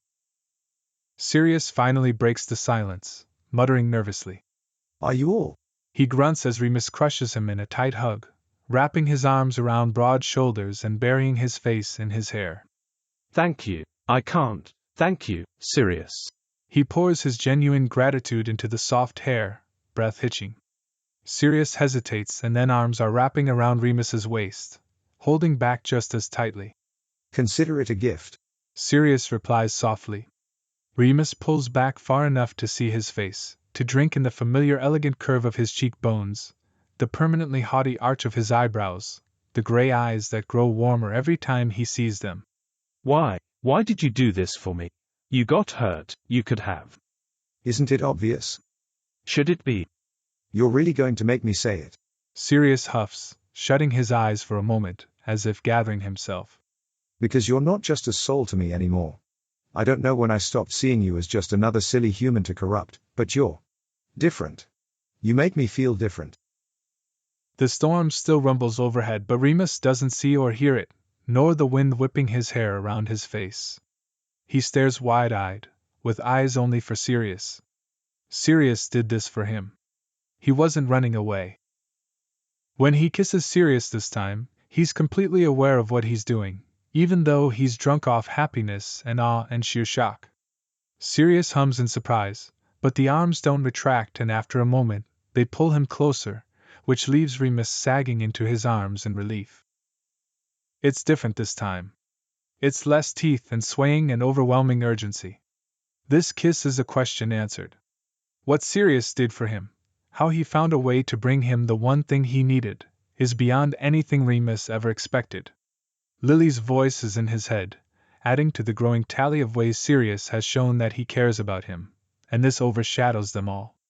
It's in the way Sirius cradles his jaw when he kisses him, holding him in place to dip his tongue into Remus's mouth, gentle in a way that he doesn't think Sirius is with anything else.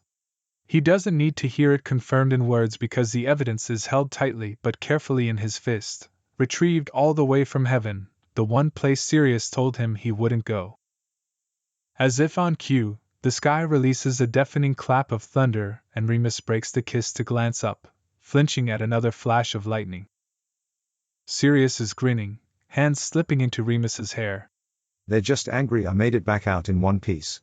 Ignore it. A fat water droplet falls on Remus's cheek and he blinks. They won't come after you. Is the only thing holding him back from jumping Sirius right now. Nah. Sirius's grin widens. I'm back to full strength. They wouldn't dare. The sky rumbles as if responding in outrage, and Sirius's confidence is thrilling in a way that's primitive and animal and not at all what Remus usually is. But he's feeling all kinds of reckless tonight. Sirius kisses him again, and it's as if the crackle of lightning overhead has singed the air around them, intensifying everything. A storm in a human body. That's how he always thinks of Sirius. Crackling lightning, rolling thunder, unpredictable, wild. It's in the way he pulls Remus roughly against him, a growl rumbling from his chest, teeth nipping at his lower lip. A calm sunny morning turning to rough weather in the blink of an eye. The gray sky spins and Remus's back is pressed up against the cool brick wall. He arches his neck, trying to catch Sirius's lips again, but then Sirius has the nerve to stop, resting their foreheads together while he breathes hard. Tell me you don't want this. He demands sharply. Tell me right now and I'll stop. Remus shakes his head immediately, huffing impatiently and not bothering with words, pulling Sirius down by his neck into another kiss. It's good enough for Sirius because he doesn't hold back anymore. Remus gasps as Sirius presses roughly against him, the force of it unexpected but most fucking definitely welcome.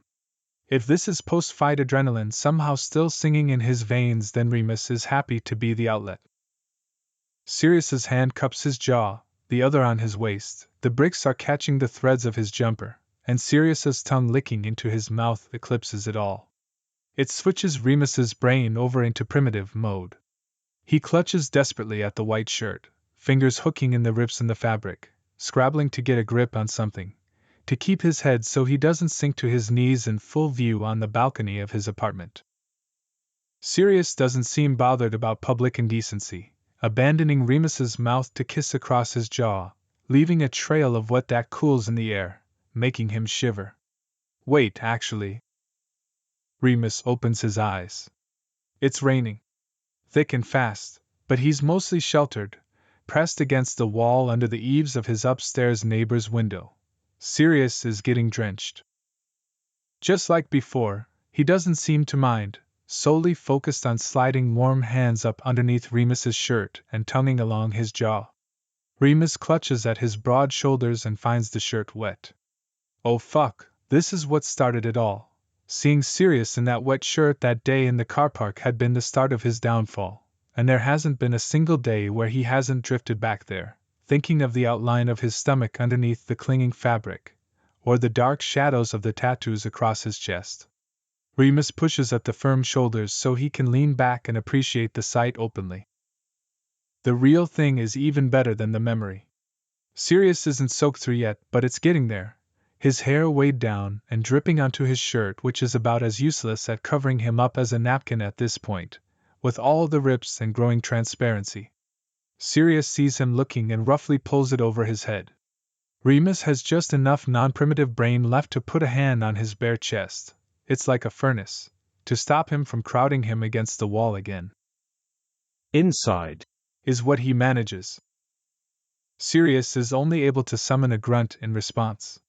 Remus blinks, and then his bedroom walls have replaced the balcony, and he doesn't even have time to think about the familiar feeling of apparition in his stomach, or the fact that Sirius is so desperate to continue that he couldn't walk the few feet to his bedroom, because Sirius is shirtless and breathing hard and fuck. Pale skin gleams with rain, decorated liberally with stark black tattoos. Remus trails fingertips in wonder over the intricate maze of symbols interlocking and crawling over each other. Most of them he doesn't know, but there's pentagrams, a symbol like two claws attached end to end that he recognizes as the Buddhist Vajra, something that could be hieroglyphics, and a tree, a pagan symbol? He cocks his head to follow a trail of what looks like Latin writing marked across a bicep that could be made of marble. How does the devil stay so fit? Surely he doesn't exercise. Does he use his power to look like this? Sunshine. Remus jerks out of his daze to see Sirius looking fondly exasperated. You're looking at me like I'm an old book. Remus blinks, running his palm flat over the dark ink over Sirius's pecs, smirking at the slightest hitch of breath when he brushes over a nipple. Oh, I never think about books this way, trust me. But what does this mean? Later, after him. Sirius swallows his next words in an impatient kiss, pushing him backwards until his legs bump against the bed.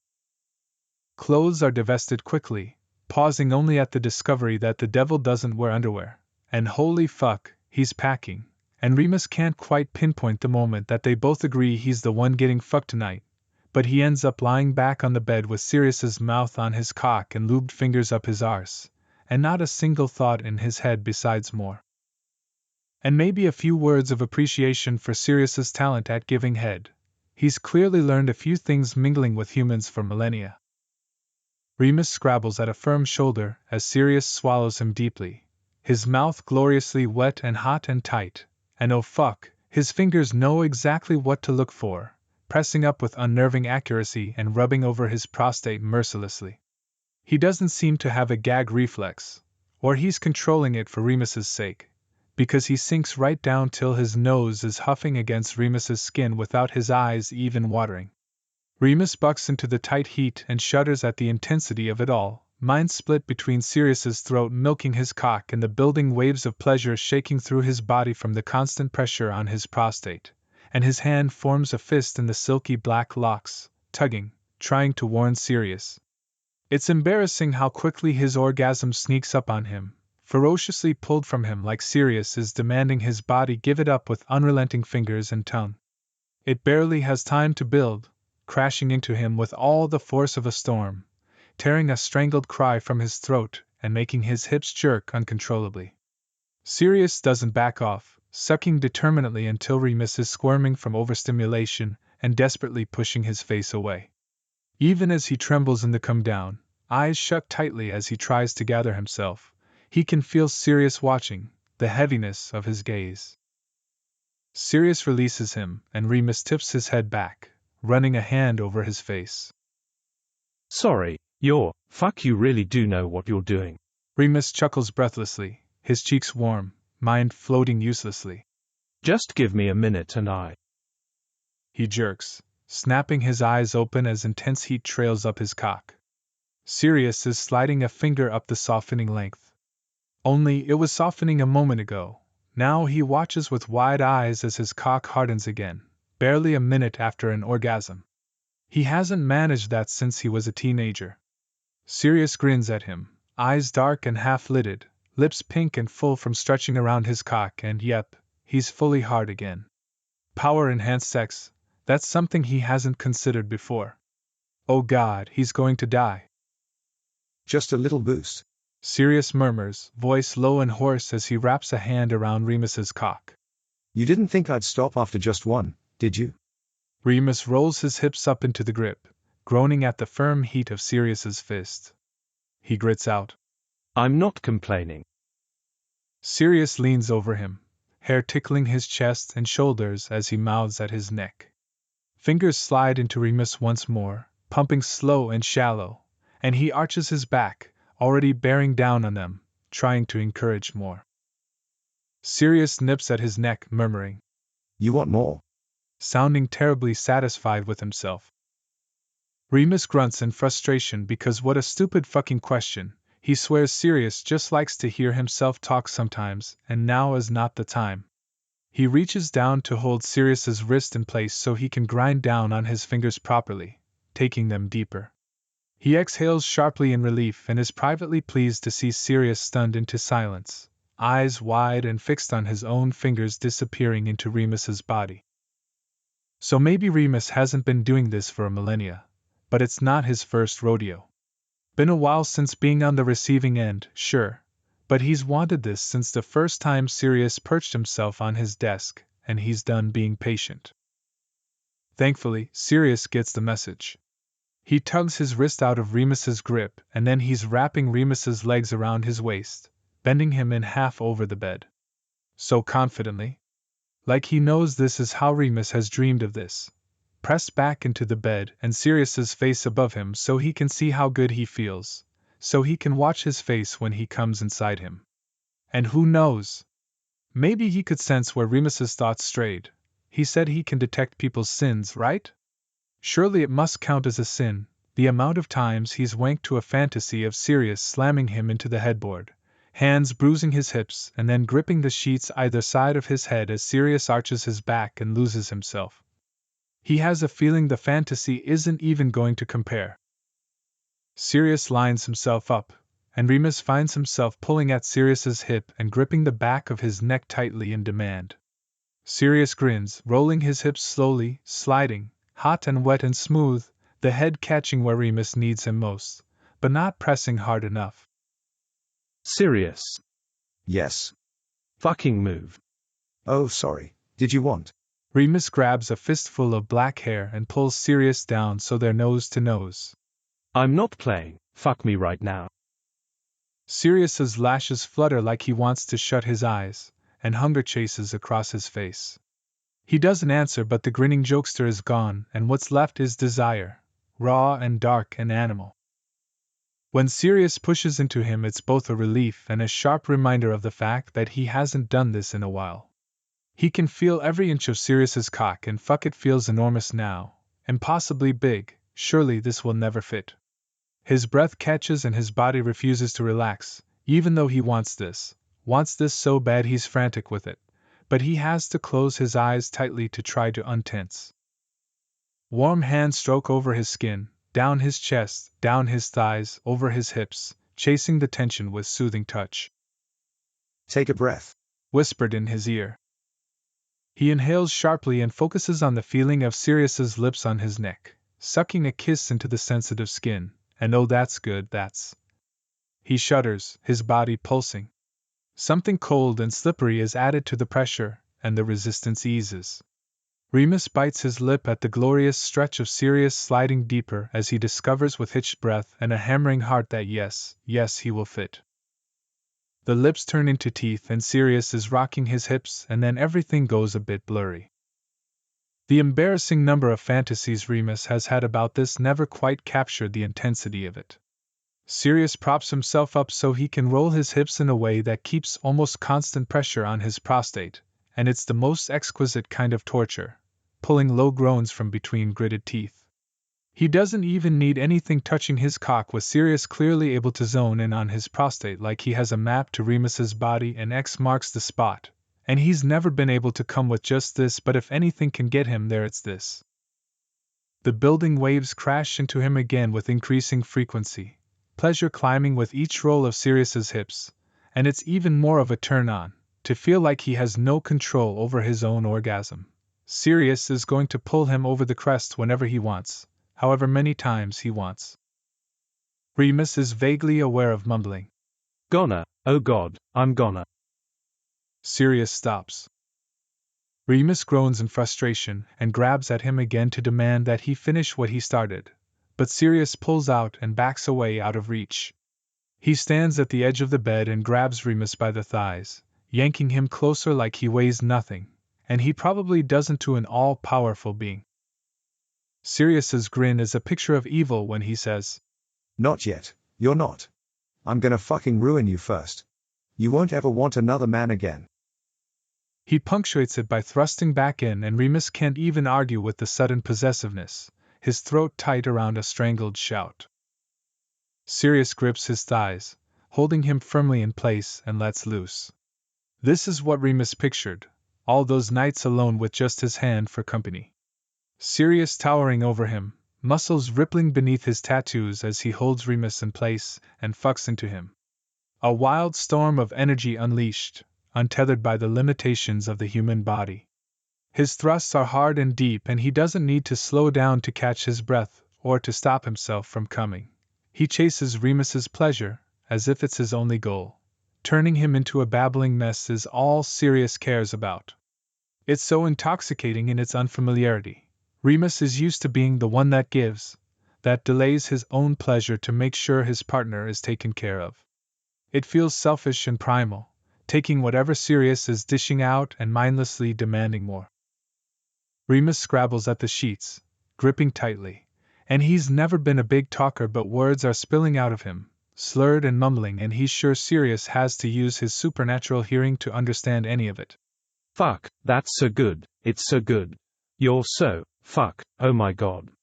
Sirius thrusts particularly roughly, his beautiful face twisting as he growls. Not him, my name.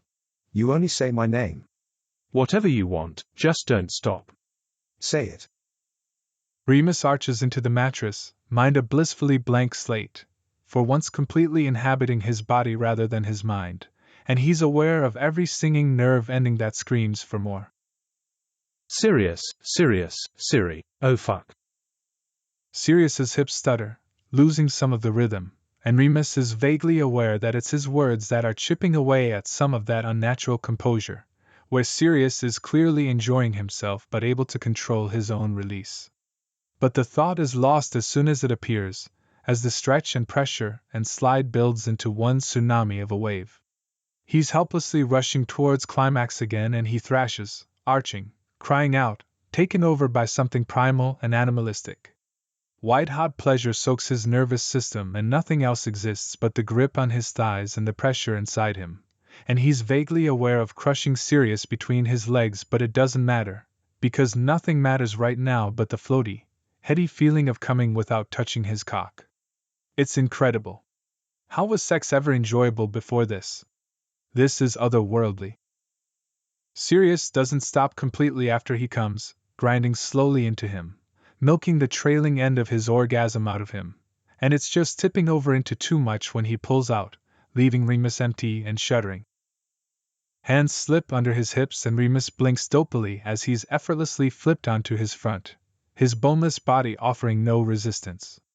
His brain is still uselessly humming in satisfaction when Sirius reaches around and gently strokes his cock.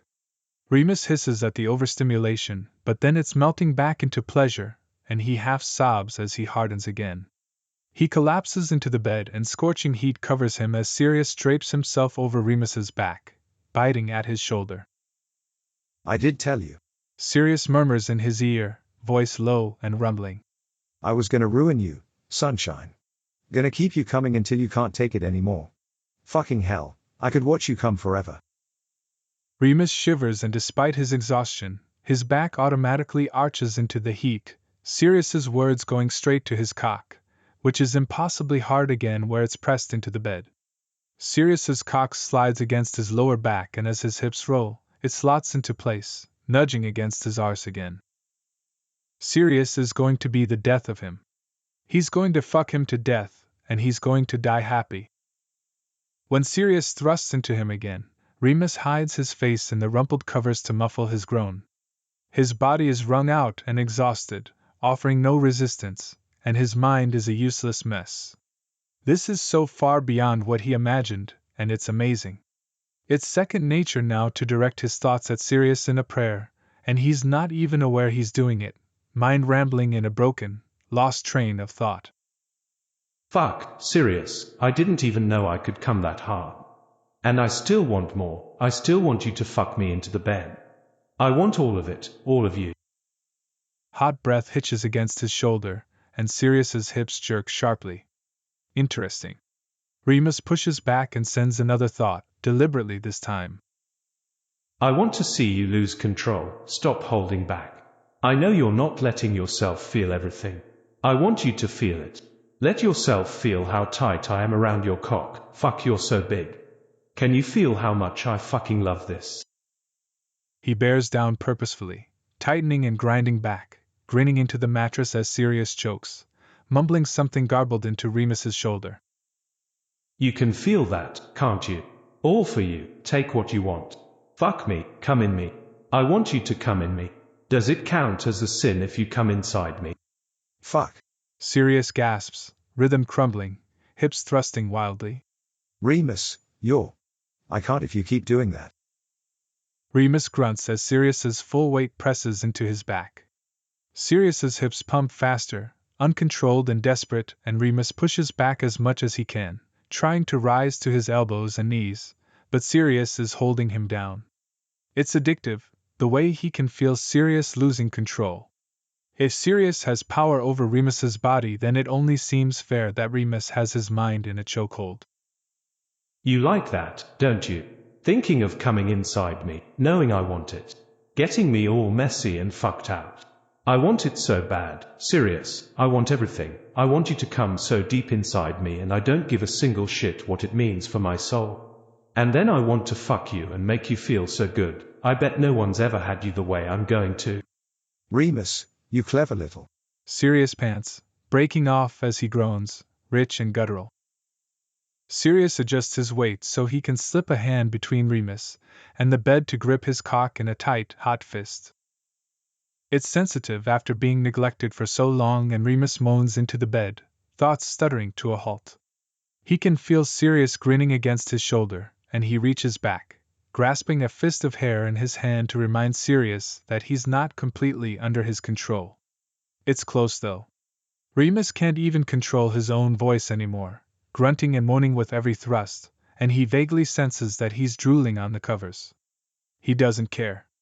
All that exists now is Sirius's cock slamming into him and the teeth biting down on his shoulder, and the tight warmth of the hand he's pumping into. Fuck, Sirius. Sirius's hips stutter, his teeth sink mercilessly into Remus's shoulder, biting around a vicious growl, and Remus gasps as heat fills him. The hand on his cock speeds up demandingly as Sirius's hips continue to thrust erratically, shallow but deliberately nudging against his prostate, and then he's coming again. This one's almost too much, wrenched out of him forcefully, his whole body spasming, arching his back into Sirius with a shout that might have been Sirius's name, but he's too far gone to know. It's several minutes before he drifts back to reality, down from the hazy cloud of his third orgasm. Sirius is mouthing lazily at his shoulder, where it must be bruised and raw from his teeth, and Remus hums giddily at the thought of him leaving a mark. Sirius rolls off, leaving him empty and shuddering, covered in sweat and cum. He turns his head and chuckles at Sirius's blissful faraway gaze, looking up at the ceiling on his back. Remus gingerly rolls onto his side to face him. I guess it shouldn't be a surprise that the devil is good in bed. Remus slurs lazily, grinning. But holy fuck, that was something else. I said I'd ruin you, didn't I? Sirius grins back. Remus hums, closing his eyes to feel the pleasant thrum of blood singing in his veins and the faint ache in his back from getting his arse pounded. Consider me ruined, he mumbles with a smile. The bed dips as Sirius rolls closer, sweaty arms slipping around his waist. Remus automatically drapes his arm over Sirius's shoulder, fingers tracing along the damp skin, dipping lower, over his shoulder blades. Sirius is warm and pliant against him, a raging storm tamed and quiet, and he could get used to this. His fingers trail over uneven, raised skin and Sirius jerks, flinching away. Hey. Remus blinks the haze out of his eyes, trying to focus. Sorry, you alright? Sirius's eyebrows furrow briefly, and he turns his face back up to the ceiling. Just scars. They're sensitive. Remus drops his hand to Sirius's waist, searching the face that refuses to look at him. Scars. From my wings. I can't hide them in any form. Do they hurt? Sirius's expression goes blank, like his mind is drifting. He's far away when he mutters. Sometimes. Remus waits patiently, feeling the weight of Sirius's past pressing on them. When Sirius speaks again, he almost seems absent, his voice hollow. They were beautiful, you know? My wings. So bright that my brother named me after the brightest star. God's greatest creation. Until humans came along, of course. Sirius pauses and Remus flounders, knowing that it's just the tip of the iceberg, a single chip of ice compared to the entire continent of Antarctica, which is everything that Sirius isn't saying. He waits a little longer, and then gently prompts. What changed? Sirius closes his eyes, voice rumbling in a monotone. I was just trying to make him see that we were still his most faithful. The angels, my brothers and sisters. More than humans ever could be. And he turned on me. In front of them all, he held me down and tore my wings off. Remus flinches, hand tightening on Sirius's waist, but Sirius continues in the same blank voice, like he's deliberately keeping emotion out of it. I'd never experienced pain before as an angel. It was the worst thing I ever felt. It's still the worst thing I've ever felt. The Bible says that I fell, but I was thrown out of heaven. Torn apart and broken, and my brothers and sisters just looked on, and our Father never looked back. Discarded me like nothing. All because I questioned his will. Remus strokes gently over his stomach, his chest, eyeing the dark symbols under the skin. Protective charms, he understands now. Do you hate humans for it? He asks softly. Sirius frowns, opening his eyes to blink at the ceiling thoughtfully. I did. For the longest time. I still do, maybe. But I think I pity them now. God has all our fates planned out, and he built suffering into human DNA just like he made me with the intention of me rebelling. What a fucked up thing to do. He knew what I was going to do, what would happen to me, and he never tried to stop it. He lets us all suffer. He turns to face Remus, gray eyes searching, his expression softening in a way that feels achingly familiar. That's why I fuck with humans sometimes. Less now. But that's why I started trying to tempt you. But something happened this time. Sirius breaks off, brushing a strand of hair away from Remus's forehead, unbothered by the cooling sweat. You made me feel like my old self. Like I could be something better. For some reason you trusted me, even though that's the stupidest thing you could have possibly done. And for the first time since falling, I didn't feel like I had to be like this, like I had no choice but to be evil. Remus's heart clenches, and there's nothing he can say to encompass how he feels, how Sirius's words have settled in his chest and made their home there. He leans forward and kisses him, soft and tender. When he pulls back, Sirius's dark lashes are fluttering and his face is less haunted. I'm sorry you were treated that way. Remus cradles his jaw, thumb brushing over his cheek. You're not evil. Maybe you've done bad things, but you're different now. And you never deserved what he did to you. Sirius blinks, like it's the first time he's considered that thought. Like he's never been treated with forgiveness and kindness. Remus's throat tightens and his voice comes out slightly strangled. My life is better with you in it. I'm better with you. I refuse to believe that you're evil. He was wrong. All of heaven can get fucked. It surprises a bark of laughter out of Sirius, and Remus smiles, pressing his forehead into Sirius's cheek, feeling the vibrations in his skull. He can't imagine how this man, composed of light and lightning, and little kindnesses that he pretends are accidents, is the embodiment of evil. If this is what it means to tarnish his soul, to fall, then he's throwing himself into the abyss without a single look back. Chasing Starlight. Chapter 7: The Altar. Getting out of bed in the morning on a normal day is a struggle for Remus. He can fall asleep anywhere, anytime, and sleep through an earthquake. In uni, when he and James would cram before exams in the library, He'd inevitably fall asleep crumpled in his chair or slumped over his desk and wake to find photos in his own camera roll of himself sleeping with library books, pencil cases, even a laptop once, balancing on him. Needless to say, he likes his sleep. Getting up for work is usually difficult, but it's practically impossible when he wakes with Sirius's head on his shoulder, an arm draped over his hip. For a moment he revels in the feeling of having Sirius in his arms, and then his breath catches as heat curls low in his stomach. Sirius is trailing fingertips teasingly over the head of his cock, taking advantage of the very human trait of morning erections. Morning, sunshine. Yeah, he's not making it out of bed in time for work today. Luckily Sirius makes quick work of him, his hand warm and rough and gray eyes fixed on his face when he comes, drinking it in eagerly, like he's been waiting all night for this. And maybe he has. Remus didn't see him fall asleep, he probably doesn't need to. But he stayed anyway. Remus doesn't even wait to catch his breath. He slips down the bed, his tongue leaving a trail of wet as he kisses his way down the glorious planes of Sirius's body, intent on showing him he's not the only one with a talented mouth. Bringing Sirius to pieces is the only thing on his mind, and when he has to hold Sirius's hips down as he comes with a shout, his brain is pleasantly empty and throat full. When he looks up at the time, he only has 10 minutes to get to work. Think you could give me a lift? Remus requests with a smirk, as he gives Sirius's cock a fond departing kiss before rolling off the bed. It'll cost you, Sirius says faintly, his face a picture of dopey bliss. Remus hesitates at the bathroom door, heart skipping a beat. He assumed with everything. Is Sirius still trying to bargain for his soul? Was this all just part of his plan? Sirius stretches, oblivious to Remus's turmoil, and drawls. Price has gone up. It's an ask grab per trip, one way. I don't make the rules.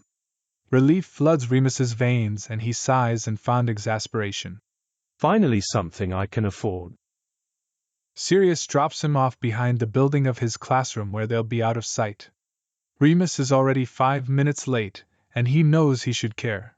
But it seems so unimportant when he can push Sirius up against the bricks and kiss him until he's breathless, Sirius's hands gripping his arse as promised. 10 minutes late then. If Remus thought Sirius was distracting when he was a chattering, demanding presence that popped in and out of existence, he's woefully unprepared for Sirius when he's really trying to distract him. Remus makes a rule. If Sirius wants to show up at his work, then he has to behave and stay at arm's length at all times. He works with children for hell's sake. Sirius agrees with a grumble and a huff, but the rule is broken before a week is up. Someone sets off the fire alarm during lunch and Sirius is conveniently there to corner Remus before he leaves his classroom, yanking Remus by his belt to stand between his legs where he sits on his desk.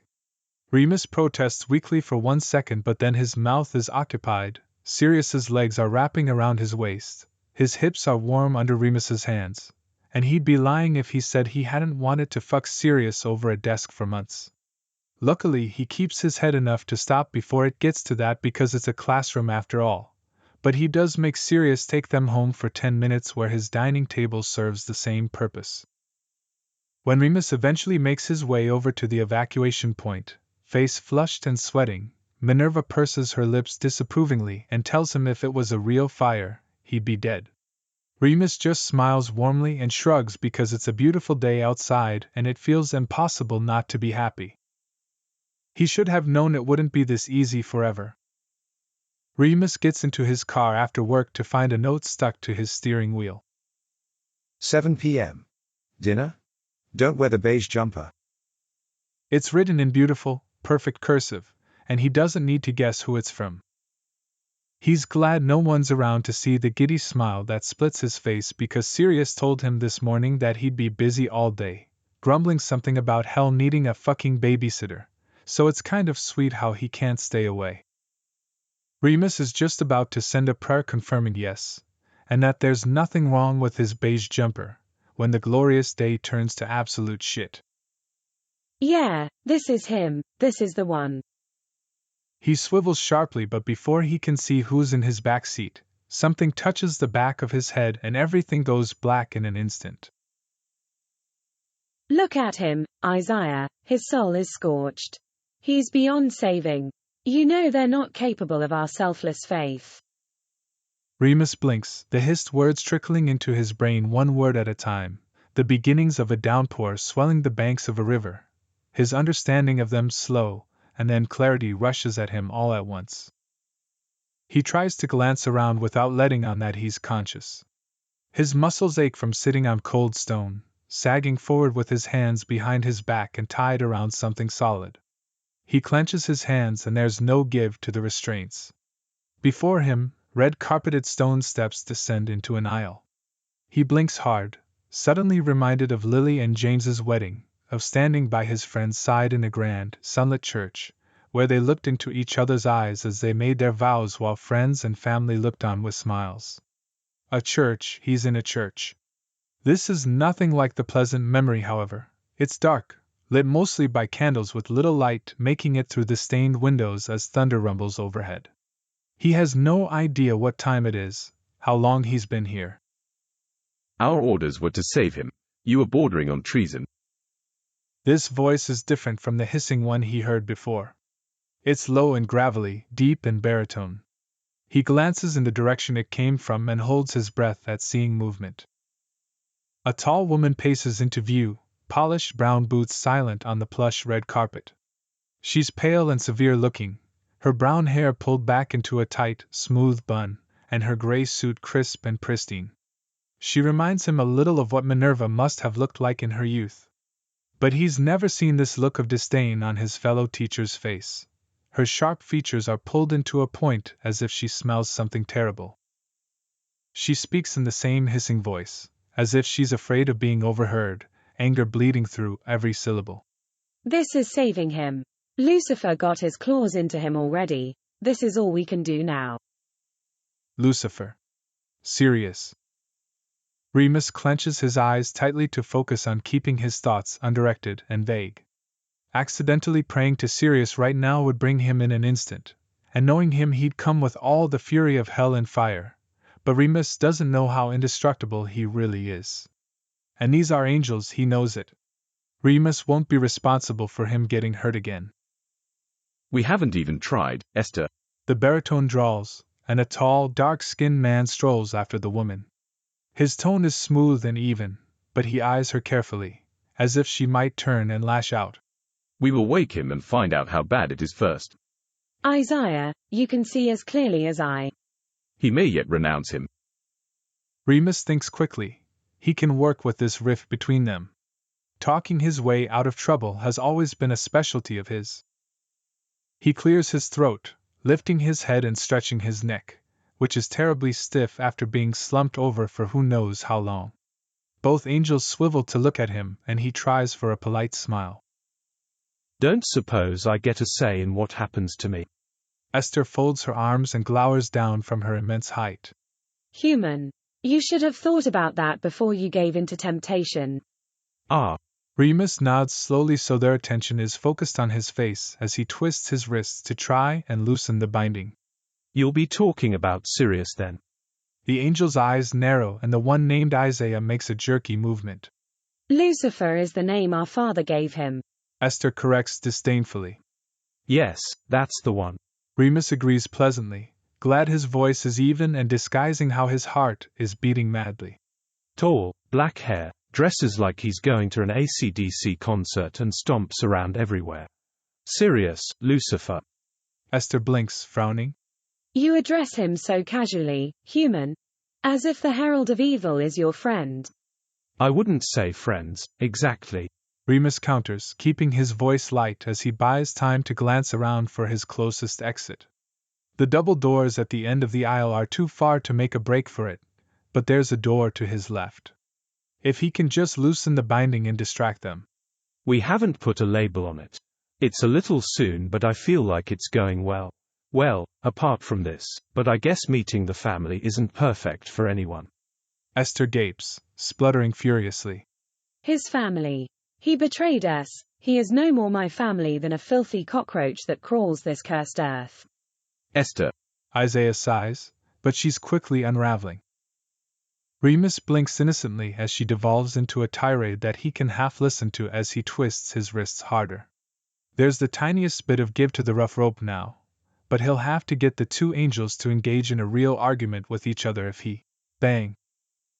The heavy double doors at the end of the aisle swing open, letting in a gale, swirling leaves skittering across the floor and rain lashing the doors. Sirius strides up the steps, fury in every smooth movement, his dark hair flying around his face in the wind. His eyes are bright in his face as they sweep the church. They catch on Remus, and there's the slightest look of relief that flickers over his features before they return to pure, smoldering fury. Esther steps between Remus and the walking bolt of lightning that just entered the church, and Remus is impressed by her sheer daring with Sirius's face looking like that. He can't help but breathe the tiniest sigh of relief. As much as he didn't want to put Sirius in harm's way, he didn't fancy his odds trying to escape by himself. Lucifer, Esther sneers, rolling her shoulders back. I see you've mutilated yourself further. I assume that's why you found us even on sacred ground. She waves a hand at the tattoos on Sirius's forearms where he's rolled up the sleeves of his black button-up. And I see you're still a prim, brainless little soldier, Esther. Sirius says tightly, tilting his head to call past her to Remus. All right there, sunshine. Won't be a minute. Just need to disembowel my estranged bitch of a sister. Isaiah interrupts before Remus or Esther can reply. A moment, Lucifer. We were about to discuss the fate of this human soul. He deserves a chance to revoke his loyalty to you so he can be saved. Saved? Sirius snarls, but Remus beats him to it. Saved from what exactly? What have I done that's so awful? Cavorting with Satan. Esther whirls on him. Don't think we don't see his marks on you, human. You've descended so far as to fornicate with the serpent.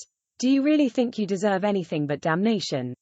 Remus feels heat crawl up his neck, wondering if she saw the bite marks on his shoulders, but she barrels on, solving the mystery. Your soul is covered with his filth. He's poisoned you. Funny, I've never felt better. Remus argues coolly, keeping his eyes fixed to her face and away from Sirius, who is inching closer while her back is turned. And I fail to see how it's any of your business what I do. You were baptized as a child. You're one of the flock. Not that you deserve to be. So if I tell you right now that I'm converting to, I don't know, Satanism, let's say. Remus allows himself to smirk to see her eyes narrow and nostrils flare. You'll leave us be. Just as I thought. Esther's features smooth into cool disdain, and she steps closer, a hand stretching towards his face. You won't renounce him. Our only hope of taking you back to the light is to end it here. Taking your life now is the only way to save your soul while it has some purity left. You're going to kill me. Unless you renounce Lucifer. Isaiah says, gaze glued to Remus's face. It's the only way. Remus looks between them both in disbelief. Angels are not at all what their religion makes them out to be, and for the first time since meeting them, ice-cold fear shivers down his spine. Fear and anger. He hasn't hurt anyone. He's dedicated his life to helping others and trying to do the right thing. And now that he's found some happiness, and yeah, okay, his happiness is the devil, but he's met worse. They're going to kill him for daring to want something for himself? He pulls harder against the restraints, frantically now with adrenaline pumping through his veins. Wait. He needn't have worried, because Sirius uses their complete absorption in Remus to swiftly take the last few steps towards Esther and places his hand on the back of her head. She manages to half turn towards him before her eyes roll and her body stiffens. Remus watches in frozen horror as her face shudders, contorting before blood spurts from her nose and mouth, pouring down her chin and onto the pristine pantsuit. Isaiah shouts and rushes forward, but she's already crumpling to the floor in a limp heap and Sirius is gone. Isaiah spins wildly, hands raised like he's feeling the air for Sirius, his eyes wide and darting around the church. Remus glances at him, but he can't help looking back at the gray and crimson heap that's Esther. She hasn't moved and her blood is slowly staining the red carpet a deeper crimson. He pulls his feet away from the spreading stain. Show yourself, Morning Star. Isaiah calls to the silent church, still turning in circles. I know you won't abandon this human. You've revealed that much. You came for him, you care for him. The wind bangs the door against the wall and Isaiah spins, slowly backing towards Remus. I've never known you to care about anything but yourself.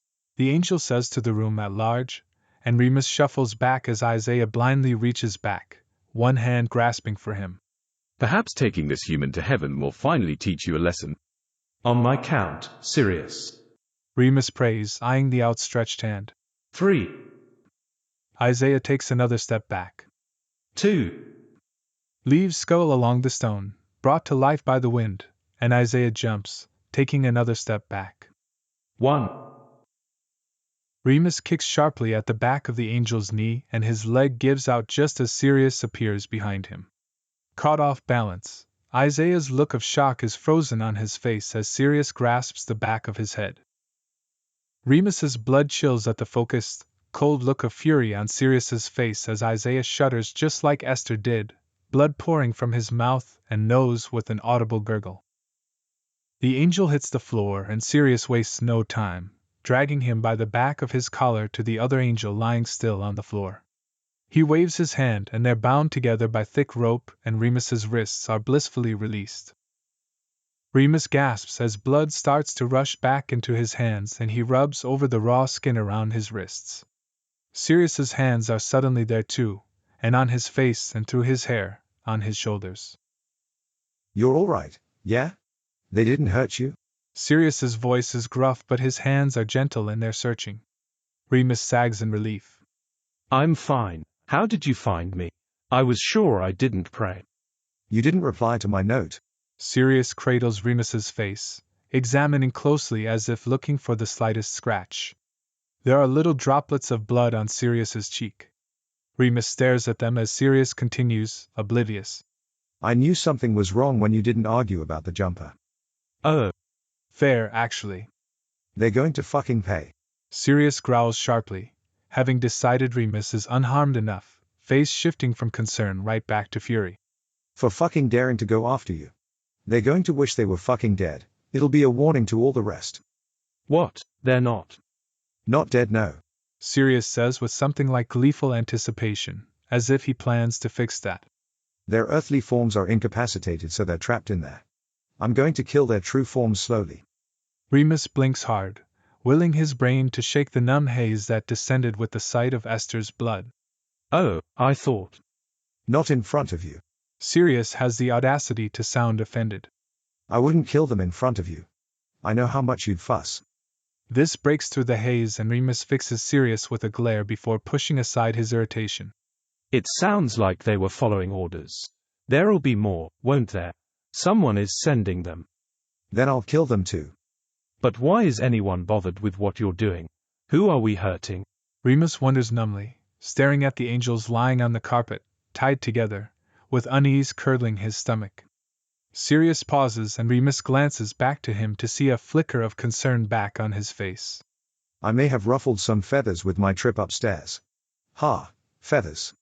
Because you went to heaven for me. Remus's heart sinks. Sirius, you shouldn't have. Fuck them. Sirius spits, getting to his feet to whirl on angels. They deserve what's coming. Going after you because they're too afraid to face me. I'm going to fucking enjoy tearing them to pieces. Sirius bends to leer into Isaiah's slack, bloody face as he grips the ropes. He turns back to Remus. I'll take them to hell and I'll be back for you. We can still make our reservation. Wait, you're just going to kill them. Sirius halts, blinking. Not right away. I'll punish them first, of course. Like, torture. Obviously. But. Don't start this again. Sirius's face twists in frustration. They were going to kill you. I don't want to hear any of your mercy shit. Not this time. Exactly, they were going to kill me. Remus presses. Shouldn't I get a say in what happens to them? Sirius's eyes narrow. Not if you're going to tell me I should let them go. Do you trust me? Remus searches his face. Sirius hesitates, fist clenching around the binds. His face softens just slightly. Yes, but... Then give me a say in what happens to them. Remus gingerly gets to his feet, straightening slowly as his joints and muscles protest at being slumped on the cold stone for so long. He sees now that he was tied to a concrete pillar of an elaborate, gray altar, shrouded in white cloth. He walks over to gaze down at the unconscious angels. The odd numb feeling has faded, and he's a little surprised to find that the sight of their bloody faces no longer turns his stomach. He thoughtfully examines Sirius's irritated expression, and raises an eyebrow pointedly. Sirius glowers, pausing, and then nods. Remus smiles. Right, thank you. I do want them punished actually, he says pleasantly. Sirius's eyes widen. You. But, Remus adds, tapping on Sirius's forehead. We do it my way. Can you take their powers away? Sirius's jaw snaps shut, and he thinks quickly. I think so. With the right runes. Excellent. Remus smiles. I want you to make them as human as possible, but leave their memories intact. What? Oh. And then I want you to give them jobs. Human jobs. Something where they have to help people. Give them a good taste of what it's like to live as a human, since they seem to hate us so much. And maybe after a few decades they'll see that God is an asshole and killing innocent people is an awful, awful thing to do. Oh sunshine, that's... Sirius pauses, a grin splitting his face. It takes Remus's breath away. That's brilliant. I was just going to go with traditional torture, but that's horrible. And I mean that as a compliment. I'll take it as one. Remus rubs at his wrist where it's still marked from the rope. This isn't like you though. Sirius adds thoughtfully, grin fading. Why the sudden common sense? Remus pauses, examining the crimson stain on the carpet as he thinks. Before Sirius had brought back the letter from heaven, before he opened up about what happened to him, the scars on his back, Remus would have thought that these angels deserve mercy just as much as anyone else. They're angels, they're beings created to do good. But heaven and God and everything associated with them had hurt Sirius so terribly. Unforgivably. And they were going to kill Remus in the name of saving him, as if Sirius isn't his salvation. As if being wrapped up in Sirius is something evil and not the best thing Remus has ever felt. If Sirius isn't all evil, then what does that make heaven and the angels? He doesn't know, but he has a feeling they're not all good. It's a fair punishment, Remus decides, keeping his musings to himself for now.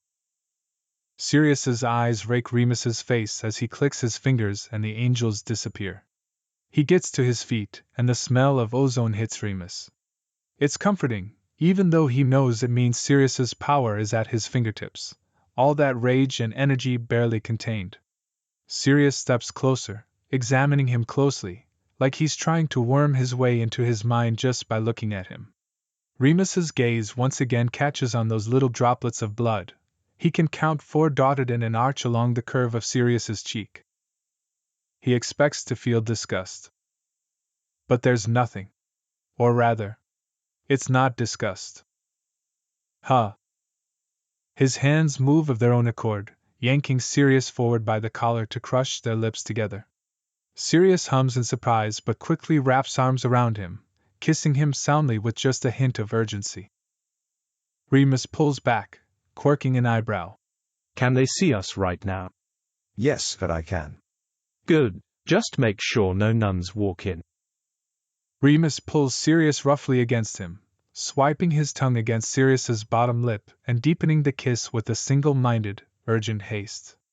He stumbles backwards, pulling Sirius along with him until he falls back against the unyielding stone of the altar. Remus's heart is thudding, blood rushing, lighting each of his extremities on fire, startlingly aware of every touch, of how everything Sirius does sends a jolt of pleasure right to the back of his brain. It's adrenaline and relief and anger. Simmering, roiling anger that had settled in his chest when Sirius told him what happened to his wings, and the fury, the outrage, made its home there. He hasn't really known what to do with it. This intense feeling of hatred for God, heaven, angels, anything that had a part in hurting Sirius and condemning all of humanity for wanting anything for themselves. But this feels good, this defiance, this open rebellion. He unbuttons his trousers and pushes them down with his underwear, foregoing his usual worship of Sirius's body and any form of foreplay to palm at him roughly through his black pants.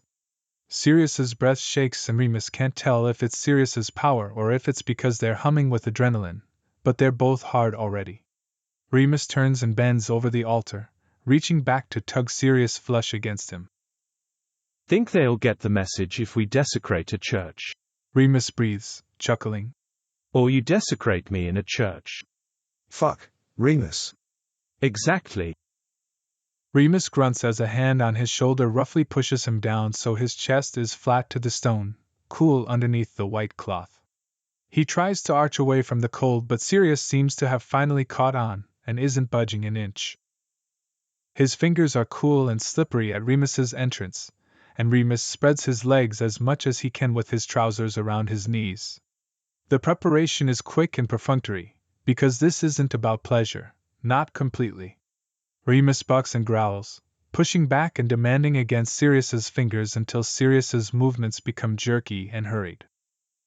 When Sirius pushes his cock into him, the adrenaline is still coursing through his veins, and Remus grits his teeth through the uncomfortable pressure, the slight jagged edges of pain dulled by the frantic need.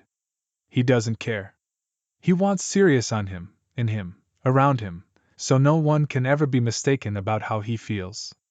So if some divine power is watching upstairs, they'll see he's a lost cause and why it'd be a terrible idea to try and fuck with either of them again. So they can see he's made his choice and there'll be no saving him.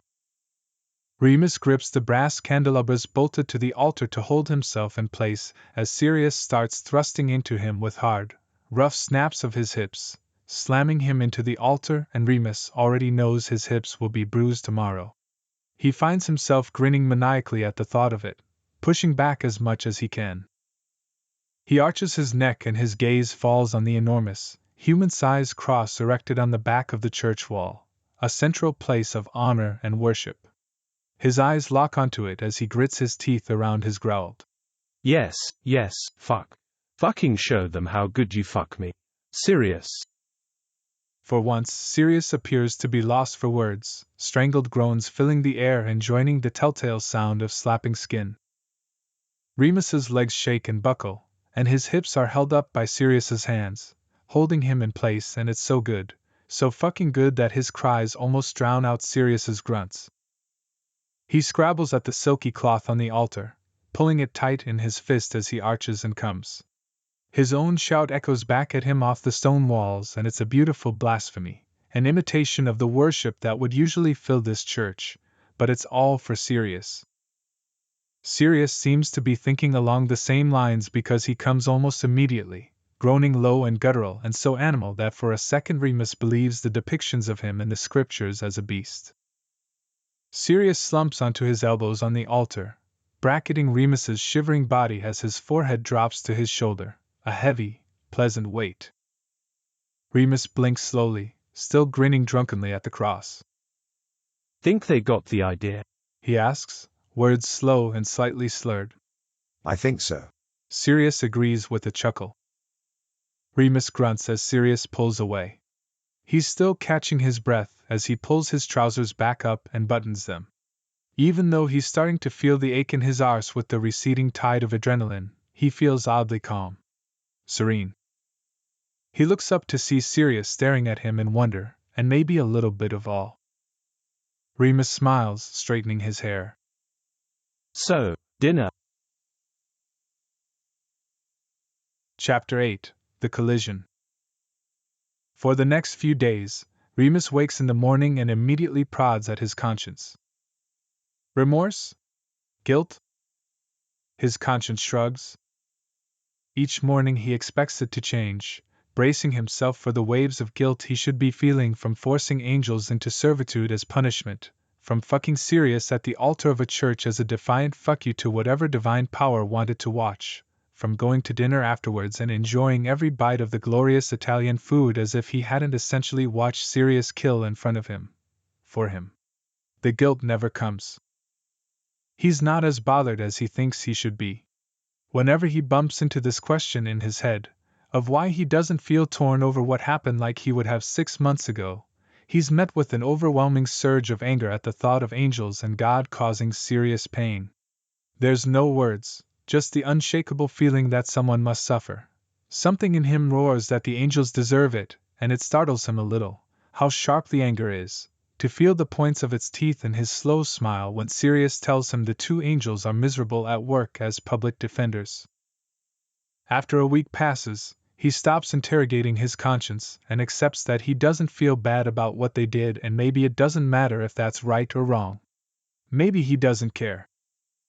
It's difficult to ponder the morality of it all when, ever since the church, Sirius seems to be absolutely enamored with him. Remus finds himself surrounded by anything and everything he ever mentioned that he liked, even in passing.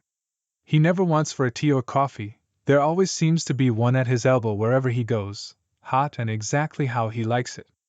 There's no such thing as inconvenience, bad weather, or struggling to pay the bills, or struggling to do anything actually. He hasn't had to pay for a thing in weeks. Items seem to just replenish themselves, and every time Sirius uses something in his apartment, he tuts and before Remus's eyes it's suddenly replaced by something better. There shouldn't be space in his tiny apartment for all the new gorgeous, outrageously comfortable furniture that keeps appearing, and Remus has a sneaking suspicion that his apartment is slowly getting bigger every day. Slowly, because for some reason, Sirius doesn't like to claim any involvement in these little miracles, unless he can pass it off as doing something for himself. Like he doesn't want to admit how generous or caring he actually is. Like he doesn't know that there are nights where Remus wakes to find his bed empty, Sirius traipsing off to wherever he goes to perform his devilish duties, and Remus stares at the ceiling, fighting the urge to ask him to come back for nothing more than to lie next to him and hear him talk. He always manages to resist. But that's it, isn't it? He doesn't just want Sirius at his best, he wants it all, everything, and he'd give up all these possessions to be enough for Sirius, to be the one he comes back to at the end of a long day. And how can that not be selfish? To ever dream that he can be enough for someone who has lived a millennia, who has seen regimes crumble and history be born. To want anything more than what Sirius offers, to wish that they could share a life rather than Sirius stepping in and out of his. So Remus accepts the wordless gifts, and stares up at the ceiling from the extremely lush California king bed that appeared while he was at work, and tries not to dwell on the silence of a house filled with possessions, none of them belonging to Sirius. But during the day he gets to bask in Sirius's presence, and as the days trickle by, Sirius spends less and less time elsewhere. No kingdom to preside over today? Remus asks lightly as Sirius once again sprawls on his couch, watching one of his terrible reality shows.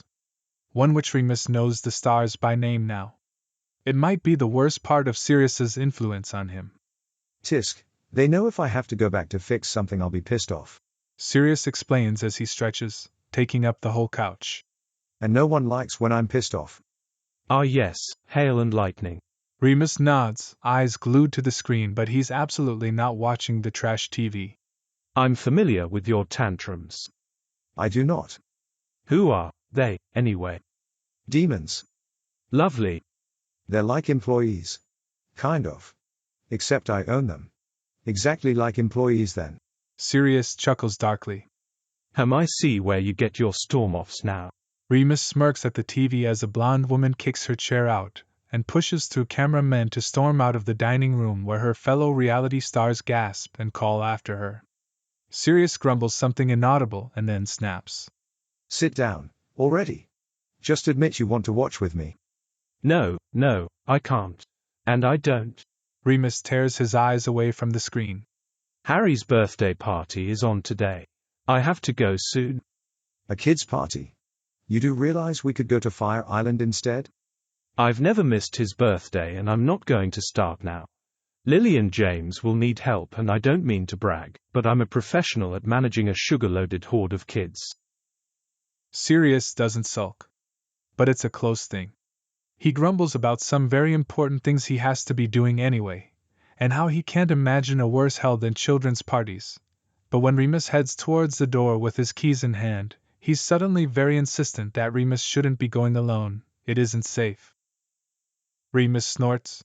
I really don't think your angel friends will be wanting any contact with me after the church. Sirius's mouth twitches in a barely disguised smirk. They might. Maybe they need a repeat performance to really hit it home. If it's so dangerous, why don't you come with me then? It comes out before he has a chance to think about if it's actually a good idea or not. Sirius immediately wrinkles his nose in distaste, and Remus feels his skin crawl with embarrassment. Yeah, it was a stupid idea. As if Sirius wouldn't rather do anything else. Besides, it's probably best not to surround him with kids. To a children's party? I'm the Lord of Darkness, King of Hell. Yes, I've heard this speech. Go on then, off to your important business. Sirius looks somehow surlier. Being the King of Hell is so boring. He crosses his arms and looks ready to settle in for a proper sulk, then delight flickers over his face, like he's just thought of something wonderful. Which means it's something terrible. Wait, this is Harry as in James and Lily's brat, right? Yes. All right, I'll come, but I'm not talking to any kids. Remus blinks, mouth hanging open as his mind races. You don't have to. And since I'm coming, we're traveling in style. Style? What? Remus splutters as Sirius strides past him out the front door, pulling on his leather jacket as he goes. Remus pauses, warily eyeing Sirius's leering grin. You've got a loud, flashy sports car, don't you? Is it a Ferrari? I bet it's a Ferrari. It's not a Ferrari, it's worse. It's a motorbike. Remus protests valiantly because it's so noisy and statistics have shown how dangerous they are, but trying to argue these points when Sirius is sitting astride the gleaming bike, finishing off a cigarette and smirking, makes Remus's arguments seem pretty feeble. It's like Marlon Brando drove right out of one of Remus's father's favorite old movies and pulled up on the curb outside of his apartment, grinning charmingly, and patting the seat behind him. Except he has shoulder-length hair, tattoos, and is infinitely more magnetic. And this version of Marlon Brando tugs Remus over by his belt loops to kiss him, all smoke and leather, and the rumble of the engine drowns out everything except the sensation of Sirius's hand on his hip and tongue tracing his bottom lip. Remus loses the argument. But he's learned to pick his battles, and it doesn't feel like such a loss when he's sitting behind Sirius with his arms wrapped firmly around his waist and Sirius's hips wedged between his thighs. Even with the sticky heat of the summer day, he presses closer against the leather of his jacket, and it's actually kind of nice to feel the breeze on his skin as they drive. But the rumble of the engine is deafening and he can't help but roll his eyes as heads turn when they ride down the street, no helmets, and no regard for speed limits, because as Sirius told him, laughing. What are they gonna do? Arrest me? They arrive at Lily and James's house in record time, and Remus is already preparing the apology in his head as the motorbike rumbles down the quiet suburban street, with its manicured lawns and neighborhood watch signs everywhere. He breathes a sigh of relief when they pull up in front of the Potter's neat two-story house with its charming bay window and red-bricked face with jasmine flowers creeping up between the windows. They're so early that no one else is here yet, which he was hoping for so he can help them set up. He knows how flustered Lily always gets around other parents from the private school. Like Remus, she comes from a hand-to-mouth childhood, and even though she's plenty wealthy now, her insecurities seem to crop up around people who were born into money, like many of the families from the school. Her temper flares when she's uncomfortable, and it isn't helped by James being an oblivious social butterfly. At least Sirius's presence ought to distract her from her stress, Remus thinks, as he clambers off the bike and watches Sirius swing his leg over with a level of grace that Remus can never hope to achieve. His black hair is artfully windswept, and he grins fondly when he pats the bike, almost like a thank you. Sirius turns and smirks to see Remus staring. Remus fixes his expression into a blank look. I feel like I shouldn't have to say this. He starts as they head up the driveway. But this is a kids' party. Absolutely none of your ancient Greece stories, and please try to be as nice as possible to the children. Remus pauses, considering. Maybe nice is a bit ambitious. Civil, let's aim for civil. Sirius makes a face. I can't make any promises. James answers the door on the second knock, his face lighting up at the sight of them, and doing a double take at Sirius. Hey! Serious, right? Hey. I hope it's all right, James. Remus starts, but James waves it away and shakes Sirius's hand enthusiastically. More adults the better. We're about to be outnumbered. Harry went and invited his whole class without telling us. James hastily glances down the hall where it sounds like someone is banging pans around. Lily's about to go spare, but she keeps snapping at me when I try to help. Remus, could you? I'd love to. Remus says warmly and moves to step inside, but a whirl of black hair and green eyes crashes into his stomach, and he grunts in surprise. Uncle Remus, I'm 9 now. Harry beams up at Remus's face from around his navel. Happy birthday, Harry. Harry steps back and glances out the door, zeroing in on the gleaming black motorbike parked on the curb. His jaw drops and he looks up at Remus, considers for a moment, and then seems to decide that the two things don't belong together, and looks past him at the tall, leather-clad man behind Remus.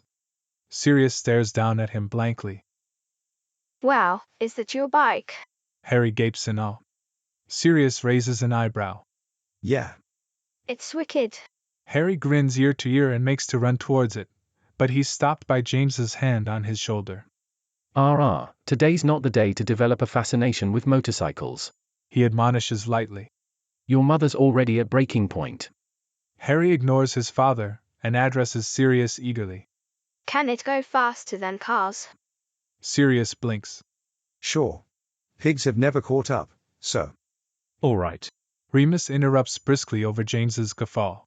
Let's go help your mum, Harry. Can you help James? He directs at Sirius.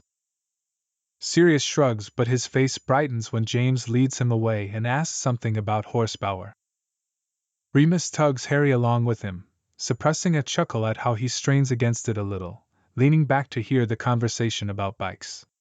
Better not mention that to Lily. He follows the sounds of chaos and finds his friend kneeling on the kitchen counter, head first in an overhead cupboard and rummaging around noisily in the contents.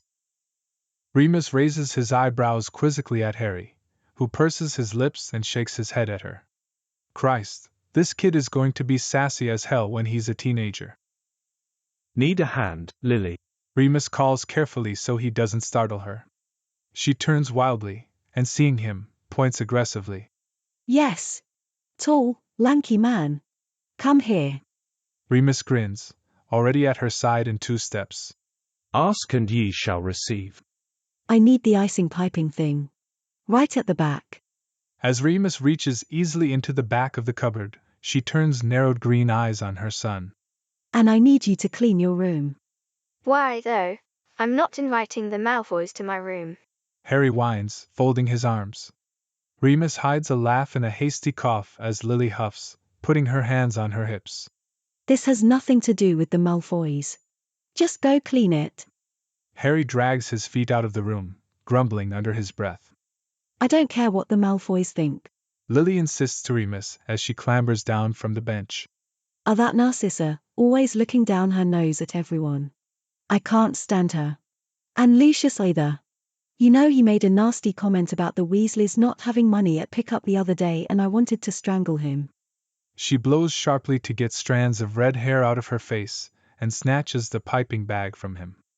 Remus hums agreeably, peering at a rather sad-looking batch of collapsed cupcakes waiting to be iced. They do seem to be passing some rather unfortunate traits onto their son. He muses before hastily adding. Not that you heard that from me. Don't get me started on Draco. Lily grits her teeth as she messily pours icing into the piping bag, getting as much on the bench as she does in the bag. Remus hurriedly wipes up after her as she whips around to squirt messy swirls onto the sad cupcakes. That boy is always picking fights. And he brings out the worst in Harry. The only time I get called down to the school is when it involves Draco. For fuck's sake, this gluten-free icing is shit. I heard Harry invited the whole class. Just like his dad. He thinks these things just work themselves out, invites everyone because he doesn't want to leave anyone out. But of course, I had to force him to invite Draco so he wouldn't be the only one not invited. And now I'm making all allergen-friendly cakes and you would not believe how expensive almond flour is. Where do you want this? Remus asks over his shoulder as he picks up some sandwich platters. Better to keep her off the topic of the Malfoys if the cupcakes are to survive being drowned in icing. Outside, thank you, lanky man. I'm not having 30 kids in my house. You know, this is starting to sound like work. He calls back over his shoulder as he elbows open the sliding door to the enormous backyard. I hope you pay me better than Dumbledore does. He smiles as her laughter rings through the kitchen. When he glances back, she's managed to get a smear of blue icing across her cheek, but the tension has bled from her shoulders and he'd wrangle 100 sugar-high children if he could keep that smile on her face. Remus finds Sirius and James in the middle of the enormous backyard, setting up some football goals and chattering eagerly. He knows James's family is obscenely wealthy, but it's easy to forget until he sees the backyard again. No suburban house warrants a yard this big, to be honest, but it is beautiful, lined by hedges and a winding stone pathway running around the perimeter. Remus squints at Sirius. He wishes he could hear what they're talking about, watching Sirius mime kicking something and then James fall about cackling, clutching on his shoulder for support. They don't seem to be getting much done, truthfully, but Remus suppresses the little stabs of jealousy because Sirius isn't complaining about helping, and that's a miracle in itself. When he goes back into the kitchen, which is blissfully cool compared to the heat outside, Harry is back and he's regaling his mother with the story of the tall man in black with the cool bike. And he said it's faster than cars. Can I go see it? What if he just rides it up and down the street? Remus notices her frown and intercedes quickly. Sorry, Lily, I invited Sirius along. But he's helping James. Sirius. She pauses in the middle of squeezing a whole lemon into the punch bowl, her dropped jaw quickly smoothing into a gleeful grin. As in Sirius Black, the guy who you're not. He has long hair, Harry says quickly, as if this is very important for her to know, glancing back at Remus. So he does. She agrees with a smirk, stress forgotten as she unceremoniously drops the lemon into the bowl with a plunk. He distantly notes not to drink the punch. The doorbell rings before he can come up with a response, and she sighs sharply. Fine, I'll talk to the not boyfriend later. She mutters under her breath as she leaves to answer the front door. Harry darts past her, calling, It's Ron, it's Ron. all the way down the hallway. Remus watches her go, frowning. He hasn't really decided how much to tell her about what happened with Sirius yet. He wants to tell her about the letter because it's the most outlandishly thoughtful thing anyone's ever done for him, but it's kind of hard to explain without mentioning heaven or the fact that Sirius is literally the devil. Probably should have figured this out before inviting Sirius over. Remus distractedly licks frosting off his thumb and immediately grimaces. Ugh, the gluten-free stuff is shit. Have you raced anyone? A girl's excited voice squeals. Remus spares one ear to listen to Arthur Weasley's eager chattering about his eldest son's work as a detective, and with his other ear he keeps tabs on the small gaggle of children surrounding an increasingly aggravated Sirius. Harry is chief among them, but even little Anders is there too, bright-faced and staring up at Sirius with wide, reverent eyes. He looks happy. Healthy. Remus's heart swells. Of course I have. Sirius grits out, frowning down at the eager faces turned towards him, all in varying levels of awe. Why don't you paint some flames on it? Ron asks loudly. Because I can just flame out. Sirius replies matter-of-factly, huffing impatiently when they look at him blankly. It's when you shoot flames out of the exhaust. Whoa. Cool. Can you make it go louder? If you go really fast, can you fly? Don't be dumb, bikes can't fly. My dad says blokes who ride motorbikes are comping. I'm compensating for some myth. Sirius bursts out laughing and a few of the kids jump at his usual loud bark. Harry doesn't. He's staring intently at Sirius, like he's trying to memorize everything he does. Remus fidgets. Lily's going to kill him if Sirius ends up being Harry's role model. A few parents are looking curiously in Sirius's direction and a bead of sweat rolls down Remus's neck. He taps Arthur's arm and indicates his head in Sirius's direction. Sorry, Arthur. I've got to rescue him. Arthur looks over and chuckles good-naturedly to see Sirius frowning down at Ron's animated chattering. Remus strides over just in time to hear Sirius say, Yeah, he sounds like a little prick, but he's gonna see biting coming a mile away now. Here's what you do. Do you know how to throw a good right hook? No? Here, make a fist like this. Ron gapes, watching intently as Sirius shows him how to curl his fingers into a fist. Sirius. Sirius looks up, blinking innocently as Remus hastens over. What? Remus shoos away the crowd of kids, nudging Harry and Ron in particular, who seem to be in a constant state of admiration for Sirius. All right, off you go. Harry, why don't you show your friends your new swing set? But. Wait, I want to. Harry. Remus begins sternly, but Harry is already taking off towards James, who's beckoning him over with a football under his arm. Remus rounds on Sirius and raises his eyebrows pointedly. Sirius looks back blankly, reaching inside his jacket. What? Don't teach him to fight. Trust me, you don't want to make an enemy out of Molly Weasley.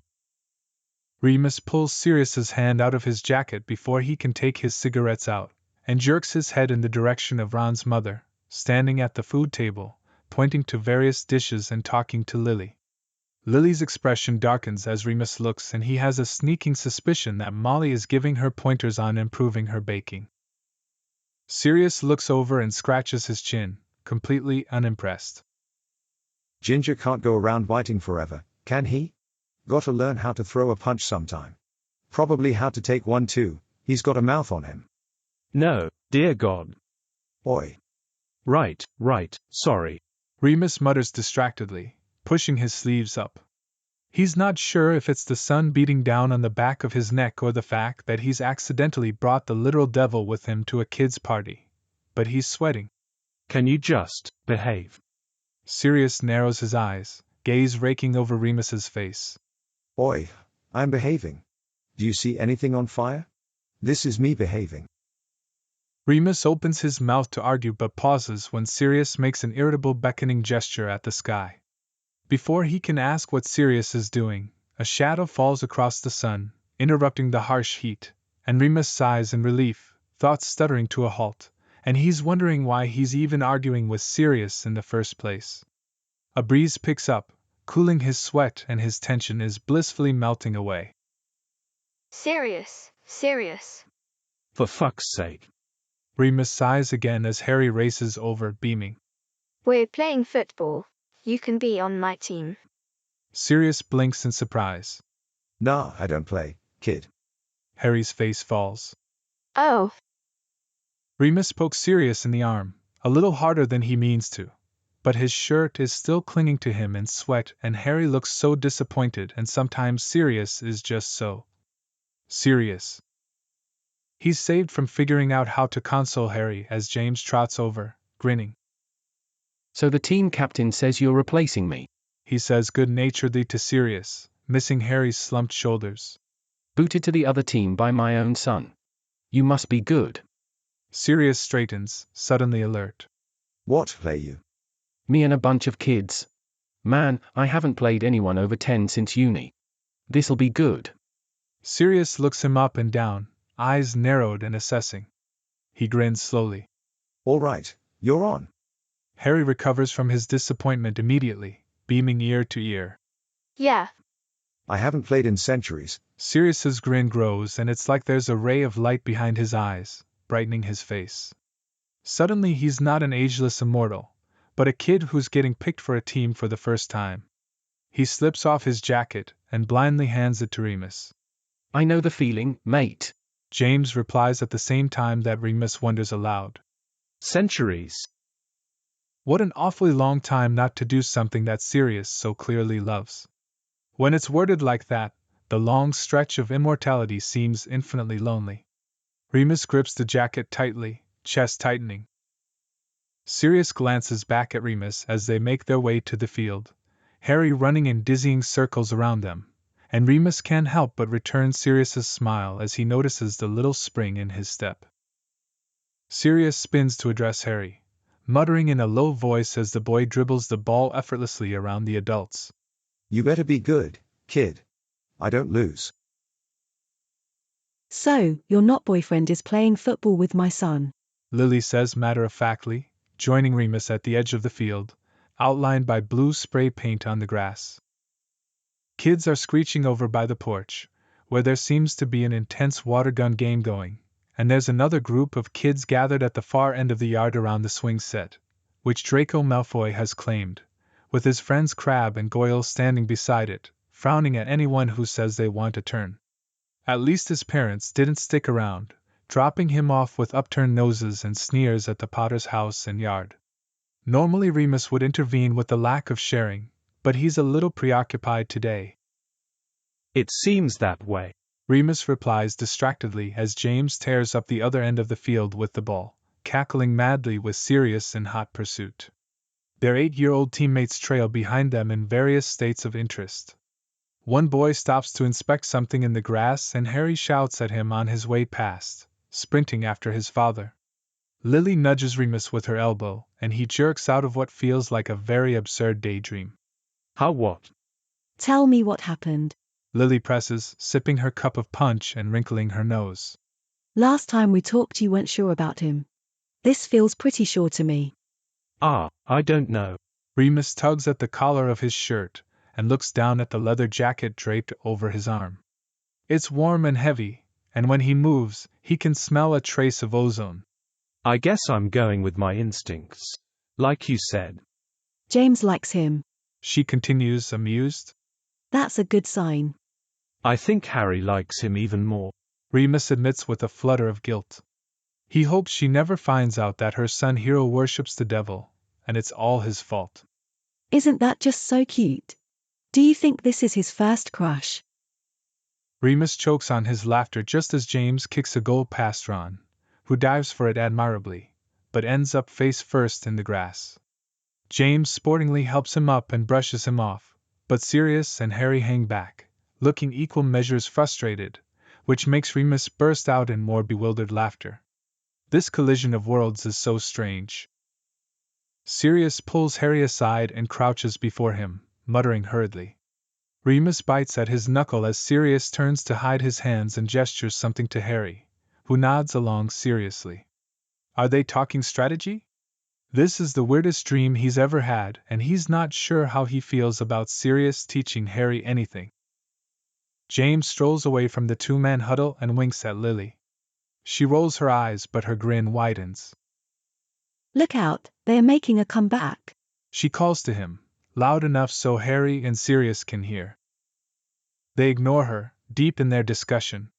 It's practically James versus the two of them at this point, with the other kids milling about on the field and starting up an impromptu game of tag, none of them coming close to Harry's intense fervor for the sport. As the group tear off, chasing each other, Remus sees past them to the other side of the field. His heart sinks. Granger sits on a lawn chair by herself. There's an open book in her lap, but she keeps glancing up at the giggling children hopefully. Lily notices where he's looking and she sighs. I've told Harry to include her more. Just like James, once football's in the picture his manners go out the window. Remus automatically takes a step in Granger's direction, but Lily grabs his arm, hissing. You can't. Trust me, I've been in her shoes. It'll be worse if she hangs out with her teacher. He allows her to pull him back. Lily continues, her voice tight. Look, I'll get James to talk to Harry about it. He might get through to him. Remus doesn't reply. He's tried everything at this point. Even with all the books with the themes of inclusivity and kindness he's made the class read, and all the different variations of seating arrangements where he's put Granger with every kid he thought she would get along with, he can't seem to solve this problem. A shout tears him from his thoughts and he blinks in surprise as Sirius races up the field with a mad grin on his face, pursued by James who looks like he's actually playing hard now, red-faced and panting heavily. Just as James makes to steal the ball, Sirius stops short and deftly kicks it behind his own leg to Harry, who's waiting just behind. James spins wildly but Harry's already off running across the pitch, artfully sweeping the ball, and Remus's arm is almost crushed in Lily's sudden grip. The boy has clearly inherited his father's skill because he effortlessly gets the ball past James's goalkeeper, Abbott, and into the goal. Ron whoops from the other end of the field and Harry grins elatedly, red-faced and panting and looking like he's having the time of his life. He laughs as James runs over and jostles him in that odd athlete thing that he does that's always bewildered Remus. That was incredible. Fucking amaze. James. Right you are, Lily, you were amazing, Harry. Sirius showed me the Rabona kick. Did you see it? Wasn't it so cool? I did. Just like Ronaldo.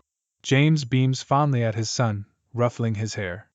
He turns to Sirius, who's strolling over, also red-faced and even panting for effect, wiping sweat off his forehead as James continues. Did you play somewhere? Greece. Sirius answers with a smirk. You're not bad. You play like Hoddle. You could have played for Manchester. No way, mate. Coming from Lineker himself. Lily nudges Remus with her elbow. Oh, you've definitely lost your boyfriend now. Look at that flirting. Remus snorts, watching James and Sirius compliment each other's skills and kicking at the grass. Just my luck. I fall in love with someone who immediately prefers James. It's uni all over again. You know, the same thing happened with my girlfriend in first year. Lily doesn't reply, and after a moment of silence he glances over. The expression on her face is hard to read. Her eyebrows are raised and lips pursed, like she might be amused or surprised. Remus raises an eyebrow. Yes. Nothing. She turns back to the makeshift field, calling over Sirius, saying something about Rooney. All right, sunscreen time. It was meant for Harry, but James's eyes light up at her shout and he turns towards her with an evil leer, his face grimy and sweating. He runs towards Lily with outstretched, grass-stained hands and cackles as she makes a disgusted noise, jogging back to hold him at arm's length. She releases a litany of heated threats, but they're softened by her wide grin, and there's no trace of her earlier stress to be found.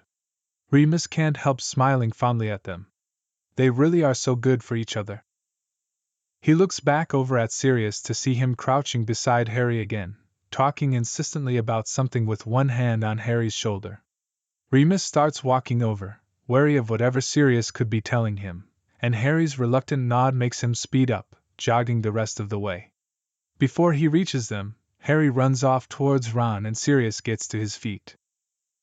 Little brat's got talent. Sirius grins. If he sticks with me, I could take him pro. Remus's brain stumbles over that, and he forgets what he was going to say. Sticks with you. You know, when he's 16 I can introduce him to the right coaches. Half of England's in my pocket. When he's 16. 7 years in the future.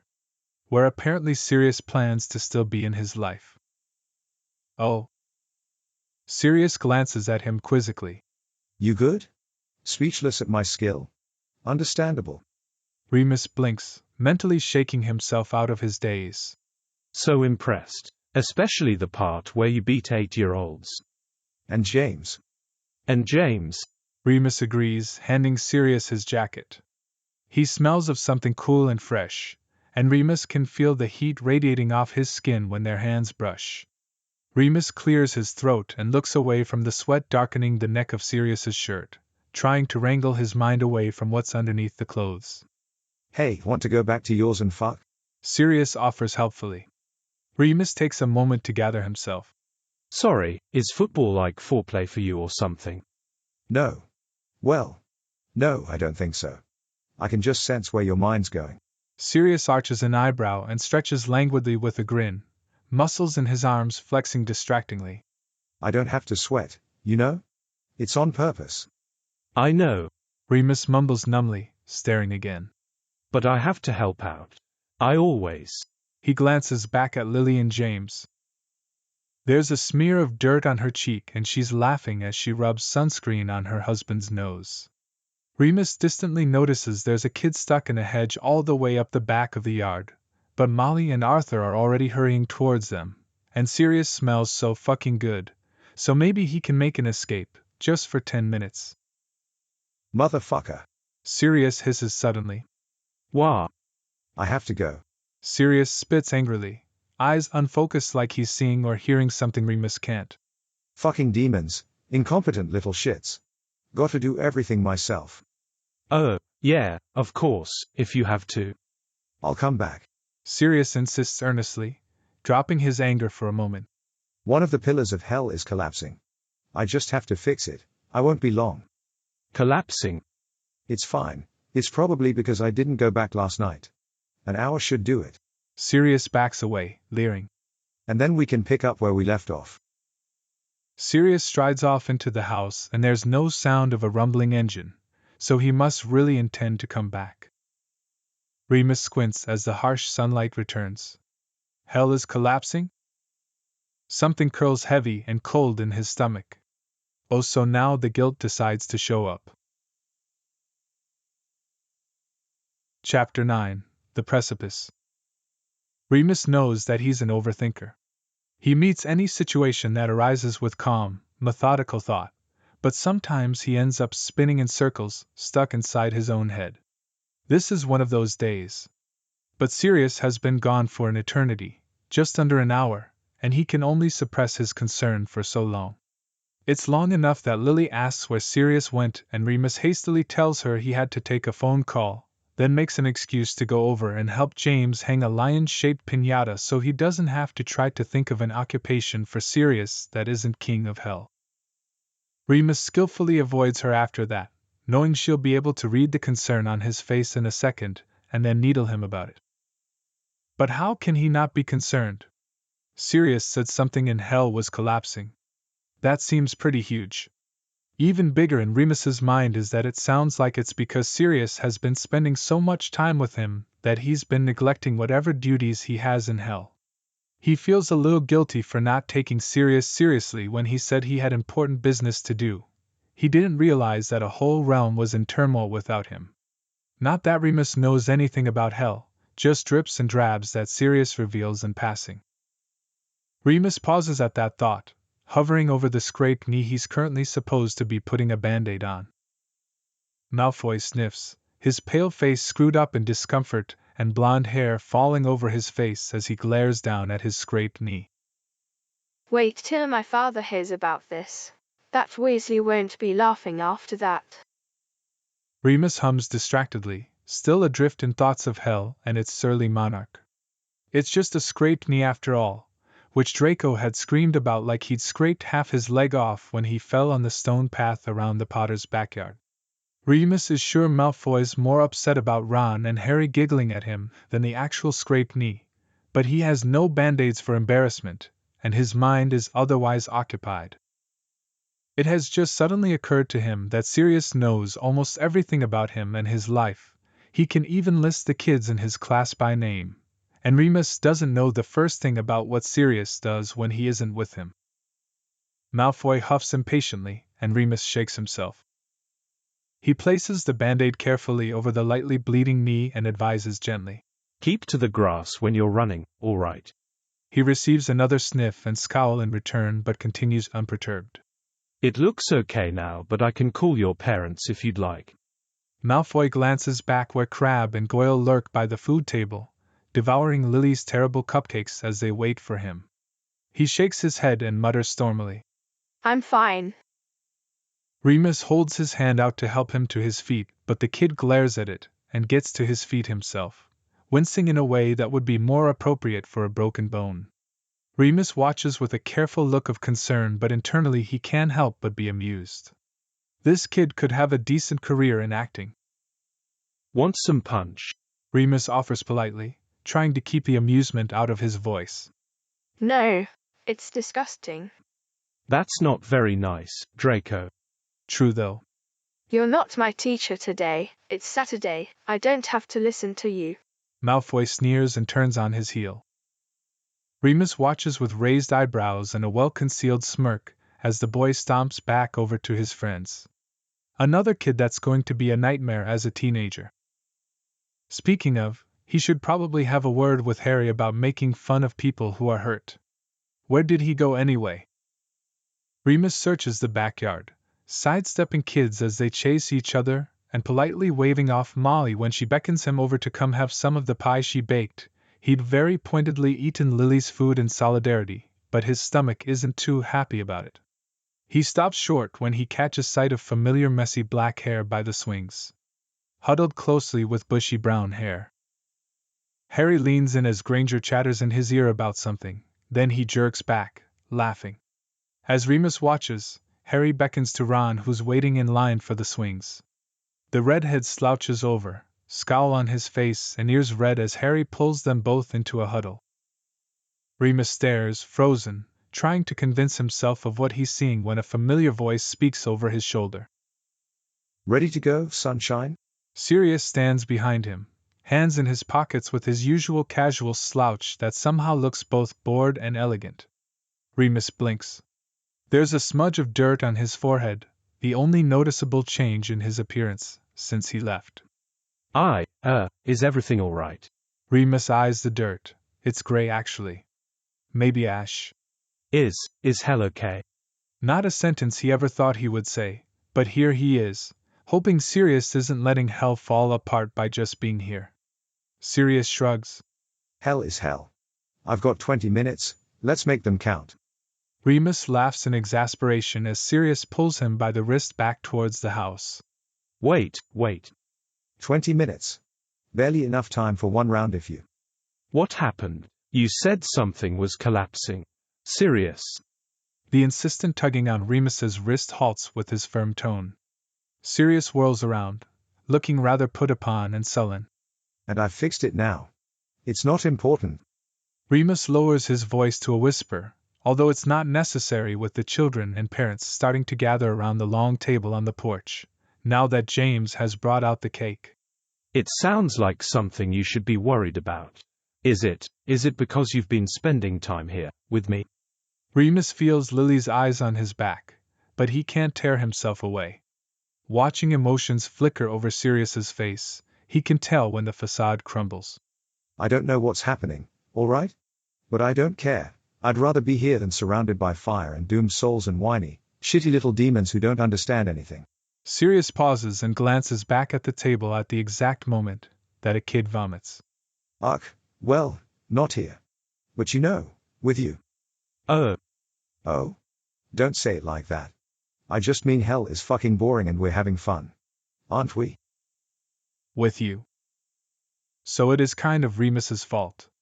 Which isn't good, at least he doesn't think it's good, what with the kingdom that Sirius is supposed to be ruling falling apart, but he has to suppress a smile at the thought of being someone's highest priority.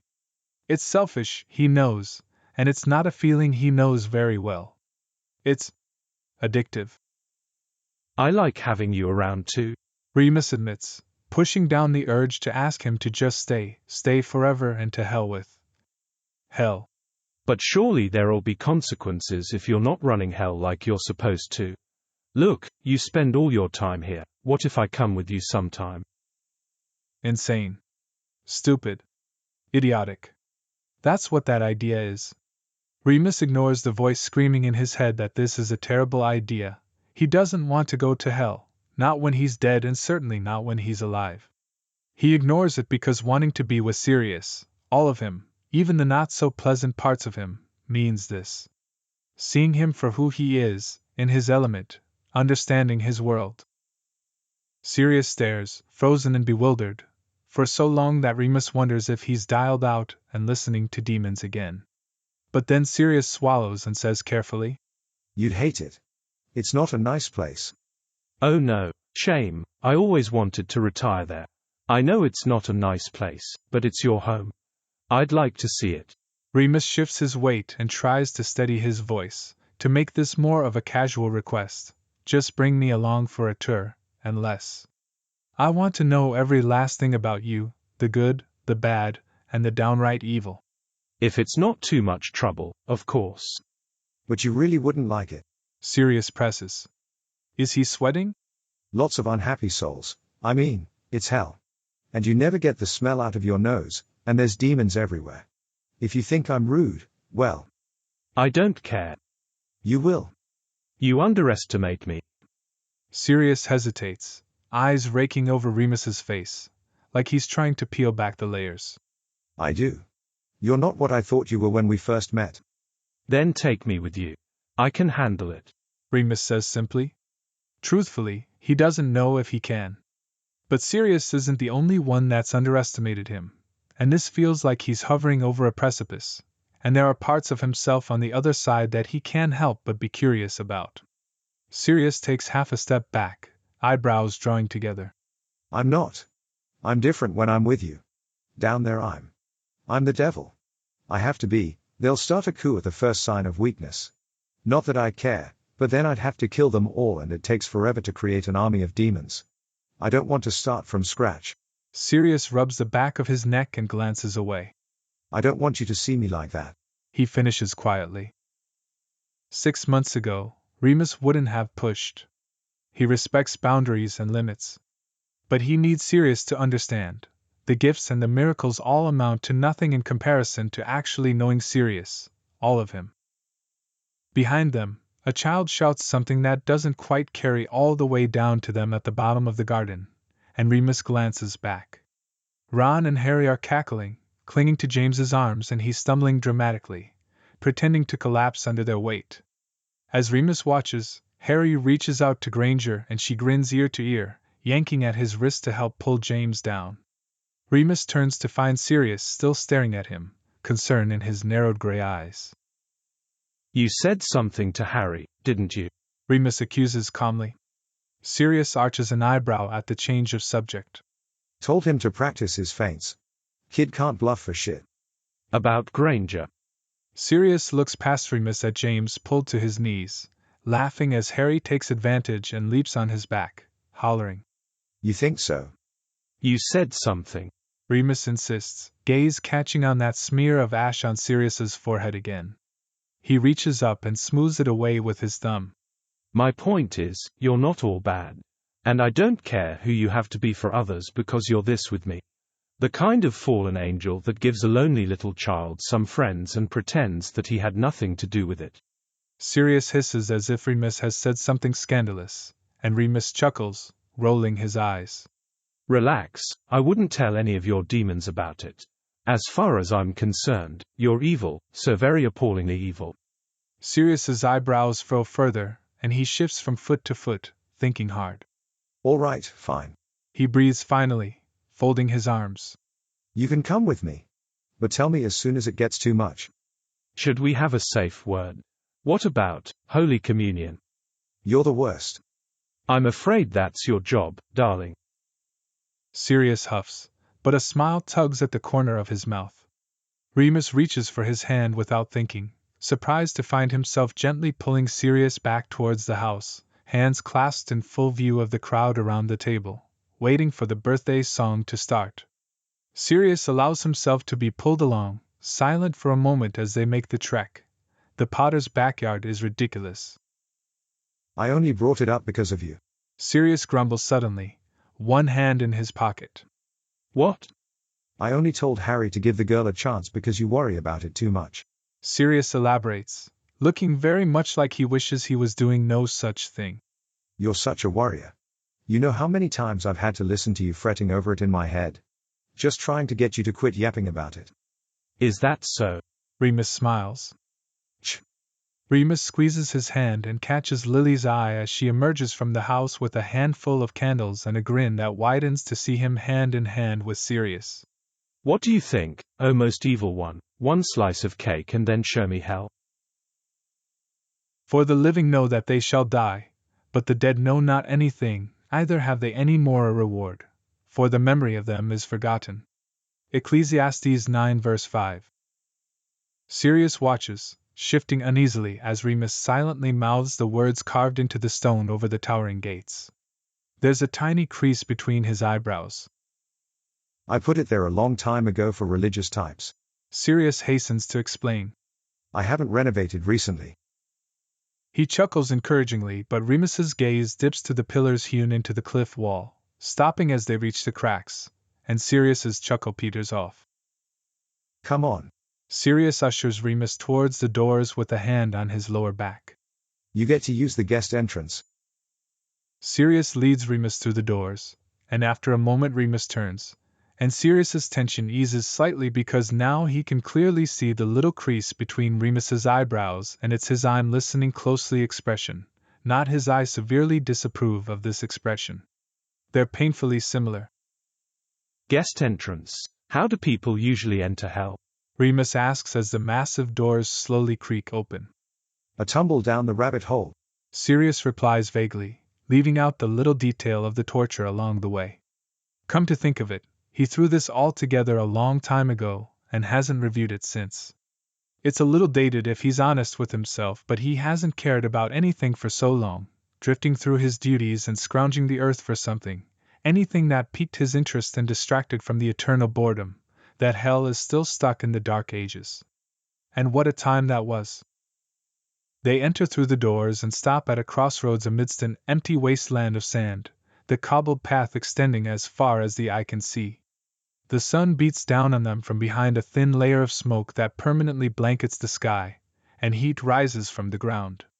Sirius leads Remus down the path by the hand, glancing over to see him wiping sweat off his forehead with the sleeve of one of the jumpers he wears everywhere. It's like one day he decided to forego his youth and start dressing like a 50-year-old professor. The sort of professor that half of his university class would have a raging hard-on for, but he remains oblivious. Sirius looks into the distance. You know, I haven't used this entrance since I brought Dante for a little tour. Let's skip the walking for miles bit. He squeezes Remus's hand, and their next step falls on the same path but about 60 miles on, where a castle suddenly looms ahead. Remus stares up in awe, neck craning back and mouth slightly open. I built this not long after I first fell. Sirius explains as they approach. Castles were all the rage then. Remus glances back at the path. Is there more to see out here? We can continue the tour later, if you still want to. I have a meeting, but I can show you around the castle. Of course. Remus pauses and then says in a rush. What sort of meeting? Can you talk about it? It's bloody dull. Bunch of demons arguing over what to do about the state of hell. But you can see it if you want. If that's all the same to them. They don't get a say. Sirius chuckles dryly. You're my guest, and if you want to watch a boring board meeting, then so be it. They enter through the enormous wooden, double doors, and Remus blinks in the gloom of the foyer, human eyes adjusting to the candlelight. Sirius has been meaning to renovate, put some electric lights in, get rid of the blood stains on the rug, but time got away from him and he hasn't had guests in centuries. He hurriedly waves a hand and lights more candles that line the walls and hang from the ceiling. Remus drops his hand and spins slowly in the center of the cavernous room, looking interestedly at the paintings hung on the walls. Ah, Salvador Dali's most recent works. Post-mortem, of course. Sirius grins to remember how much the angry little man protested. No human's ever seen them before. Remus turns back to him, surprised. Dali's here. Course he is. I commissioned these and then threw him into the pit. The shit he did to women and animals is only half the story. The guy's an asshole. Ha! Come on, we've got some time. I'll show you my collection. They walk through endless halls, littered with various precious things that Sirius has collected, pilfered and bargained, over time. Ancient Greek statues that historians thought lost to time, suits of armor worn by some of the greatest, and worst, warriors through the ages, crowns and scepters from monarchs long fallen, some still stained with blood. Remus stops to marvel at them all, eyes lighting up as Sirius explains the origins of each one. It's convenient that Remus is so fascinated by the details of the past. Sirius suspects that's what allows him to overlook the sordid details to appreciate the moment in time that it represents. Typical history buff. They have only scratched the surface of the castle's many rooms. Sirius added rooms when he started collecting, and now not even he's sure how many there are. But Sirius can feel the mutters of the demons growing restless as they argue upstairs, and he has one last thing he wants to show Remus first. A hand on the small of Remus's back guides him through an unassuming door, one that Sirius seldom uses these days. Sirius hears a catch of breath and can't help but grin in triumph, waving a hand as the candles sputter to life. Hell's Library. Every book that was ever coveted, every scroll that ever burned. The soft, Orange glow of the candles reflects in Remus's wide eyes and shadows flicker over his face, slack with wonder. As he steps further between the shelves lining the walls, more candles light, leading a trail of fire up to the high arching ceilings, and down the hall, illuminating endless shelves extending into the distance. He lets out a breathless, disbelieving laugh, eyes roving over the books, hands twitching as if he longs to reach for them. In this light, in every light, he's beautiful. Sirius knows Remus doesn't see it. He's endured him talking about himself like he's the most plain, uninteresting-looking human on Earth enough times to know he's completely unaware of his own allure. But it couldn't be further from the truth. Remus smiles, open and warm and full of awe, and Sirius is lost, once again drawn into the sheer brightness of him, the gentle glow that's so hard to look away from. Sirius was first intrigued by the brightness of his soul, shining like a supernova condensed into one tall, lanky human. Now Sirius's gaze hungrily rakes over his human features. The way his light brown hair falls in his eyes when he dips his head to look at books on low shelves, the slightly crooked left incisor when he smiles, the faint scar on his lower lip from getting into a fight in high school, trying to protect a cat from boys throwing stones at it. The eyes that Remus thinks are dull brown, but in soft light they remind Sirius of the oak tree that he likes to visit, that stands tall in Sheffield Park, planted on the birth of King Henry IV, and still it grows, oblivious to the world that bustles around it. How long he's known the tree, greets it like an old friend. How quickly the brown of Remus's eyes replaced it as one of his favorite parts of this world. Beautiful, isn't it? Sirius swallows, gesturing blindly at the books. Magnificent, Remus breathes, eyes straining to see the very top of the shelves. They stroll between the shelves, Remus pausing every few paces to examine dusty books and scrolls, Sirius translating the titles as half of them are in languages that haven't been spoken on Earth in hundreds of years. Sirius makes a mental note to have a demon translate them. He's never had a reason to before, but he has a feeling that Remus could spend years poring over the books in this room. Anything that makes hell more palatable for him. And this one? Sirius obliges, stepping closer to peer at the title etched into a cracked spine of the book. The Letters and Musings of Grigory Rasputin. Long live the mad monk. Sirius translates. Bit of a rambling mess, in my opinion. I'd skip it. I can give you some recommendations. You mean I can read them? The English ones? Don't be daft. Of course you can. I'll have whatever you want to read translated.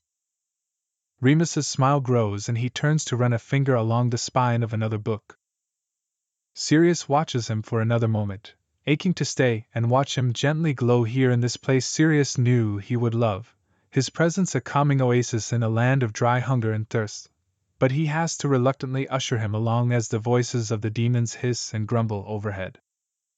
Sorry to cut it short, they're wetting themselves up there.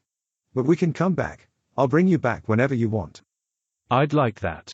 Remus looks back longingly at the room as they exit through a side door, then turns to Sirius.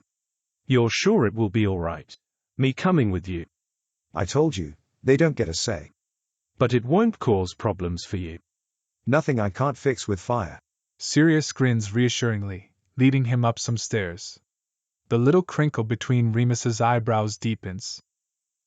They make their way up to one of the higher floors of the castle, where it's brighter and boasts a little more modern comforts, the parts of Sirius's home that he actually frequents.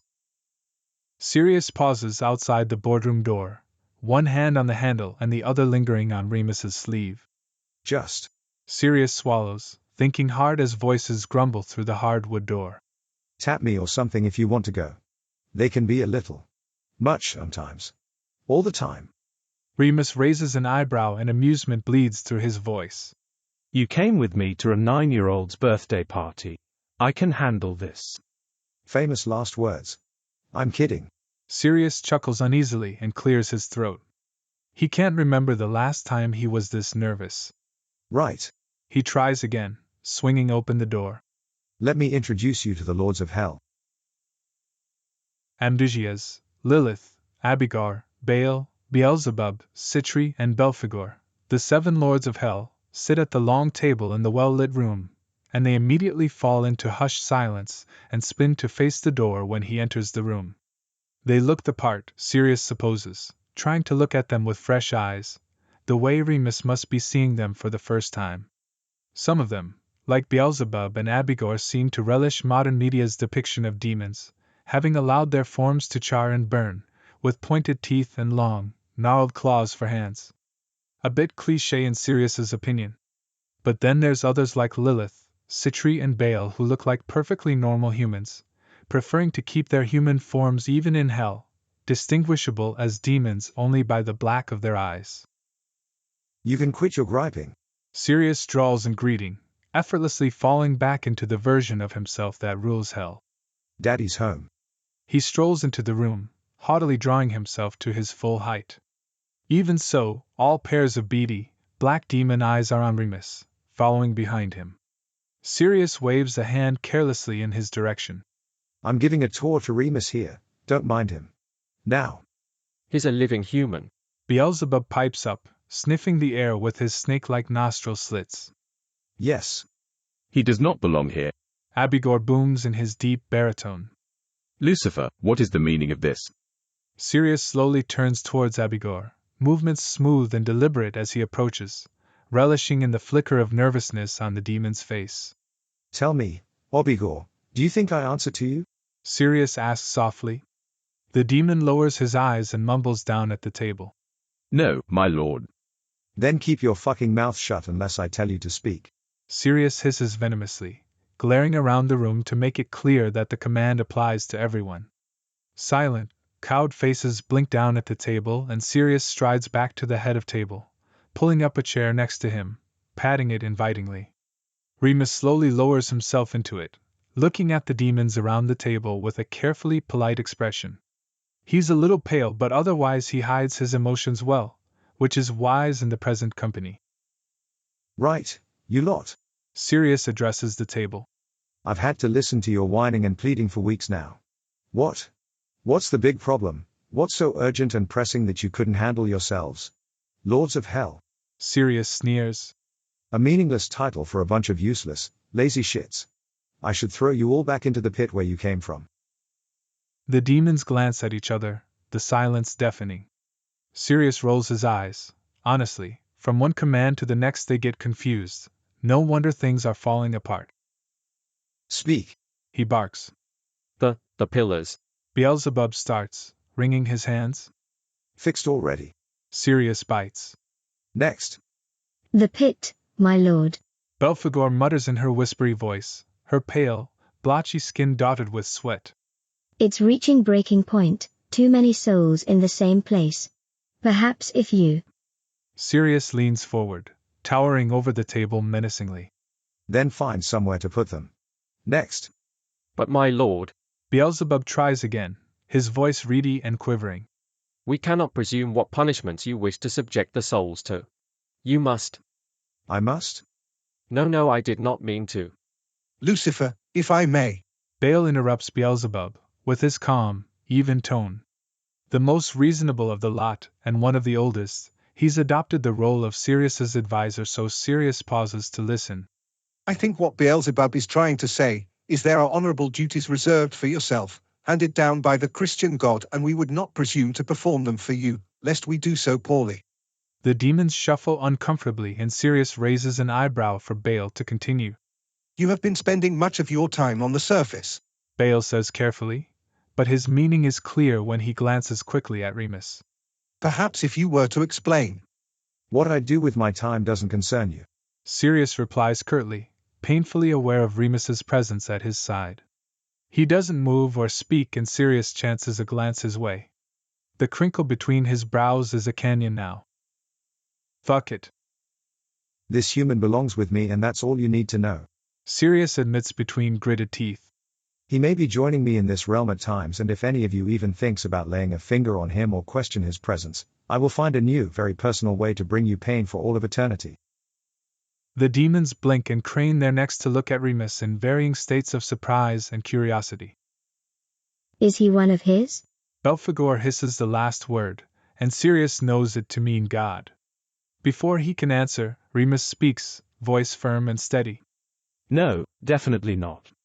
Beelzebub, who is nearest to Remus, wriggles to the edge of his seat and leans across the table eagerly, sharp claws digging into the surface. You are not of the flock. But your soul is so bright, the brightest I've seen in hell. Sirius rounds on him and Beelzebub shrinks back in his seat. A surge of rage threatens to burn Sirius's throat, and he doesn't bother keeping it out of his voice when he growls. Keep your eyes off his soul, I'll fucking burn them out of your head. Apologies, my lord. That goes for all of you. Sirius turns back to the table. Hands, claws, eyes off the human. He's met with subdued silence, and rolls his shoulders, shaking off the image of any of these demons looking at Remus, and seeing what he does, willing the rage to subside. Fucking hell, can we get off the topic of my personal life? He sighs, suddenly feeling his age, thousands of years' worth of weariness settling into his bones. What he'd give to just be lounging on Remus's couch right now, listening to him mumble to himself as he marks homework, getting up every so often to make tea and absently run his fingers through Sirius's hair as he waits for the kettle to boil. Bliss. Sirius wearily drops into his own seat beside Remus and points at Bale. You, go. What's so urgent? The black eyes scan his face for a moment, as if they see something unexpected, and then Bale's expression smooths into neutrality. It is simple, my lord. Your power is needed to keep hell stable. It appears that the Christian God designed hell to function only in your presence. With your continued absence, we will not be able to contain the pit, it will overflow, and the damned masses will run amok in hell, perhaps in time, even manage to escape to the surface. Sirius scratches his chin, considering. Doesn't sound great. A few more hours of the day spent in this realm, overseeing the upkeep should be enough to hold it together for now. For now? The pit. Abigor insists. It swells every day. It was designed for the torment of yourself and the fallen angels. It was not designed to house so many souls. So I'll make another pit. God did it. Can't be that hard. This is not the only issue. Bale intones seriously. Some souls are becoming immune to the torments of the pit. Around the table, the demons fidget, glancing at each other. Bale reaches for the large stone basin filled with water, sunken into the center of the table. As his finger touches the surface, a ripple runs across the water, revealing an image of a man strung up by the wrists in the pit of fire, covered in burns, cuts, bruises of every shape and size. He snarls with pointed teeth at demons that approach and laughs, shaking back his matted, gray hair as they jerk back. Sirius watches, uninterested. A particularly twisted human soul that's become accustomed to the pit. Unusual, but not exactly groundbreaking. So. Sirius leans back in his chair, rocking it back. Remus twitches next to him. He is not being punished. Abigor explains, scandalized. He is enjoying it. Souls are here for reckoning, to suffer. He is a prime candidate to become a demon. Belphegor grins, showing pointed, graying teeth. He was a most vile human on Earth. What did he do? His name is Fenrir Greyback. Bale replies in his smooth monotone. A murderer of children. I believe he also dismembered and perhaps cannibalized some. He's in Beelzebub's department. Beelzebub licks his lips, grinning. Indeed, a most despicable soul. And the sick fuck is burning for eternity. Failing to see the problem. Sirius drawls, tipping his head back. Remus twitches again. Sirius glances over, raising his eyebrows to see Remus's whole face crumpled in an almighty frown. Of course, kids. A weak spot in an already kind and caring heart. This is partly why he didn't want Remus to see this. The worst of humanity inevitably ends up here. If you deem him worthy, we could use another demon to man the pit. Bale nods to Sirius. Before Sirius can reply, Remus's voice sharply cuts through the muttering of the demons. You're going to reward such a person. 7 pairs of black eyes blink in his direction, and a wave of fondness washes over Sirius to see Remus meet them with a stubbornly clenched jaw and straight back. Bale recovers from his shock first, replying slowly. If he cannot be punished, then. I see, so you're admitting defeat. Remus nods as if suddenly understanding. It's too hard to outwit him. Sirius has to use all his power to suppress a grin as all 7 demons mutter and hiss their outrage. You speak of matters you do not understand. Admitting defeat, we are the lords of hell. A human telling us. Sirius allows it for a moment, relishing their bewildered rage. But he wants to see where Remus is going with this, so he drops his chair back down to all four legs with a thud and roars. Quiet. The complaints trail off, and Remus shoots him a tight smile before he addresses the table calmly. I mean no offense. Liar. I was just surprised that demons in such high esteem as yourselves would not be able to find a way for someone to pay the dues. We have tried for many years. Bale says dolefully, eyes flickering between Remus and Sirius. He has resisted everything hell has to offer. Perhaps a fresh pair of eyes such as yourself could do better.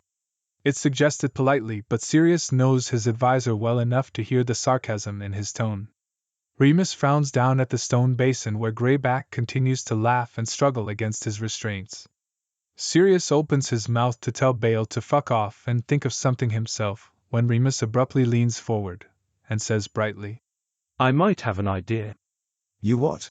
Falls out of Sirius's mouth before he can stop it. He feels 7 pairs of eyes on him, and he twists his torso towards Remus so he can mutter quietly to him. You don't have to, he's just being a prick. Remus shakes his head, eyes still fixed on the basin. If anyone deserves hell, it's him. He finally tears his gaze away to look at Sirius. I know you said you don't bring people back to life, but what if the person doesn't have to be alive? Intense white light shines directly into Fenrir's eyes and he tries to turn his face away. Only he can't. It doesn't feel like he's tied in place, but he can't move his head at all. He tries to shut his eyes or blink, but they're stuck wide open and staring up at the fluorescent bulb, like every muscle in his body is frozen. Only a moment ago he'd been in the fires of hell, surrounded by piss-weak little demons, but now he's staring up at fluorescent lighting and glow-in-the-dark stars? I bags the bike. Don't push me, Ria. You can't bags, Mrs. Claw said. Whoa, where'd you get this thing? It's ugly, yuck. Fenrir's vision spins as he's flung into the air, as easily as if he weighs no more than a small toy. The ground rushes towards him, and he screams, but no sound comes out. He tries to catch himself before he hits the ground, but his limbs flail uselessly in the wind. Splat. Cool. It's stretchy. Fenrir screams louder as a grinning child grabs his arm and leg and pulls sharply. It hurts, fuck, it's the worst thing he's ever felt, like the pain doubles as his limbs stretch, elastic and rubbery. I want to go. You have the bike, this one's mine. Give it. The fluorescent light buzzes dimly overhead, and it's all Fenrir can see as he's pulled between 2 children, his rubbery limbs stretched to capacity. The scream in Fenrir's head stretches with them into one endless roar of outrage and pain, so much pain. But he's dead, he's sure he's dead. He remembers being strapped down to the cold bench, the vivid green of the lethal injection, the crying faces of the families of his victims watching. He remembers dying. How is this hurting so much? Give it, Tommy. I want to see how flat it can get. Fenrir is hurled against the wall, and he feels his limbs flatten against the bricks with an undignified splat. Twin peals of laughter rise over Fenrir's scream, and this is hell. He doesn't know what the fire and torture was supposed to be before, but surely this must be hell. His whole body aching like all of his non-existent bones are broken, and he's filled with pure rage at being laughed at. Some demon has a very twisted sense of justice, some eye for an eye shit, because this is fucking brutal. Here, I'm stronger, let me try. Splat. Throw it off the stairs. It's so squishy. What do you reckon it's made of? Do you have scissors? The lords of hell cackle and jeer over the basin, where Greyback hangs in the hand of a child, in his new reality, as a stretchy gorilla toy that swings wildly as the kids race to find out what his insides look like. His continued screams emanate faintly from the water, almost inaudible over the excited chattering of the demons. A most excellent punishment. Ingenious. Far better than anything you have come up with. Beelzebub, you've lost your touch. Didn't see your methods working, Lilith. Your department is hardly better. Sirius looks away from the squabble and finds Remus looking a little pale again, but his hands are steady, clasped neatly on the table, face betraying no emotion. Brilliant, sunshine. Sirius murmurs, bursting with pride and admiration, but he can sense Remus's internal conflict in the way his eyes are fixed firmly forwards, avoiding the basin.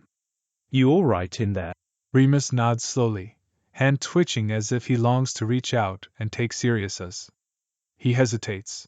He deserves it, right? Greyback does deserve it, there's no doubt in Sirius's mind. The guy was a serial killer and fucking cannibal who never scrounged up a pinch of remorse. As bad as they come. Sirius slides closer, hand searching for Remus's knee under the table and squeezing reassuringly. He deserves every bit of it. He only got prosecuted for half of his victims, took the names of the others to his grave. The guy's a fucking monster. Sirius pauses, voice softening at seeing the uncertainty flicker through brown eyes. You're doing good, sunshine.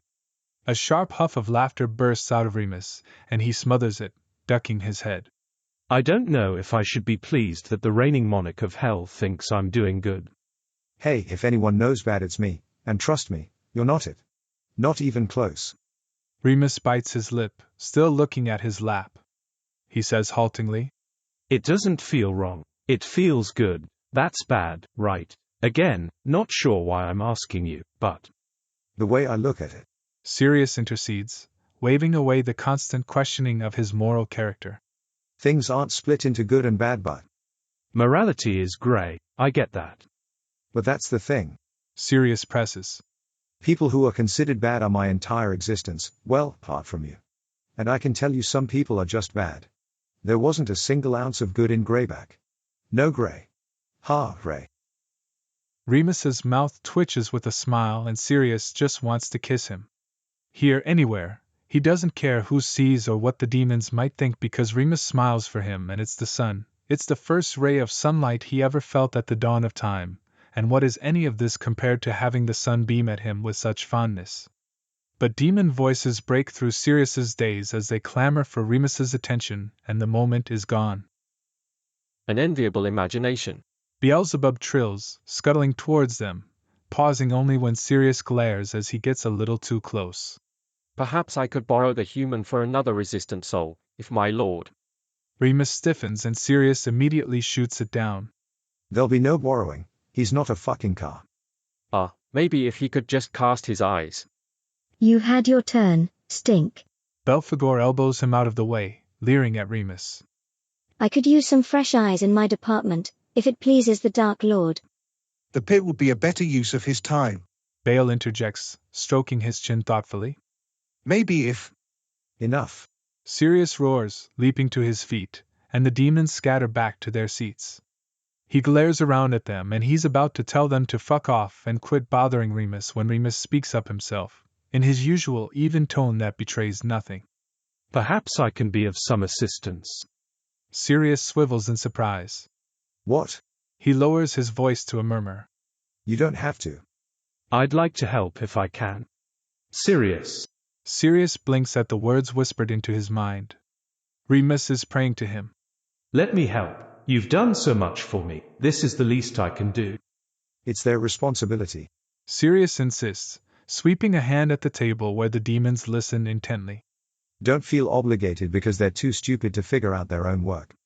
Maybe I can make things better. Fairer. Let me try. Sirius pauses. He's not wrong. It does feel more just that someone like Greyback is currently writhing in agony instead of being rewarded because the demons couldn't figure out what to do with him and Sirius couldn't bring himself to care what happened to him. But Remus cares. He applies the same logical, careful thought to this that he does to everything, with a generous dash of ingenuity and creativity that Sirius has never bothered to apply to his duties. In the very beginning he relished punishing the sinful humans, sure. But truthfully he lost interest long ago, and has been just going through the motions for centuries. Today is the first time in his recent memory that he actually feels like there's some purpose to all of this, to anything. And it's all because of Remus. The silence draws on and Sirius can feel the demons waiting with bated breath. Remus smiles reassuringly. The color has come back into his cheeks a little more, and Sirius's resistance crumbles. If you're sure. I am. Sirius turns back to the demons, some of whom are on the edge of their seats, but all watch eagerly. He inclines his head in Remus's direction for him to take the floor and sits down next to him. Remus turns and smiles pleasantly at Belphegor. Excuse me, Belphegor was it? What would you like me to take a look at? It's probably the nicest she's been spoken to in decades. Her pitch black eyes blink, mouth gaping, and is she blushing? Sirius snorts and Belphegor jerks back to herself, hastily reaching over to dab at the water in the basin. This human has been a thorn in my side for years. Sirius watches, chin in his hand, unshakable grin on his face as Remus desperately tries to explain what it's like to be stuck in a traffic jam to Citri, an ancient demon who refuses to venture to the surface and hasn't seen Earth since roads were invented. And then they drop it down to one lane. Lanes of what? Cars. Why are they in lanes? I don't. I suppose so the cars don't crash into each other. Then they are unsuccessful. You have just stated there was a crash. It's not about the lanes, Citri. Maybe we should get off lanes. We are not on any lanes, human. Okay, maybe I can draw it. Here. A word, my lord. Bale murmurs in Sirius's ear and Sirius hums in acknowledgement, eyes still glued to the carefully patient smile on Remus's face, filing this away as a new favorite memory. Will Remus be joining us in the future? Citri crossly jabs at something Remus has drawn on a piece of paper, and Remus's fixed smile falters, betraying just the slightest hint of frustration. Yeah, maybe. I don't know. If he wants to. Sirius grins absently. Why? He has been most helpful. Bale replies slowly, like he's choosing his words carefully. Sirius hums again, waiting for him to get to the point, his impatience mellowed because Remus is trying to explain merging and there's a bead of sweat at his temple, and this is so much fun. Bale deliberates silently, and then continues. You are much changed. His presence calms you. Sirius finally tears his eyes away and stares incredulously at his unofficial advisor, a being that's known him since he first began tempting the humans centuries ago, as far back as he can clearly remember. The black eyes stare right through him, emotionless and chillingly perceptive. Sirius decides not to deny it. So, what of it? So I am glad. It is high time you found your right hand. My what? Your counterpart, paramour, confidant. Every ruler needs one such as this. I don't. He is not what I expected. Bale blinks as Remus circles something on the paper repeatedly, smiling tightly as Citri looks on, unimpressed. But a fine choice. Sirius grits his teeth, trying to think of something to say but nothing feels right. He wants to say that that's insane because Remus would never. But Remus is. He's sitting here in hell, trying with every fiber of his being to explain why traffic jams should feature in hell because he's trying to give it purpose and some sense of his idea of good. Justice, morality, atonement. Remus is trying to reconcile their worlds. But it doesn't mean that Remus wants to be his right hand or counterpart, or whatever. I don't need a right hand. Sirius bites out finally. I've done fine by myself all these years. Of course. And nobody uses paramour anymore. Oh, I have not surfaced for many years. Is lover more appropriate? Beloved, perhaps? Stop. Just stop talking, Bale. Fucking hell. Apologies, my lord. They sit in uncomfortable silence for far too long, and it's a blessed relief when Citri suddenly shouts gleefully, punching Abigor's arm and sliding the paper along the table to show him Remus's diagram.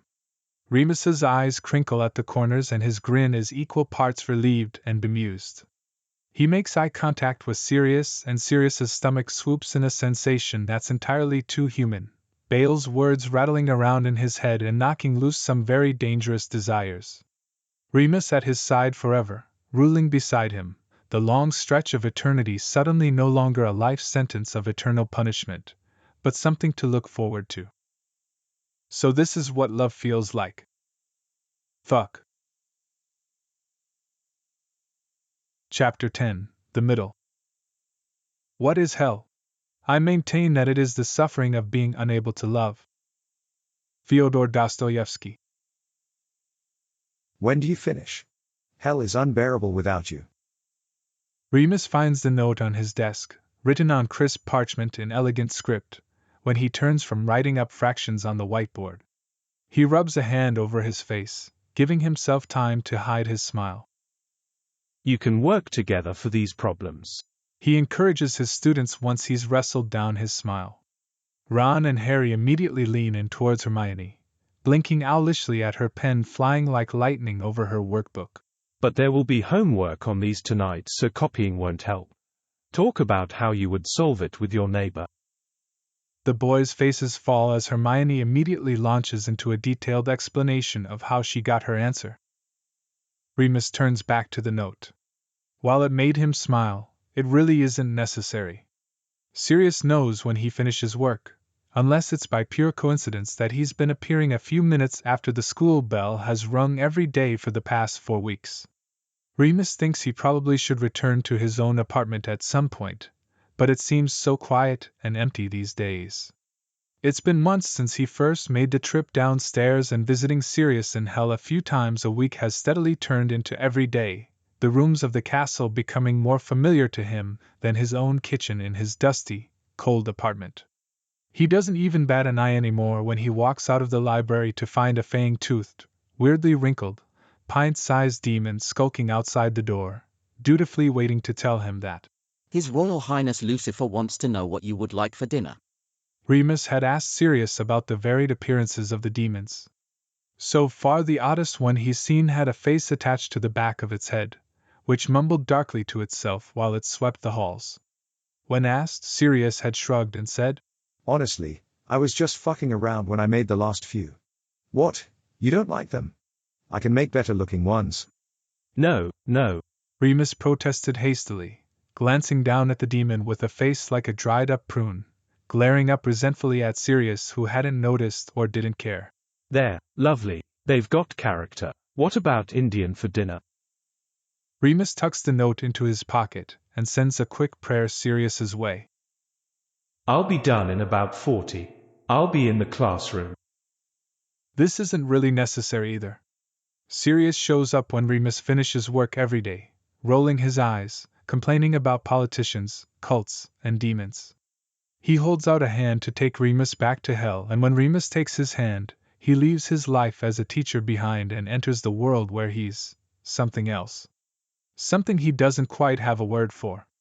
In hell he offers suggestions when one of the lords of hell appears with a problem, and they stare at him with those unnerving, glittering black eyes as if mentally recording his words.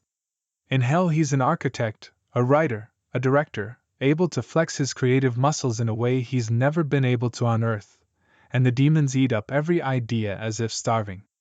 Over the past few months, Remus has watched as a kingdom is rebuilt around him, born from his own concepts. The circle of hell that deals with souls prone to cruelty is entirely him. He called it the never-ending work day, and Sirius had snickered, asking if he'd had to teach maths that day. The lords of hell titter excitedly over his work, and he's slowly managed to shed the guilt of being so good at something bad. Because it's not bad, at least not all bad. He's met people like the ones being punished in some of the areas of hell, and he'd always wondered if those people ever got what was coming to them. People who hurt others. Did they ever feel regret or remorse or face a reckoning? Now he can be certain that they do, because they'll end up in a hell of his design. He'd mentioned his unease over his newfound taste for vindictive justice to Sirius one day. The person I was a year ago would be horrified at what I'm doing, Remus said in surprise, struck by a moment of clarity in the middle of describing his idea for the new eternal job interview section of hell. I don't even recognize myself. Sirius leaned back in his chair, grinning and flicking back his hair. You're telling me, I went to a kids' football match. And he had. Crowing from the stands of the local field, shouting encouragement to Harry along with the Potters and Remus, as Harry deftly intercepted the ball in his first game. After the game, Harry had sat between Sirius and James, head twisting back and forth between them as if he were at a tennis match, unable to keep the grin off his face as his role models waxed on about how well he'd played. Remus visualized it as two colors of paint being poured onto a canvas. There are parts that remain entirely one color, wholly themselves, but somewhere in the middle they blended and shades of red and blue have swirled together to become something new. Sirius has molded himself into Remus's life and Remus to his. There were parts that didn't quite fit, like a piece of a puzzle that almost slotted perfectly into place, if it were only for that sharp edge. Remus bumped into that edge with a sickening crunch the day he discovered the gray hair. It was just one, lurking at his left temple, mostly hidden by his curl pattern and natural highlights. But it was there. And once he saw it, he couldn't stop seeing it. He found himself covering his temple with his hand under the guise of adjusting his hair whenever Sirius drifted too close. The unwelcome reminder of mortality, and the reality of aging next to a being who was described in one of the books of Hell's library as the seal of perfection, perfect in beauty. And perfect he'll remain, while Remus grows old. It's a sobering thought to keep bumping into, and it's not one he can run from, especially with today being his 30th birthday. He'd been surprised to say the least this morning when Sirius had appeared out of thin air next to him while he was showering with a cheerful, "If it isn't the birthday boy?" After Remus had finished spluttering out the water he'd inhaled with his gasp, he croaked. What? How did you? Never mind, don't answer. How did I know? I told you your birthday when I first met you. That was one of the first things I ever said to you. Do you remember? Do you care? Yes, that's right. Remus couldn't help but snort at the memory of Sirius in what he knew now to be Sirius's prim little formal outfit, sitting on his dining room table and setting it on fire to prove a point. I remember thinking my hallucination was so pretty. He grabbed Sirius's cheeks in his hand and squeezed them together until the displeased expression morphed into outrage, narrowly avoiding being bitten as Sirius's teeth snapped at his fingers. Sirius jerked his face away from Remus's grip and pointed in his face rudely. You're trying to distract me. Really? Deceiving the great deceiver, Remus, you act like you haven't read all 100,000 pages of the Bible. Surely it's not that long, Remus said doubtfully, distracted by the water running down Sirius's bare chest, chasing the droplets on their journey down with his fingertips. Although admittedly I haven't read it. It's a bit dull to be fair. Sirius agreed, pushing Remus's hands away firmly, not to be distracted. Right, your birthday. That's a big thing for humans. Fuck knows you all go nuts for the big JC's birthday, Christmas, even though it was actually in June. So yours, something informative and indoors, yes. Remus blinked water away, assaulted by the deluge of information. Informative and indoors sounds good. But really, Sirius, I've never been one for birth. How about neither? Tonight I show you how to live. Oh. Remus did his best to hide his apprehension, 1,000 possibilities spinning through his mind, catching on one Sirius had mentioned a few weeks ago. Oh, no, I don't really want to go to Amsterdam. The sports carnival is tomorrow and I have to help with athletics and pretend I don't hate sport and the sun. Not Amsterdam. But close. There's drugs but just the fun kinds. You'll see. Sirius beamed, flipping his sodden hair over his shoulder and splashing Remus in the face. Remus anxiously watched him go, trying to imagine what Sirius would consider living, said with such reverent vehemence. Sirius picks him up from work as usual and takes him back to hell to change into something comfortable and hot. Not wool and no vests was emphasized several times. Remus mentally thumbs through his wardrobe trying to land on something Sirius would find acceptably comfortable, struggling with the hot part, and absolutely not getting caught on the thought that most of his clothes are in Sirius's closet, hanging next to the endless wall of Sirius's clothes, all different shades of black. He picks some dark jeans and a jumper that shrunk in the wash so it's more form-fitting than usual but soft to touch so it somewhat satisfies both criteria. It's a deep shade of maroon that Lily once said suits his complexion, and he thinks it must mean he looks less pale and peaky, and that's as close as he can get to hot. Sirius seems to see the same thing Lily did because he does a double take when Remus emerges from the ridiculously big walk-in closet. Fuck, red suits you. Sirius breathes, gaze tracing the lines of Remus's jaw and shoulders, catching on the way his hands flex in sudden self-consciousness. Offsets my hem. Remus smiles into the impatient kiss Sirius pulls him into. A lifetime of seeing himself as plain and lanky and excruciatingly ordinary, and Sirius seems determined to spend all of eternity making him feel like his face is a priceless artwork and body a thing worthy of adoring praise. He's still not used to it. Remus pulls back with a chuckle. Lead the way. I believe you were showing me how to live. Sirius's face brightens immediately, and Remus allows himself to be pulled down the hall to the main part of the castle. On their way out, they pass Bale and Remus drags his feet to slow Sirius's insistent tugging, smiling at the demon who blinks those dead black eyes at him. Good evening, Bale. How's the latest circle of hell faring? He can't quite pause with Sirius barreling on ahead, but the hall is ridiculously long and grand and they can have an entire conversation while walking in opposite directions. Remus is accustomed to it now, but he was awestruck when he first visited Sirius's home, thinking that Sirius from a few thousand years ago must have been even more dramatic than he is now, with the tapestries depicting ancient battles covering entire walls, and enormous chandeliers hanging from the ceiling, dripping in wax. After a few weeks of tripping over uneven stones and furniture in the dark, Remus enlisted the help of some demons and had proper lighting installed and moved some of the art around so the artwork depicting the most gory and bloody battles aren't on his usual routes through the castle. Sirius offered no protest with the changes, so Remus has steadily made it a more comfortable place to live. The endless stretch of stone is now covered in rugs, the warm white light makes it feel less dark and dingy, and the added insulation means it no longer feels like walking into a freezer from the heat outside.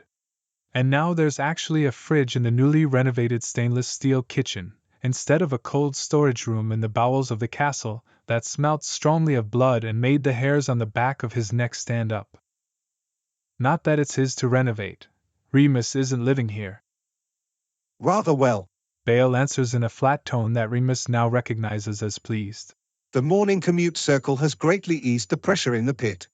And the addition of broken air conditioning for the traffic jam was a stroke of excellence, Your Grace. Remus slows so he can ask Bale if he has added broken radios to the cars yet, but Sirius tightens his grip and breezes past Bale, announcing, Piss off, Bale. We've got dinner. Of course, my lord. The demon bows. Remus can't help but feel bad for Sirius's rudeness. Bale has been nothing but welcoming and respectful to him since that first meeting. The Your Grace honorific has been a bit much, but the old demon insists on it even though Remus has told him time and time again to just use his name. When Remus had asked Sirius why Bale was so insistent, he mumbled something about Bale being old as balls and changed the topic. Just one more oddity to add to the list of demon quirks. Remus turns back to the Lord of Hell as Sirius strides ahead. I'll be back after dinner if you need anything. I brought back some of that chocolate I wanted you to try. It's on the dining table. Bale inclines his head in another bow, blinking quickly. Why, thank you, Your Grace. Don't bother us after dinner. Sirius counters over his shoulder. Humans don't work on their birthdays. It's a new thing in the last century, you won't have heard of it. Remus catches up to Sirius on his way out the enormous double doors where they'll apparate to the surface. What do you mean? I worked today. He doesn't need to know that. Sirius grins. You won't want him interrupting what I have planned when we're back. Birthday sex. Birthday sex. Happy birthday to me. What follows is without a doubt the best night of Remus's life. Birthday sex be damned. A night he thought might have involved traipsing through daring and thrill-seeking activities. All the things Sirius would think sum up living, turns out to be a winding road dipping into the most remarkable moments in time. The Queen concert is first. He hasn't even figured out who's playing when he's unceremoniously crowded by Sirius's insistent pushing into the pit of sweating, screaming bodies, all dressed like they're going to a particularly convincing 80s party. He can't hear himself shouting over the crowd's thundering chants when Sirius's hands disappear briefly, but then the familiar heat and weight of him is pressed against Remus's back and miraculously he can breathe a little easier, even clustered in amongst the heaving throng. Where are we? He shouts, although it's hardly necessary with Sirius's supernatural hearing. When are we? Sirius corrects with a grin in Remus's ear, and Remus thinks perhaps Sirius's supernatural hearing has failed him and he's misheard. But then he hears the opening chords of I Want It All and his jaw drops like a trap door. Shouts of delight rise from the crowd, rolling in an erupting crescendo, and Remus feels like his voice might be part of it, but he doesn't know anything except for the impossible fact that that's Freddie fucking Mercury striding onto stage, in the flesh, so much shorter than he pictured and about 50 times hotter. He drifts in a daze, floating in the ebb and flow of the performance, and every time Freddie dances closer to this side of the stage, his stomach swoops and he dizzily thinks this is it. He's here in history, living it. A moment in time he mentioned once longingly to Sirius when a live version of I Want to Break Free had played on the radio and Sirius had hummed his agreement, yes. The 1986 tour was fucking incredible and Remus had briefly overflowed with envy before settling for Sirius's retelling of it. And now he's standing here and they're playing Who Wants to Live Forever with painstaking heartbreak and tenderness, and it's like May and Mercury have reached into his chest and crushed his ribs, his heart stuttering feebly on the end of the lyrics, and the hairs on the back of his neck stand up when Sirius hums the chorus into his hair. They both sing along to the biggest hits, and it bemuses Remus to no end that Sirius knows the lyrics to Is This the World We Created? What with it being a mournful dedication to human suffering. When a kind of magic plays, Remus feels the entirety of the song in his chest, pounding through the speakers, the crowd, and echoed by Sirius's voice joining his own as Remus forces out the lyrics in the loudest shout his throat's ever attempted, uninhibited and free. The crowd stomps and rolls in a wave of twisting, slamming bodies when Now I'm Here plays and Remus is choked by laughter, jaw aching from grinning and shouting, and when Freddie sings Don't I Love Him So. With a sly grin on his handsome face, Sirius's arm tightens around Remus's waist, fingers slipping underneath his jumper and gripping his hip, and Remus's voice breaks on the returning line. Don't I love you so? When it ends on Crazy Little Thing Called Love, Remus's voice is hoarse and whispery, forever enmeshed into the din of this night in 1986, and it's a miracle he can hear Sirius when he presses his mouth close to Remus's ear to half shout. There's a few encores after this, but you're gonna need your energy. You ready to go? The fans squirm restlessly, cries of encore starting to rise over the steadily growing din, but Remus is still dazed and dumbly mouths. Energy. He blinks and he's standing at the outskirts of the concert, in the off-white glow cast off the merchandising trucks. The chants of encore grow in the background and his ears ring so loud that he briefly wonders if he'll ever hear properly again. He quickly decides he doesn't care. Even if his hearing is ruined forever, that was worth it, that was incredible. He whispers hoarsely into the crisp night air, the sweat drenching his entire body, cooling and making him shiver in a mixture of adrenaline and cold. Sirius beams, a shoe-in for this crowd, in his usual all-black, leather jacket, and artfully messy hair that Remus has belatedly realized is shaggy in that messy 80s way that looks terrible on anyone who isn't already attractive enough to be a rock star. You said if you had to pick a moment in time. Sirius spreads his arms smugly, and Remus begrudges not one bit of the smugness because it's been earned 1,000 times over. Good choice. Sirius continues. The other ones I had to guess. Educated guess, but I thought we'd start with this one. Tart. Yeah. What's a better birthday present for you than history itself? Remus's brain splits right down the middle, cleaved neatly in two, rendering it a soggy, useless lump. Sirius takes his hand and smiles in a way that lifts his eyes and makes them warm and kind, and Remus's brain feebly attempts to knit itself back together to hear Sirius say brightly, You with me, sunshine? Always, forever.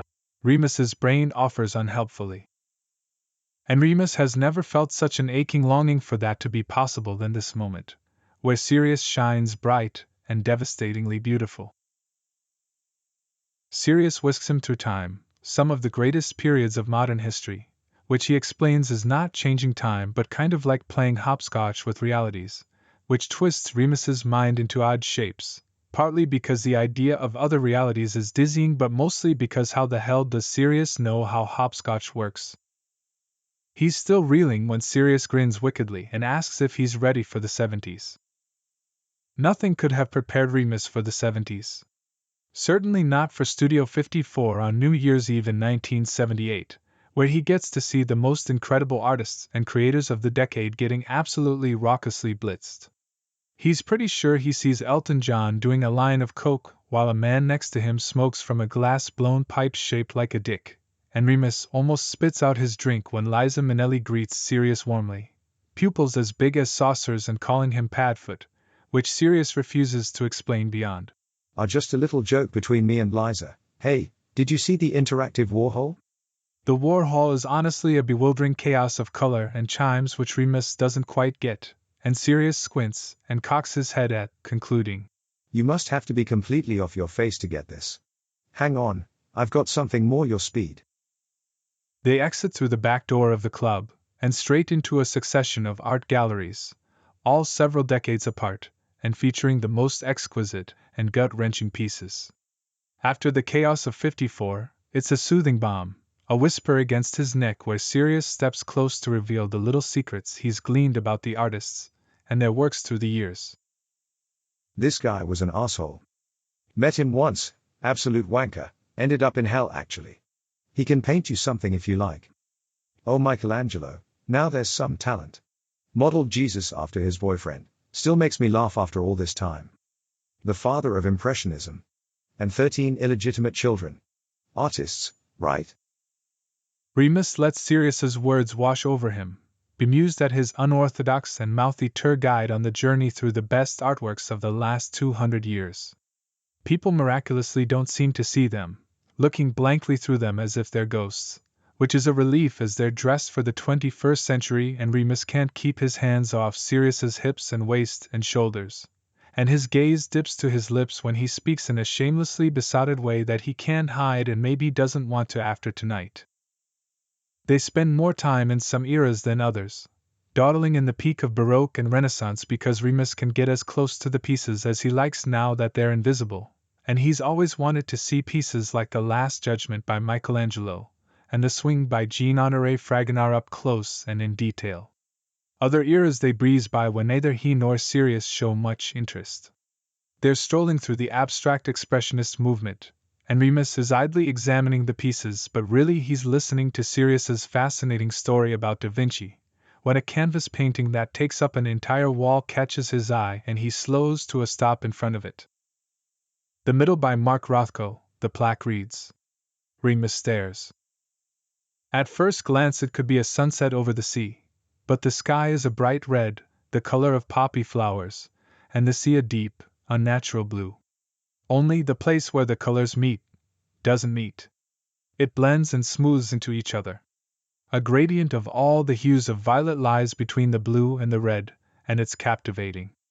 Uneven and messy, where some violet overflows further into blue than the red, and the strokes are bold and passionate, like it was painted in a crazed fervor. It's not a style Remus usually likes, but he can't help but stare. Sirius looks at the painting too, squinting closely at the brush strokes as if they can tell him something. Oh, this guy. I think he made this about his girlfriend, tore it to pieces when they broke up and only painted in solid blocks after. Not bad as far as abstract goes. I like it, Remus murmurs. Why? I don't know.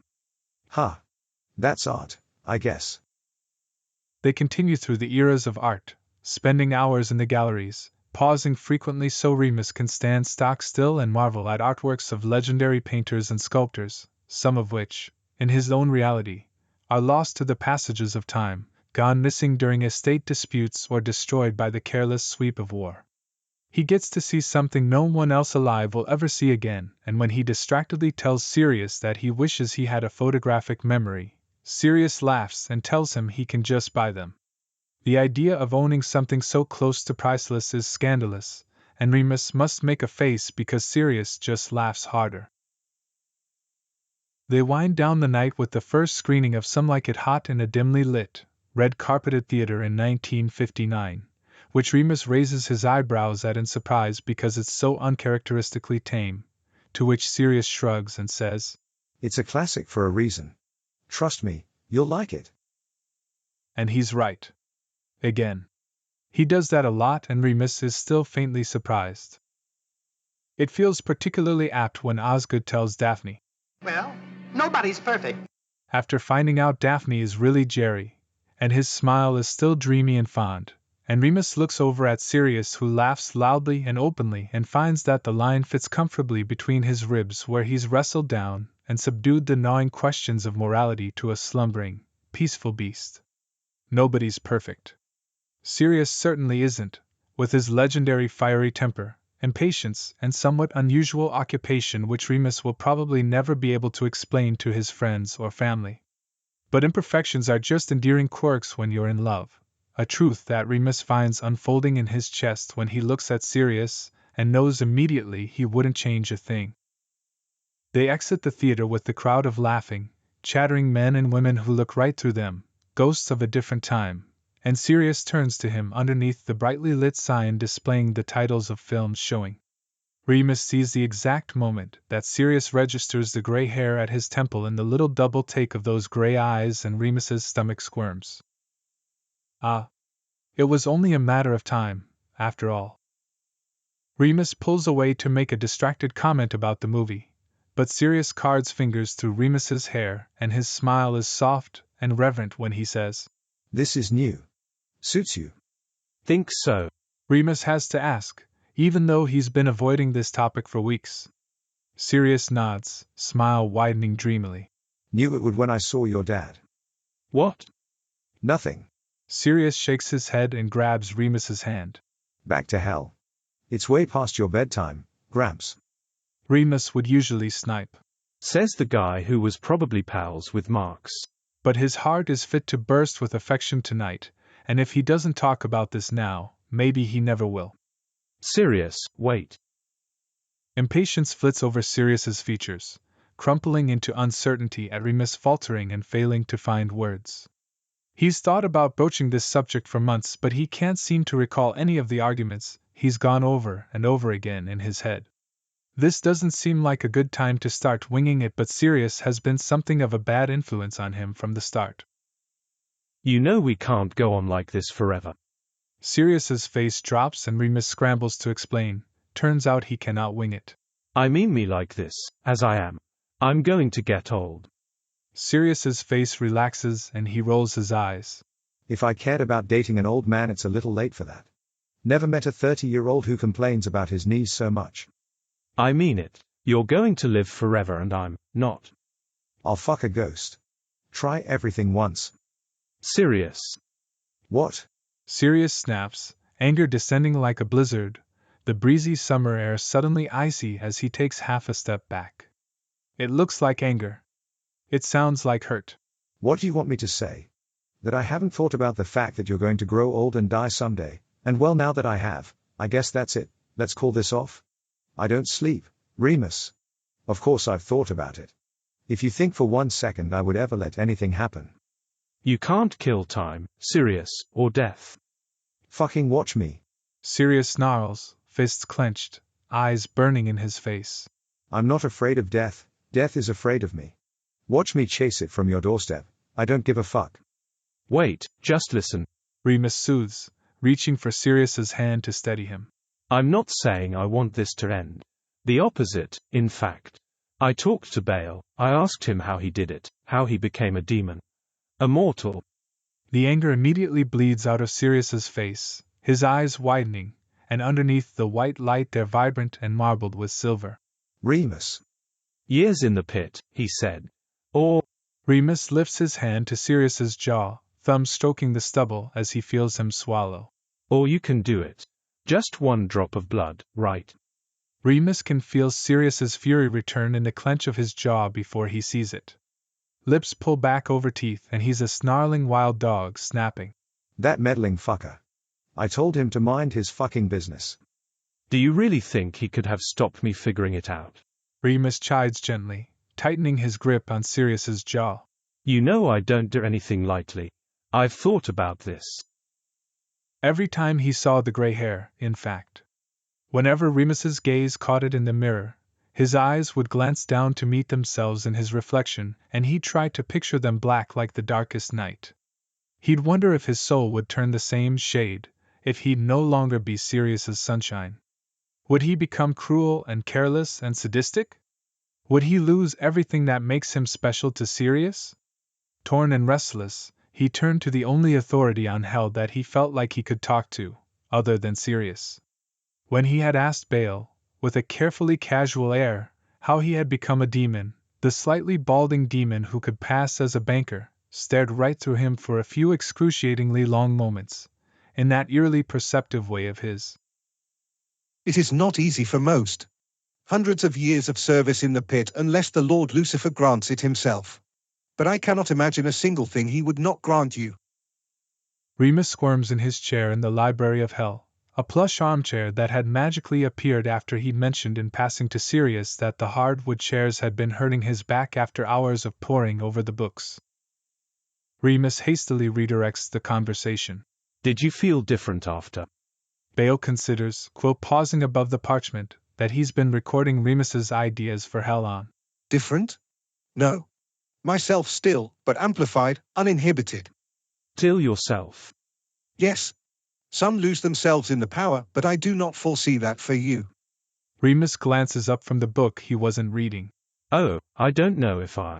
He protests feebly, but trails off because those black eyes are staring, unblinking, and the lack of expression pulls the truth out of him. Will I still be me? I do not believe the essence of your person will change over much.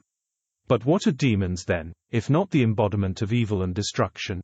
After a pause, Remus adds hastily. Sorry. Baal stares back, unbothered. We are servants of hell, but we are not all the same. If you are prone to such things before descending, then it will be amplified. I cannot envision you becoming anything to be ashamed of. I'd still have a conscience. The ways of heaven and hell are not as black and white as the scriptures would have you believe. Baal gestures at the walls of books surrounding them in the quiet of the library. You will retain whatever is important to you. I do not relish in suffering as my counterparts do. It is simply a necessary means to bring order to chaos. I was a bureaucrat, you see. Oh. I believe your sense of justice will prevail.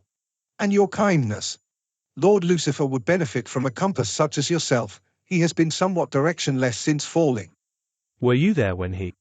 Baal shakes his head and his face darkens for a moment, as if recalling something troubling. It was before my time, but I came into being not long after. I was one of the first. He was angry in those times.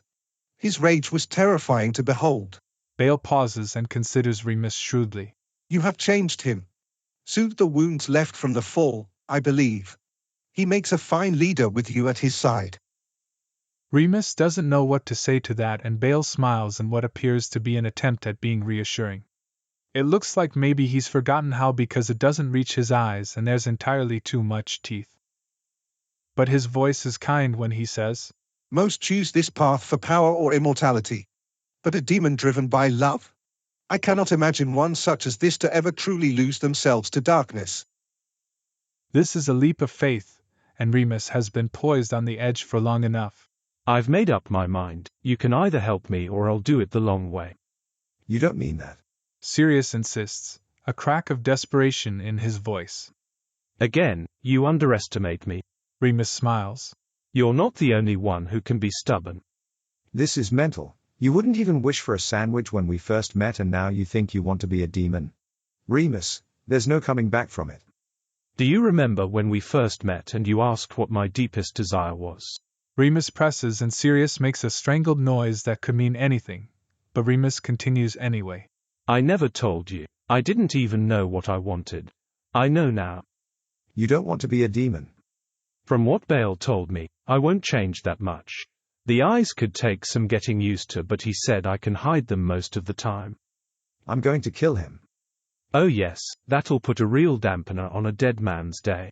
Remus pauses, watching the way Sirius's eyes darken, glaring and stormy, and he's treading on thin ice here, but suddenly taking the plunge seems like the easiest thing, like maybe it's not so much as stepping off the precipice but relaxing into the fall that he's been spiraling into from the day that Sirius looked bewildered at being offered something as simple as dinner.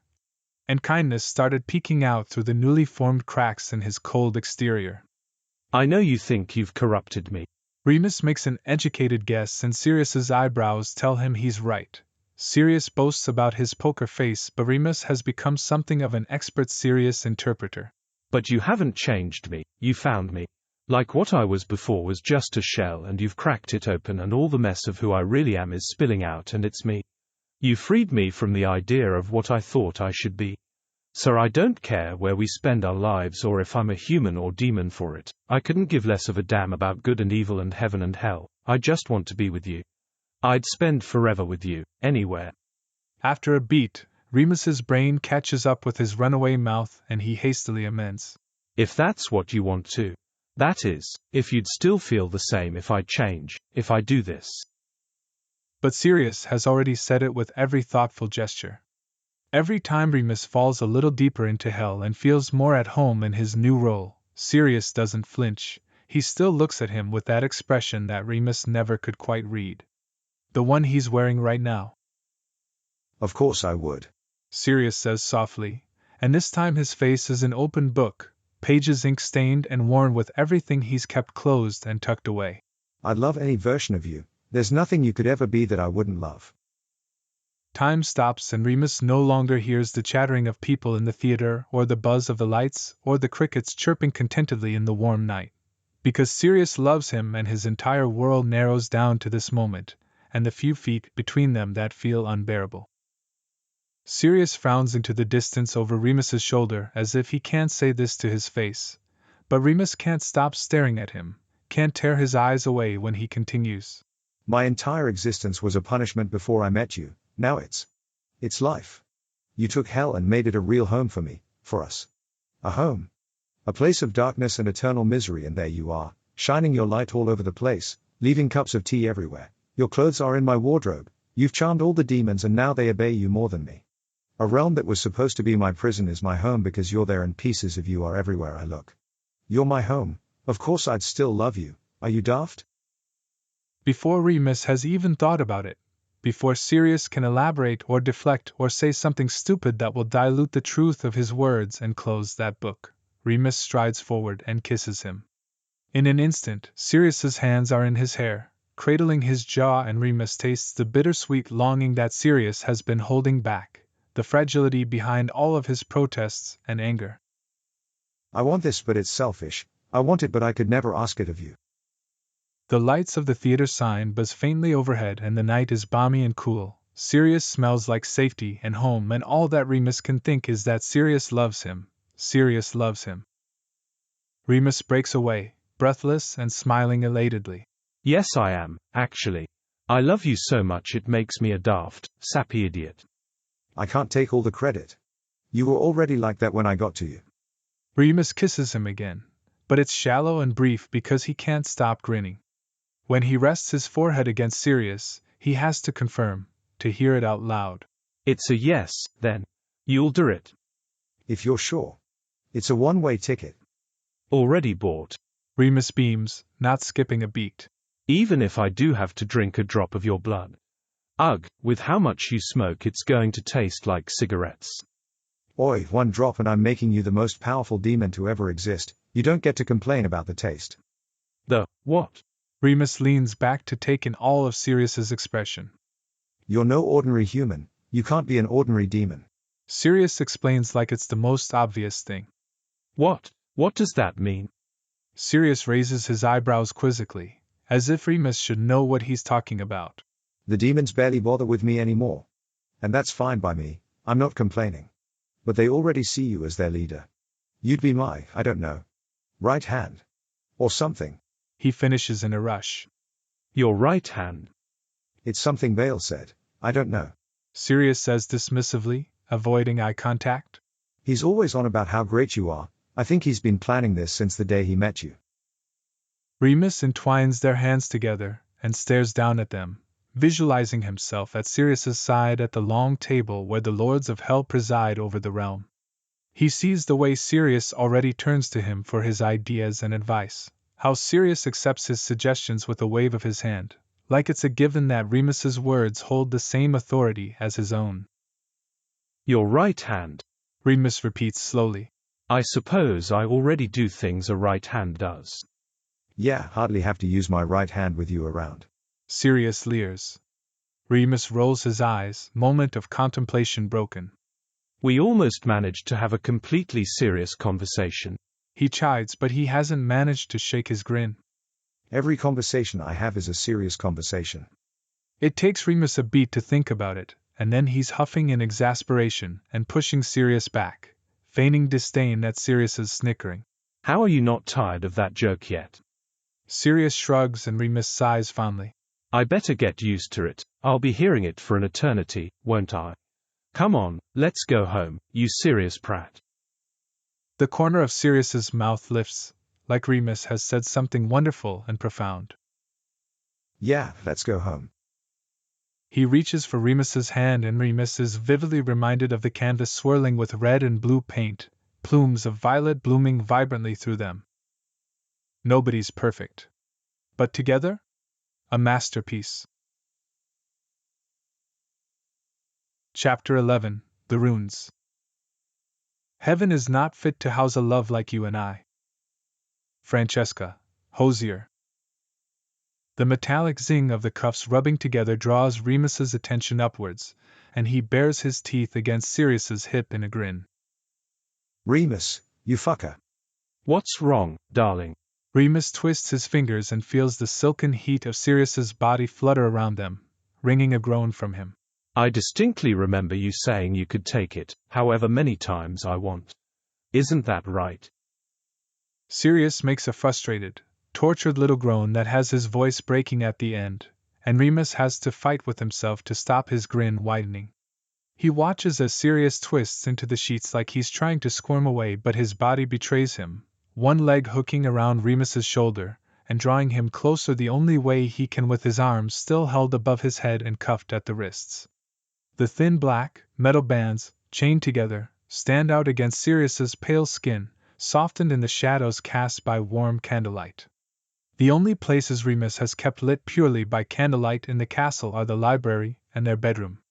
Reading by the bright, firelit lanterns and candlelight makes the words on the pages come to life, not unlike the way the orange glow of candlelight makes Sirius's skin look softer than it has any right being, ethereal and otherworldly, and the sweep of his eyelashes are elongated across his cheeks by the shadows.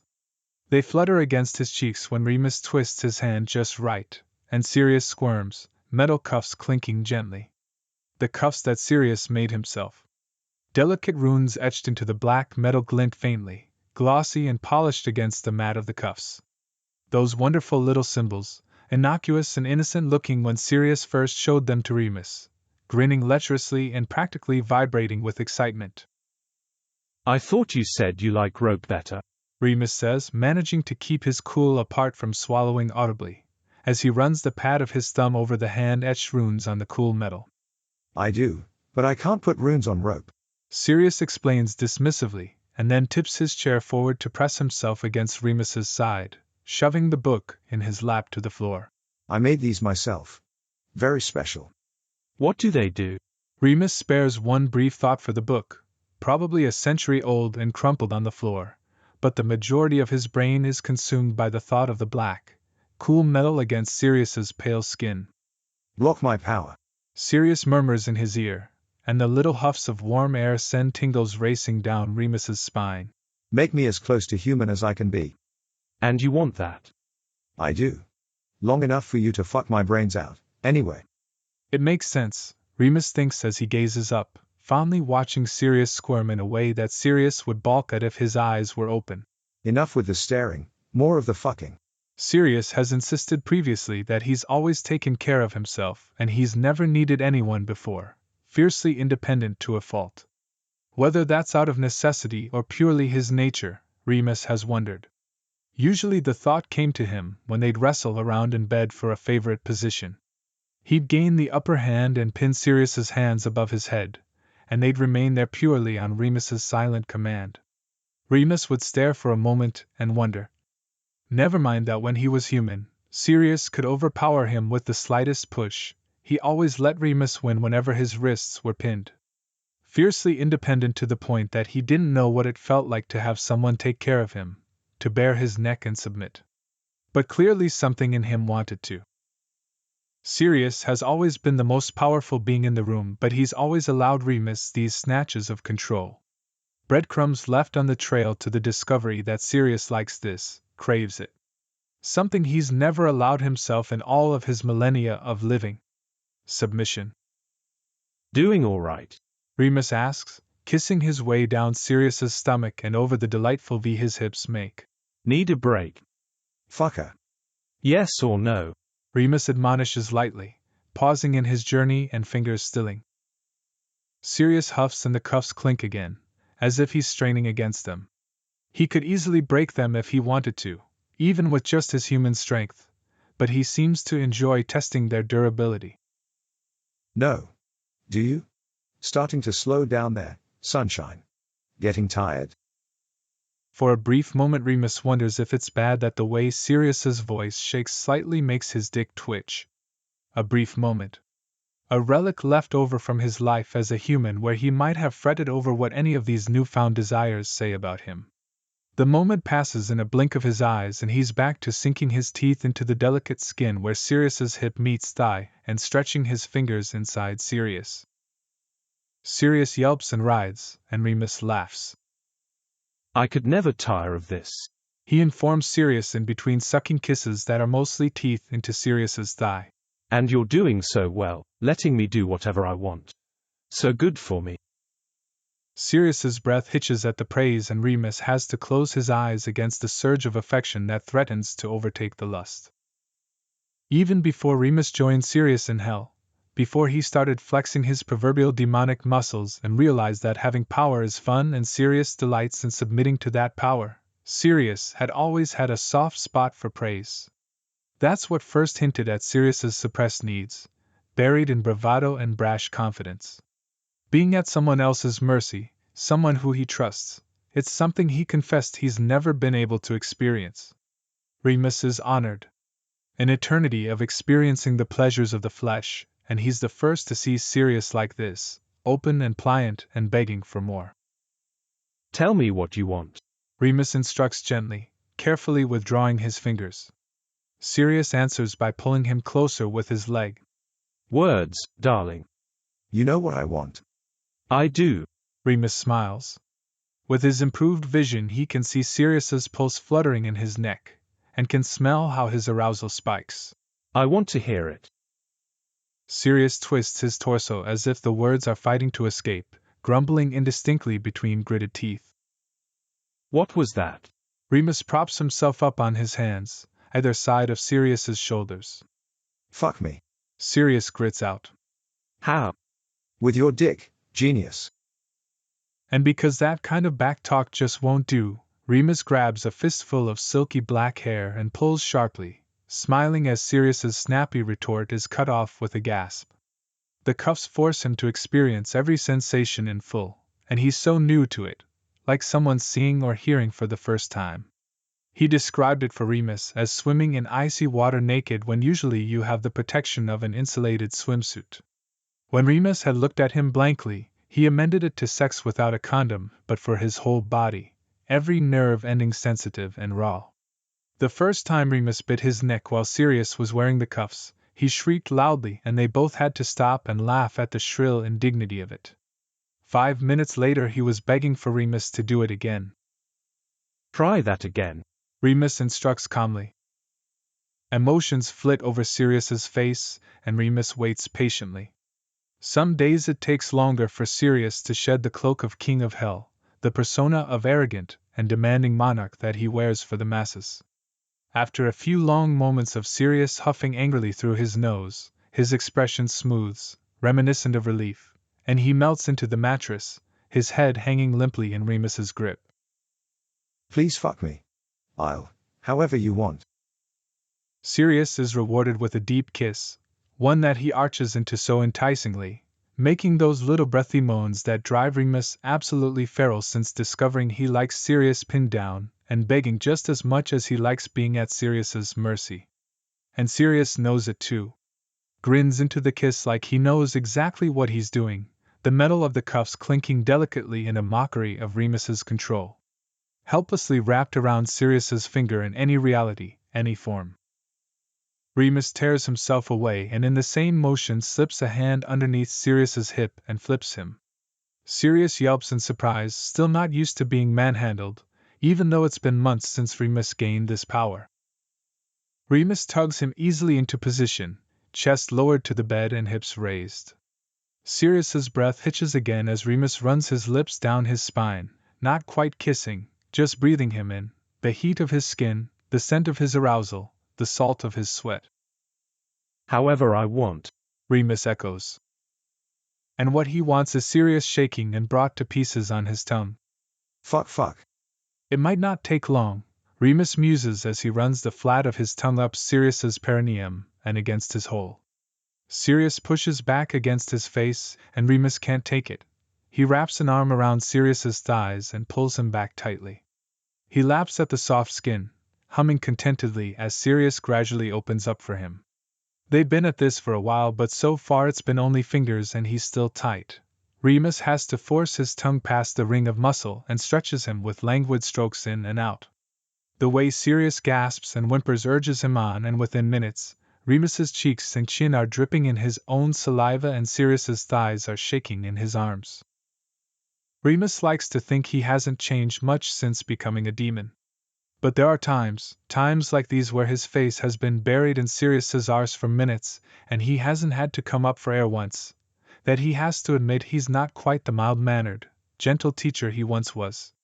There are parts of him that are. The version of himself that leaves hell in the morning with a kiss to Sirius's cheek and in order not to tear the place down while he's gone, making his way back to the realm where he's a kind teacher, that version is still very much himself. And then there's this part of himself.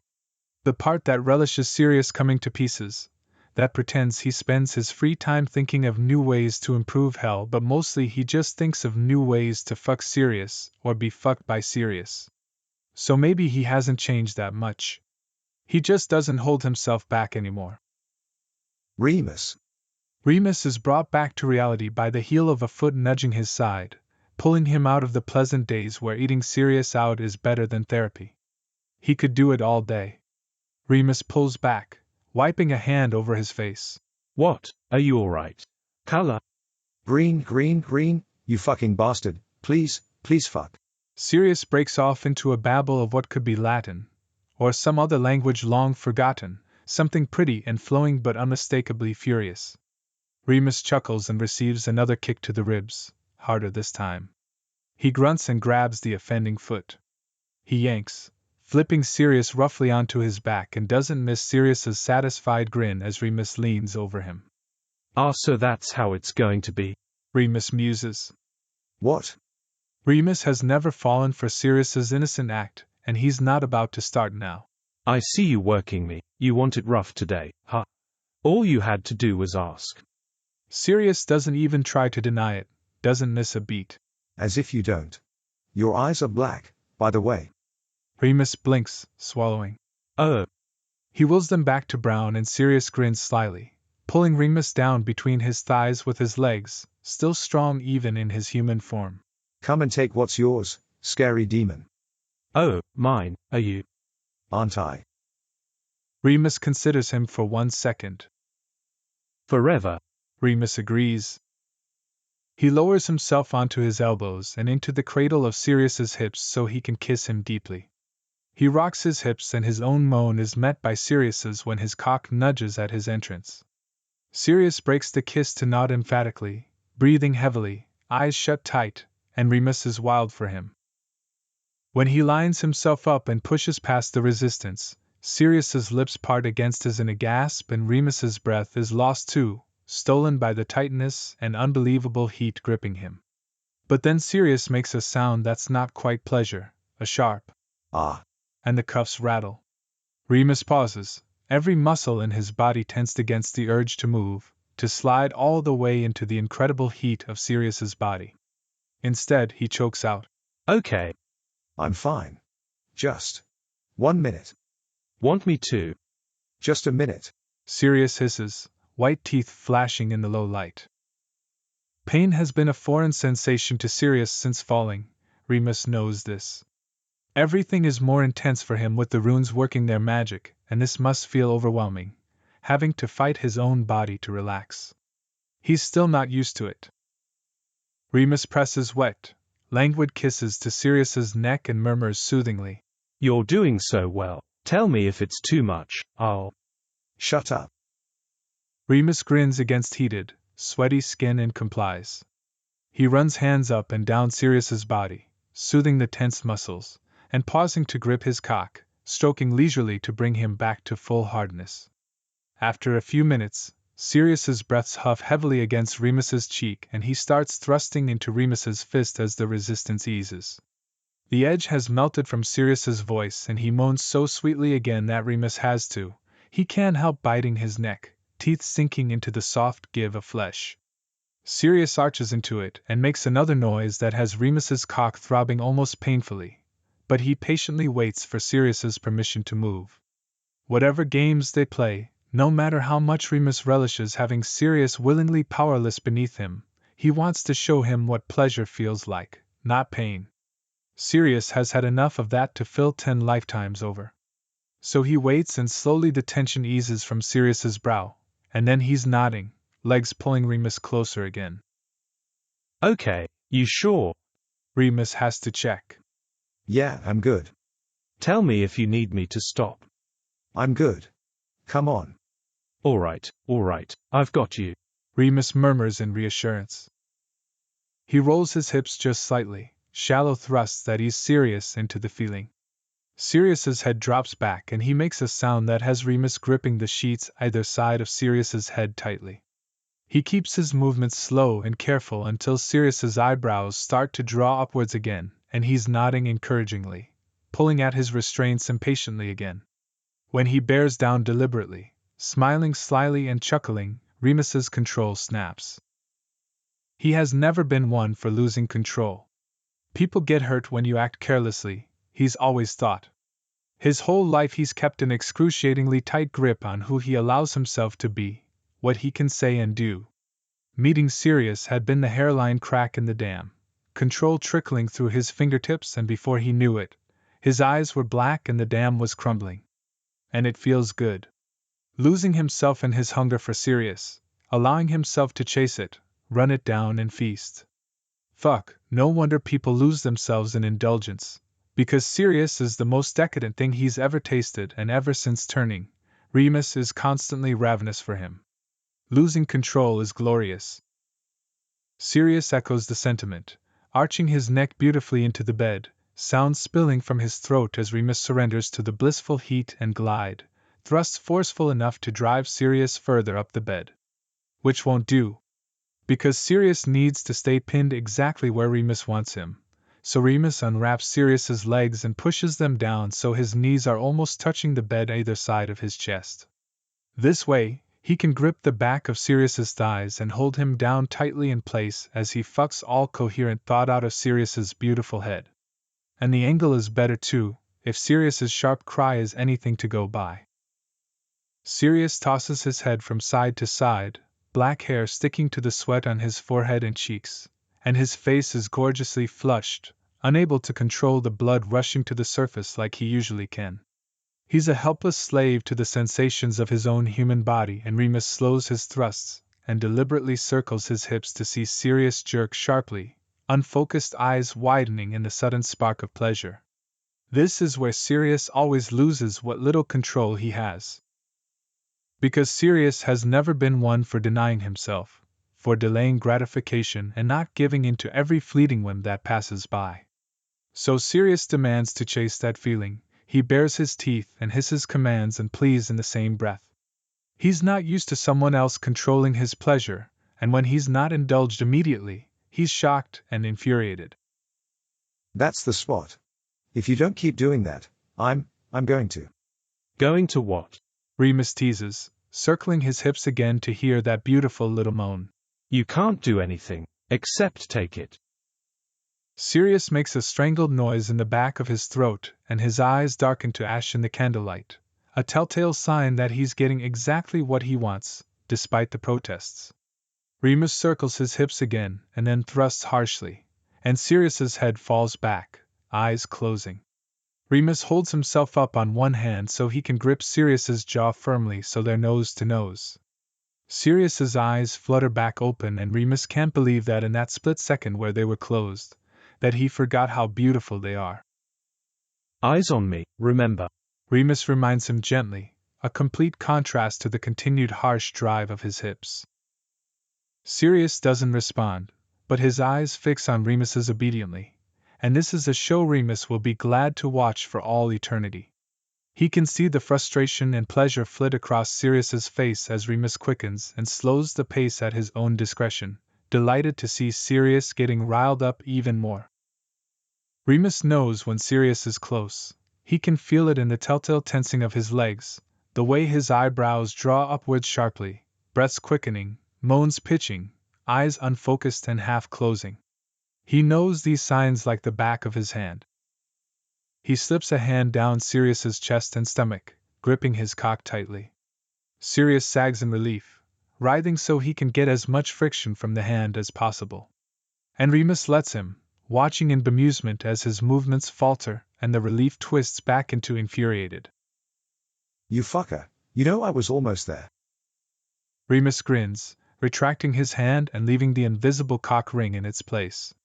Being a demon has a surplus of benefits, least of all the way he can control Sirius's orgasms as easily as Sirius once controlled his.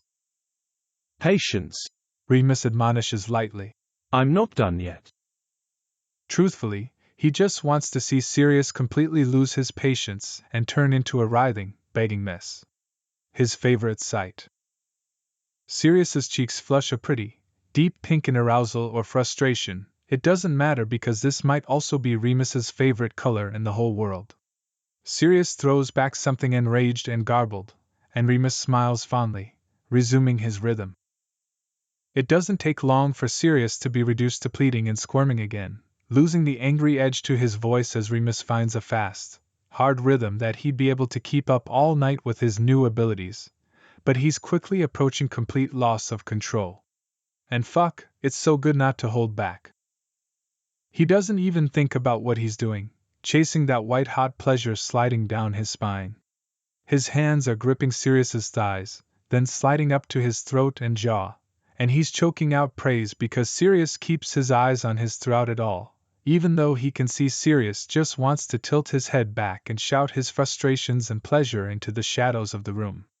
And he's being so good, so obedient and pliant, even with that little tilt to his mouth that says he's suppressing all his instincts that are telling him to protest and demand, and Remus can't help leaning down to kiss him, wild and sweet, full of praise. It spills out of him, half of it nonsense, and the rest adoring praise, the kind that makes Sirius's lashes flutter and breath hitch. And in that moment Remus wants nothing more than to watch him come, to see his face tense, and then drop in pure ecstasy. So he releases the magical hold on Sirius's cock and keeps his hand on his jaw so he can keep Sirius facing him, needs to watch it happen. If Sirius is beautiful every other second of his life, he's exquisite in this moment, where his jaw drops in Remus's hand and his pupils are blown wide, locked with Remus's. Even after all the times they've done this, he still looks surprised by the intensity of an orgasm that's undiluted and unfiltered, jerking a rough cry from his throat as Remus feels him come between them, and his muscles contract rhythmically around Remus's cock. It's like Sirius was made for this, the silken heat pulsing around him, and Remus chokes on his own breath, caught between the sensations and the beautiful visions Sirius makes with ecstasy written all over his face. Remus could drag it out longer, could bring Sirius back to the brink, overstimulated and drunk on pleasure, but they have all the time in the world, and eternity stretches before them, and in this moment he just wants to give in. Sirius must sense his control slipping, because he smiles dreamily and bears down, a fiery vice around Remus's cock as he licks his lips and says thickly, "I've been good, go on, give it to me." So Remus does. He thrusts erratically a few more times, and then it's all stars and bursts of color, and just Sirius, Sirius, Sirius. He's vaguely aware of groaning, of jerking forward and bending Sirius in half as he spills into him, A position that must be uncomfortable, but Sirius's expression never wavers from euphoric, and Remus has to finally look away because he's going to break apart at the seams looking at Sirius elated at being filled with his cum. He pants into Sirius's neck, blinking through the little spots clouding his vision in the come down, inhaling the addictive scent of him. There's no zap of ozone, no burnt sugar smell that follows him around and spikes when he's using his power. It's just Sirius. A smell that Remus carefully memorizes and folds away for later, next to the sounds and sights that Sirius makes when he's like this. Something meant only for him, jealously coveted and treasured. Remus! Comes a grunt somewhere to his left, where he's lazily sucking a kiss into Sirius's neck. He hums and Sirius wriggles impatiently. Remus, the cuffs, can you? Oh, sorry, love. Remus shakes himself, willing some of his brain to return from wherever it went while he was coming down from the high. He reaches up and unhooks the latch on the cuffs, rubbing the pads of his fingers over the red marks around Sirius's wrists. Sirius hisses. Remus brings them to his mouth and kisses the welts, murmuring, I've told you not to pull so hard. Was it too long? Sirius turns his head to watch Remus examining the marks, his smile lazy and fond, drunk on euphoria. Never long enough.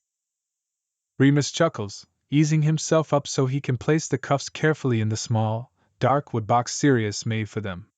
Locked away by the runes written along the side of the box, completely impenetrable unless the one opening it is Remus Lupin. A rather ingenious bit of craftsmanship to ensure that no one but Remus can render Sirius powerless like this. With the cuffs safely locked away, Sirius stretches languidly, his grin dreamy and satisfied. Remus's gaze drifts up from the mess on his stomach and catches on his wrists, which are still red.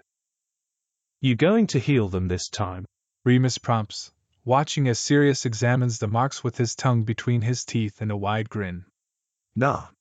We're having dinner with James and... I earned them. You did. Remus agrees and leaves it at that, kissing Sirius's shoulder, admiring his tattoos once again, as he probably will continue to do for all eternity, tracing fingertips over areas of raised skin with fond familiarity. He feels Sirius's eyes on him and meets the gray. An ocean under moonlight. All right, not too much. Remus asks as he always does. Sirius shakes his head, eyes never breaking the stare. He pauses as if considering whether to say something or not, then it tumbles out in a rush. Sometimes I wonder if you were made for me. Remus blinks, reminded of his own thoughts which have wandered the same path this night. Sirius continues distractedly, as if he's just thinking aloud. Some sort of recompense for everything. My fall was planned before I even existed, my fate laid out before me from the moment I was created, even though I spent so long running from it. Maybe you were always part of it. What makes it all worth it? The reward. Sirius blinks his eyes back into focus and uncertainty dashes across his face. You're just too perfect not to be fate. Remus deliberates for a moment. Sirius's face is open and vulnerable in the way that it only ever is in the moments after sex, where it's like all the arrogance and defensiveness have been left at the door. Maybe it is fate. Remus ponders aloud, running a thumb over Sirius's bottom lip. Or maybe we make our own fate. I don't really know. Either way, I'll choose you forever. Sirius's cheeks have slowly lost their flush since the cuffs were removed, but there's the slightest hint of that delicate pink back again. He darts forward and kisses Remus, pressing the length of his body against him, and the kiss is soft and demanding at the same time. Remus allows himself to be rolled onto his back, burying his hands in the soft black strands that fall like a curtain around them, narrowing his world down to this one moment. And this is it, what life's all about. He could live in this moment forever. The thought that heaven is lost to him as a demon is laughable because heaven is right here, with Sirius's breath in his mouth and his hair tickling his cheek. Heaven and hell are just words. This is home. Finite. Thanks for listening to this text-to-speech podfic composed by Burning Aurora.